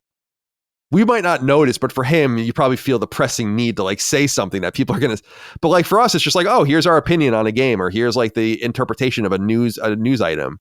And so I'm just glad that I don't even have to really be in that space, so I don't have to worry about that. I can say that there are things I know that would definitely spoil things for people, not necessarily at the Game Awards, but just like the existence of things.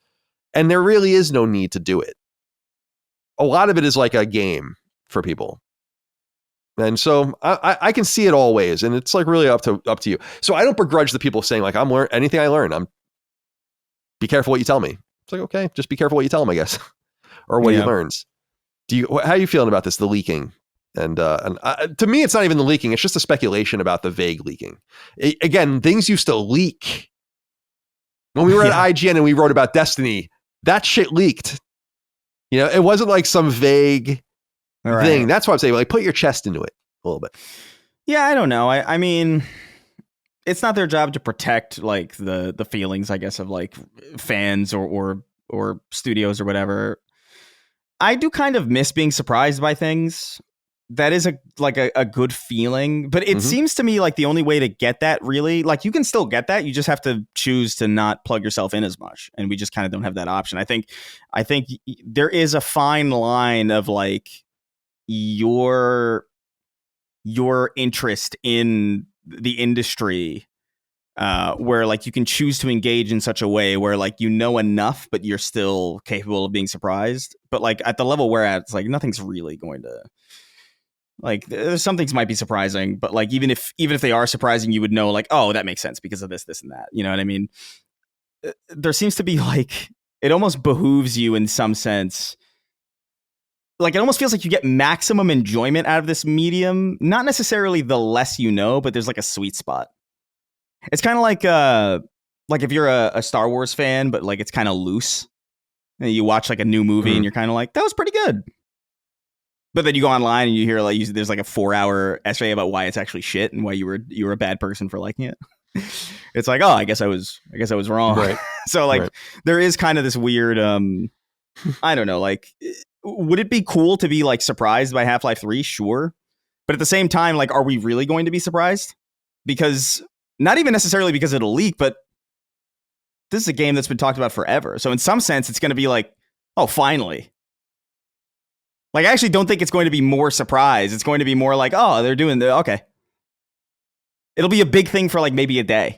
Yeah, and then it'll be on to the next thing. Well, that's what we were saying about when Dick Cheney died, and that got like 2 hours, and then I just forgot it ever happened. And then they had his funeral. I was like, wait, Dick Cheney died? And I was like, oh yeah.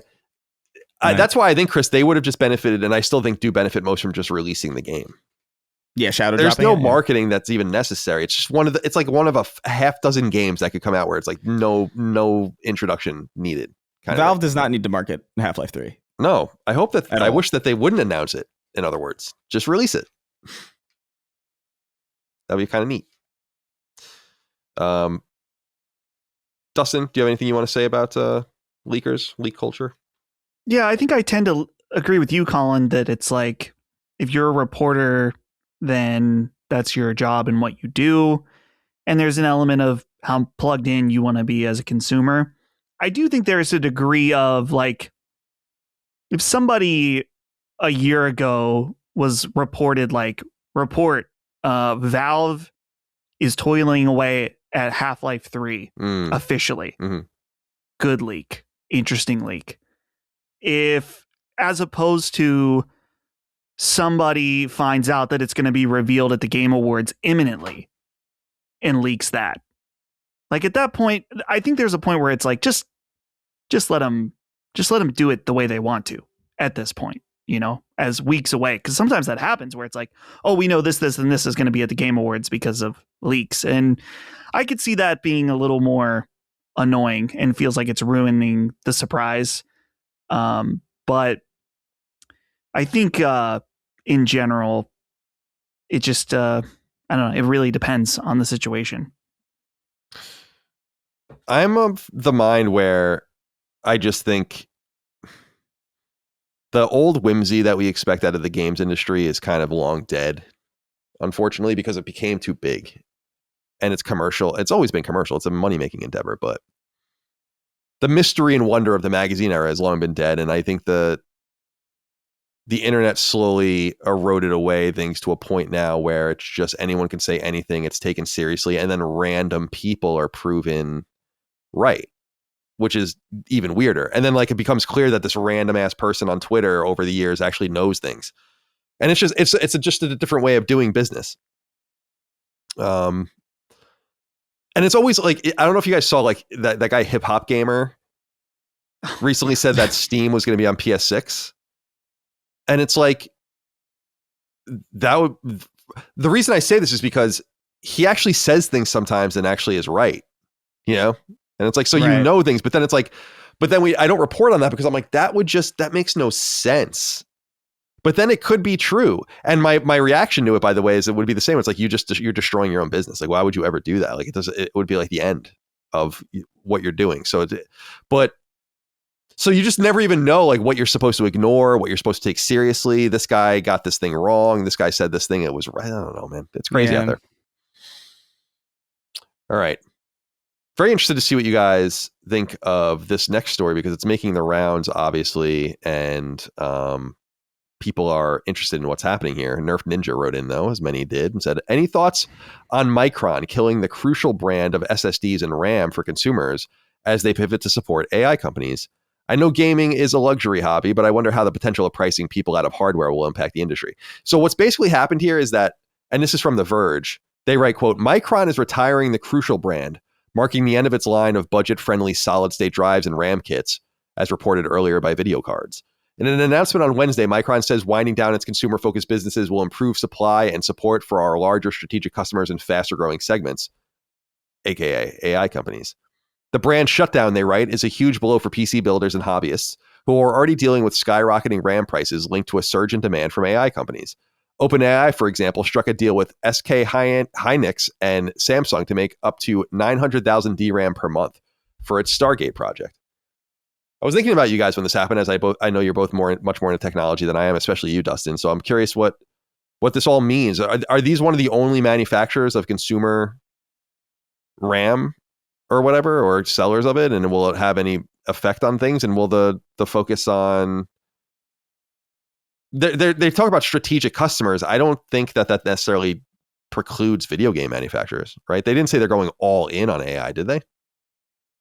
I honestly, I'm not sure. I've heard of this story, of course, and I think that its effects could be pretty bad because, to my understanding, there are only so many people that have or companies that have the manufacturing capabilities of making this kind of stuff. And as we discussed on some show, I don't know if it's Sacred Streaming, but OpenAI is purchasing 40% of the world's DRAM manufacturing, which is causing complete chaos. And so the fact you have one less manufacturer just saying like, we're just going to go all in on that. I mean, so that just means the supply is only going to get worse. And yeah, immediately this affects PCs, but it will affect everything.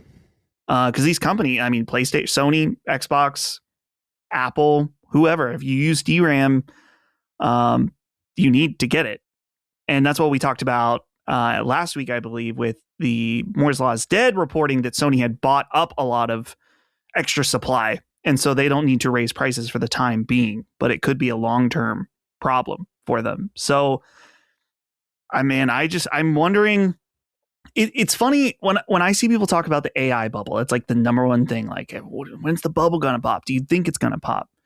So I guess my very layman's opinion, who's someone who does not follow a lot of this stuff, is eventually there will be an AI bubble pop, of course, but something like the RAM that is needed, just because there are less AI companies doesn't mean there's not still an increased amount of AI needed equipment from the winners of that. So even if the bubble pops, this RAM problem and all of the different problems along with AI in terms of manufacturing and hardware, I don't think are going to go away.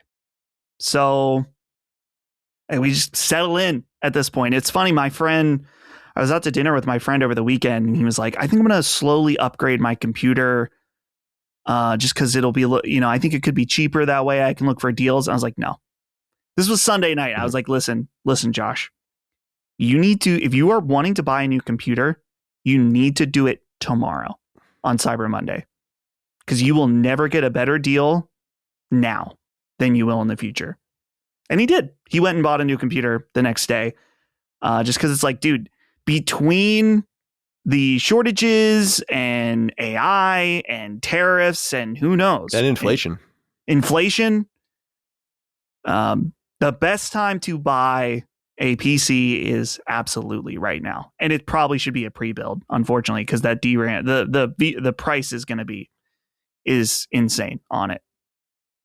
I wanted to be fair because I was reading the press release, and this is what I was talking about, is that they write, this is from Sumit Sadana, the EVP and Chief Business Officer at Micron. It says, quote, the AI-driven growth in the data center has led to a surge in demand for memory and storage. Micron has made the difficult decision to exit the crucial consumer business in order to improve supply and support for our larger strategic customers in faster growing segments. So it'll probably be a lot of AI customers, but you assume and that might be, in other words, what they're saying is like, we have a bunch of customers now and we need like the supply we have for the consumer side for our AI customers. So I think a lot of people are saying like, what does this mean for console manufacturing? And what does this mean for the future consoles and stuff? And I'm like, Sony is very well one of those major customers still of this type of ramp. So who knows? I'm not super worried about it. Chris, I thought you'd appreciate this though. We have more forward-looking statements here. This press release contains forward-looking statements, including statements regarding product supply and support, areas of growth and profitability, and workforce redeployment. These forward-looking statements are subject to a number of risks and uncertainties that could cause actual results to differ materially. So nothing. So nothing. Ostensibly. So nothing. Don't hold us to account for anything we've said here. I need a new PC at some point, I guess. I mean, yeah. But I might just go and splurge tomorrow. I don't really need one, but I don't know. Why not? Really, at this point. It's a little bit of I think you think I'll be all right for a while, Dustin? If you're not playing games on that thing, you are golden. Yeah. All right, cool. In my opinion. I mean, do you notice it slow? If you notice it slowing down, it's probably because Windows is getting worse. Yeah, every once in a while, like I have too many windows, or I have too many like browser windows open, or just too many things running in the background. If like when my computer restarts, it starts Steam, it starts disk, like all these things, and then I forget sometimes to just close them. Yeah, but no, I don't notice anything really crazy happening, to be honest. Yeah, you should be fine if you're not playing any games on it. I think though, at some point you want to stream directly on it. You will only be using your computer just for the streaming. It's not like you're going to be playing a game and streaming. So even that, it's already done that before. Because you streamed from that computer, I believe. So maybe you are completely fine. Yeah. We'll see. We'll see how it goes. Hopefully a lot of the domestic manufacturer of a lot of this shit, like they're building a lot of this stuff in Arizona and Nevada now, I think. It's like hopefully for us, if we can just wait a couple of years, they'll start spitting shit out. Travis Berry wrote in and said, by the way, just on the manufacture of these factories and all the rest and fabricating all this stuff, I totally get it. It's like immensely complicated, immensely technical, but it still seems like it takes a really long time to like build a factory. If you do it in 3 shifts, like 24 hours a day, basically, which is what a lot of these places do, it's like, it just seems like it still takes a long time. Anyway, Travis Berry wrote in and said, "Greetings, Sacred Bros. I find myself in a tough spot." By the way, this is why I didn't have any sad write-ins in the beginning, because it's like, and we're getting too many sad write-ins, I think, as well. But I wanted to use this one because I thought it was nice. It was heartfelt. A lot of them are heartfelt. But I think a lot of people also being like, why do you have to depress me so much? So I'm going to try to stay away from him for a while. My best friend of 27 years died suddenly this past summer. Growing up, we played video games together, especially Halo and Super Mario Bros. 3 Battle. And had meant to play No Man's Sky together before he died. I didn't have a lot of friends growing up, and he was the only person I knew that I could play games with. I find myself getting jealous when I hear about Dustin or Brad playing a game with the boys. I don't have that now, and I have no idea how to make new friends online at 42 years old. Everyone I meet randomly online in games always already has a group of friends of their own. A group of their own friends, I'm sorry. I always feel like a third wheel. Any tips from the group would be appreciated. I thought I'd ask you guys this because we were even kidding around about it, about, you know, the guy you were messaging on Arc Raiders and would you play in the future and stuff. And right. Travis, I'm sorry for your loss. I mean, it's awful. But there's got to be a way. I mean, it seems like Discord and other things and just social media have made things pretty social on the front of finding individual people if you're willing to do the legwork, I think it's very possible, very doable. Back in the day, remember PSM, PlayStation Magazine used to have like a personals part where like you would try to find friends. And like you would put like what you were into and like an email address, and people would like correspond with each other if you were into role playing games, you're into this, that. And I actually met a good friend of mine on there a long time ago, 97, 96, something. Yeah, 97, I guess it would have been. It just seems a lot easier now. So what do you think? Yeah. Well, I would recommend, there's tons of like looking for group. Like I think we even have a looking for group channel on our Discord, but the key is you're looking for other people like you, that you're not looking to necessarily join a group of friends, but finding other individuals looking to play together. I remember this was Destiny 1 era, before they had matchmaking for raids. The best way, or at least the way we did it, is you would go to bungie.net and they had a forum and you could like post like looking for a group for Crota's End or whatever. And at some point, me and my friend, because you needed 5 people. So we had 3 people that we played with and we needed 2 more. we met a guy. I only remember him as Puff. Hopefully not Puff Daddy. But no, his name was Puff. And he ended up becoming our friend for a while. And he would play Destiny with us. And we've lost touch with Puff years at this point. But so finding friends online is absolutely still possible. And in fact, probably easier than ever. You just got to, I don't know about any specific places to go look. But like I said, looking for group places in terms of any like major gaming community, they're going to have those available. What are your thoughts, Chris? Yeah, I mean, I think I would echo most of what Dustin already said, but I do feel like also, I don't know, like there seems to be, and I don't know if I'm reading too heavily into this, but like there seems to be an aversion to joining like an established crew or whatever, but like you're probably going to find that a lot, and there's really nothing wrong with that. Like I have plenty of friends who like have been friends for way longer than I've been friends with them, and it's cool. I've been friends with people since high school, and people have jumped in and people, I don't know. I just, you're going to run into people who are friends with other people, you know, like, and there's no reason why you can't also just get along with them. And then suddenly you've got a bunch of people to play with. So like, I don't, and to be like, maybe I am reading into that, but I think, yeah, I feel like it's easier now than it used to be, because it used to be for me by chance, you know, by chance or based on the people that I know knew in real life at school, which is a pretty limited pool. Like you could luck out entirely or luck in, I guess. Like, I don't know I guess both of those would mean the same thing, but you could really find yourself kind of fucked if you were like, oh, I'm in 5th grade or whatever, and I'm in a small school and oh, nobody here plays games. That's crazy. And then that's your entire circle. I was fortunate enough to not really be in that position, but yeah, I feel like looking for group, there's forums still. I feel like a lot of games also have like Discord communities now too, more so than I ever remember. Like it used to be like you were really on your own, like Dustin was saying. Like you'd have to go to the Bungie forums to find somebody to raid with. Like I remember I only had I had maybe 4 friends who were like super into Destiny, so we always needed that like those 2 other people, and it was like really weird trying to get a hold, because there was always just some straggler or just some person that like we barely knew or whatever. But some of those people I still have on my friends list and still play games with every now and again. I linked up with a friend of mine that I met that I haven't played with since probably vanilla Destiny to play Marathon when the alpha was going on. So like, you just got to go out there and like look, because the tools are there for sure. Yeah, I'm looking. I just want to make sure we do in our community Discord. We have a channel called LFG. My recommendation is to go in and hop into someone else's game instead of saying, I'm playing this. Does anyone want to play this? Meet people where they are. Yeah. All right. I just went on to Discord and it's like they have their own like recap. Discord recap? Oh no. What the fuck? Some of you guys in our server, I'd love to know how many messages you sent, because some of you. Oh boy. You know what I'm talking about.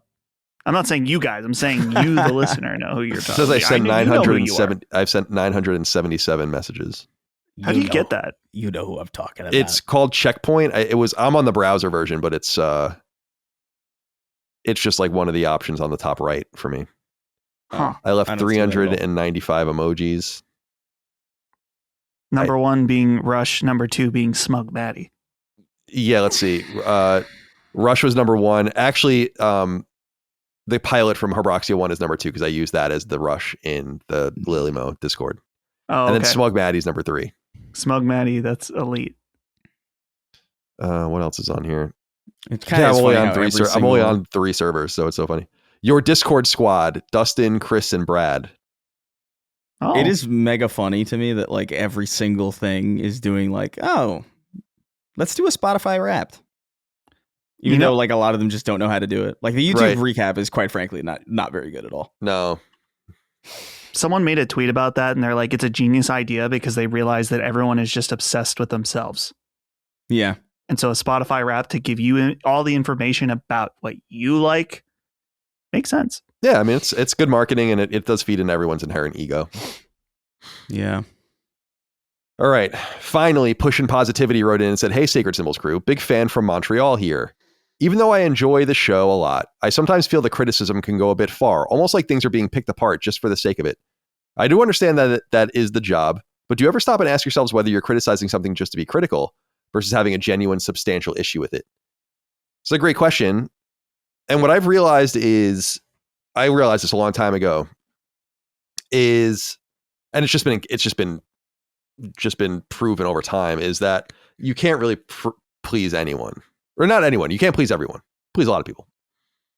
And I've always been looked at as too critical, and then there are other times where I've been looked at as too soft. And depending on where I am in my career, I think those things, one will outshine the other. I think I was looked at as much more critical when I was younger. I think what's funny to hear this from you now is I feel like people think I've gotten softer. That's like the general feeling that I get from, just a kind of a smorgasbord of feedback that we receive, is that Colin's too soft on Sony. Colin's not critical enough on what's going on with PlayStation Studios and all the rest. So I feel like, if anything, I've probably gotten softer and a little bit more calmer about things. But remember, my job isn't to have a genuine, substantial issue with things. It's to talk about the news. If we're talking about the things that I have genuine, substantial issues with, this would be a very different show. I'll tell you that much. Yeah. So don't lose sight of what we're trying to do. We're trying to talk about what's relevant and then give honest opinions on those things. But I pick things through a little bit of a lens of what, like Tomba, for instance. It's like, well, Dustin cares about that. That's not really important news, right? Or a Mega Man piece of news. It's like not an important piece of news. But so there is a little bit of bias. But I always say this, I'm like, I don't make the news. And I think I try to be fair. I try not to be flippant. That's the big thing for me. I think these are people's jobs, the projects that have cost hundreds of millions of dollars and entire companies riding on things. It's very serious. But I do the best I can. What do you guys think? Chris, do you think we're too positive, too critical? What's your take? I don't think we're too critical. I can say I can't speak for either of you, but like I can say for sure that like it is a genuine like I guess pet peeve would be like the nicest way to put it, but like it is like an authentic pet peeve of mine when I can tell people are just trying to find something to complain about, or when people are trying to find like the latest thing to be petty and pick apart, and like there are certain things that I think warrant it, and then certain things that I feel like don't. But like a big issue that I have with a lot of the online space is how like everybody has a really, really intense and a really, really hyper specific opinion about everything every single day, and that feels impossible to do authentically. And so I try personally, like I'm just very hyper aware of that, and so I try to be pretty relatively kind to things that even I don't gel with that much. But as far as like if I'm really harsh on something, I feel really genuinely about it. You'll know. You'll know. And I think that's true for any of us, really. Mm-hmm. But yeah, like you said, it's not really, the job is to talk about the news. And so sometimes we'll pick it apart. Like I wouldn't necessarily like stake my life on like some of the things that I've said about like some game or whatever. Like it's not like a deep, like, oh man, I'm not actually livid about Splinter Cell. It is bothersome to hear about it and have it like not materialize for years, but like I'm not like thinking about it night and day, and it's not like an intense position of mine. Like I wouldn't sit there and make 8 videos about it, but it's relevant because it's some news happened about it, and so we're going to talk about it, and I'm going to voice the small, the confusing feelings I have about it. And sometimes by virtue of me talking about it, it's going to seem like more intense than it actually is. But just view it through the lens of like, we're talking about things that are news and things that are happening, and it's our job to have something to say about it. And there are even sometimes where like we're talking about something and I'm like, I don't have anything to say about that. Like I think Dustin said everything that I would have said. Mm-hmm. It doesn't really, or like vice versa, and there's nothing to add. Trying to be respectful of people's time and all that. So I don't know. I don't think we're too critical or too positive or really anything. I think we're just talking about the news. Dustin, anything to add? It's, it's funny, this job, and I'm sure that it's any critic's job, that's like, if you're too positive, you get called a glazer. If you're too negative, people don't like that either. The thing that's always been important to me, and I'm sure this is important to you guys too, is that I'm never going to try to be inauthentic. Like, I'm always want to tell you guys what I think. Is it maybe sometimes biased and not as justified as possible? Sure. But I don't think you're looking to Sacred Symbols for like the most factual analysis. Well, I mean, it's factual from that standpoint, but I mean, just like we're telling you what we think about something from our personal experiences in life. Maybe there are things that bother us a lot more than others. And it's funny, this write-in is from Pushin' Positivity. Yeah. And I don't mean to rip on you, but it's like, that sounds, just being positive all the time, it just says to me that you don't care. I'm not saying you Pushin' Positivity, but if we were just here like, yeah, well, actually, Concord had a lot of great qualities. Well, yeah, everything, is great. PlayStation, they're doing a great job all the time about everything. It's like, oh, these guys are so inauthentic. And I think I would hope, at least in my impression, is that the things we are positive about, we are very positive about. To the point where it often annoys the audience. It can go both ways. Mm-hmm, exactly. But going back to what I said, I think the most important takeaway is that for me, I'm always trying to be authentically myself with my thoughts and opinions. You're either going to like that or you're not, and that's fine. I just never am going to be like, I need to be more positive or I need to be more critical. It's just what I think. Well, I think that's well said. Yeah. I just get back to you can't please everyone, so you just have to be authentic. I think that's the best we can do. And so we do what we can. Pushing Positivity, thank you for writing in. Let's get the hell out of here. It's time to go. That's all we have for this episode of Sacred Symbols. Chris, goodbye to you. Be well. Any plans for the rest of your day? No, I'm actually recording. I'm recording probably in 15 minutes. So I've got another show, and then we're recording after that. So I'm probably going to be at it. It's like it's almost 2:30. I'll probably be recording we usually have, was it 3 to 6? I'll probably be at it till like 7:30. Nice. Well, good luck. It's a long day. Yeah, I mean, I don't mind it. I like recording and working. It makes me feel like I'm not doing nothing. Right. And usually on days like this, where like I do a lot the whole day, I feel more at ease with like, okay, it's 9 p.m. I'm just gonna waste a ton of time on a video game.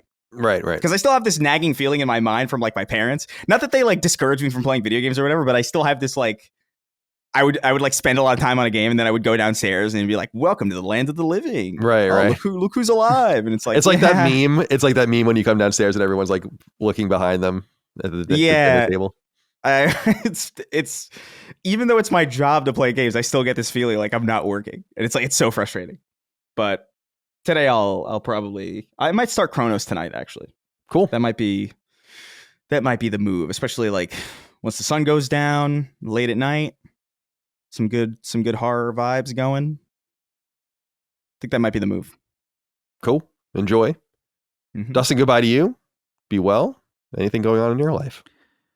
Well, I can already smell Holly has chili in the slow cooker for dinner. Nice. So I'm pretty excited about that. Yeah. I have to go to my dad's house tonight. We're going to look at insurance. Yippee! My insurance is going up many times, and I need to figure out new insurance. Hell yeah, for your dude. Health insurance. Yeah. My health insurance. Hell yeah, dude. Insurance companies are awesome. I love this middleman. I love this middleman that we've all agreed that we need for some reason. Yeah. I was already spending some more money in my life last year on insurance just to take care of things for the family. And they're like, hey, you're spending more than you have in your life.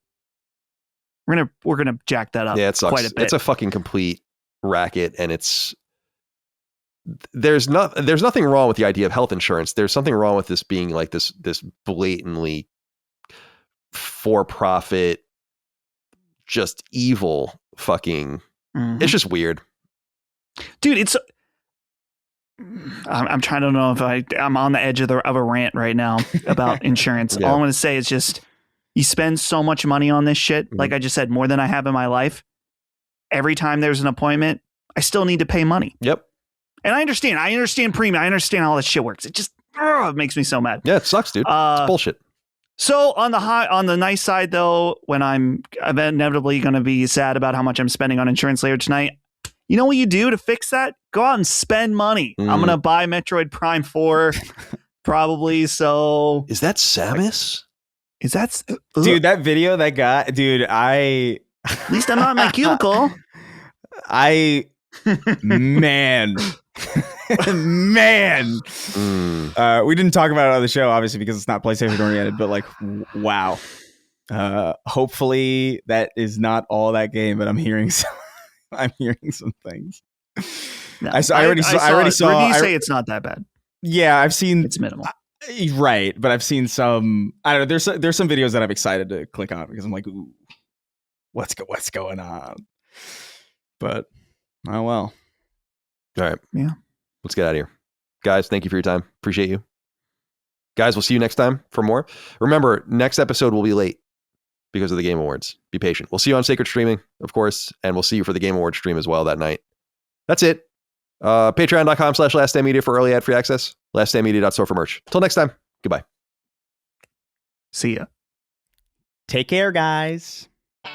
Sacred Symbols, a PlayStation podcast, is a product and trademark of Last Stand Media and Colin's Last Stand LLC, and is proudly recorded in the USA. The show is conceived by, is written by, and is directed by me, Colin Moriarty. My co-hosts are Chris Raygun Maldonado and Dustin Furman.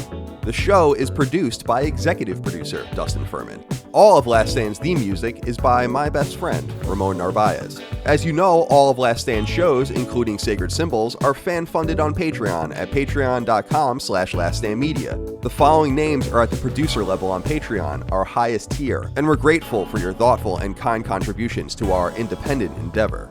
Thank you.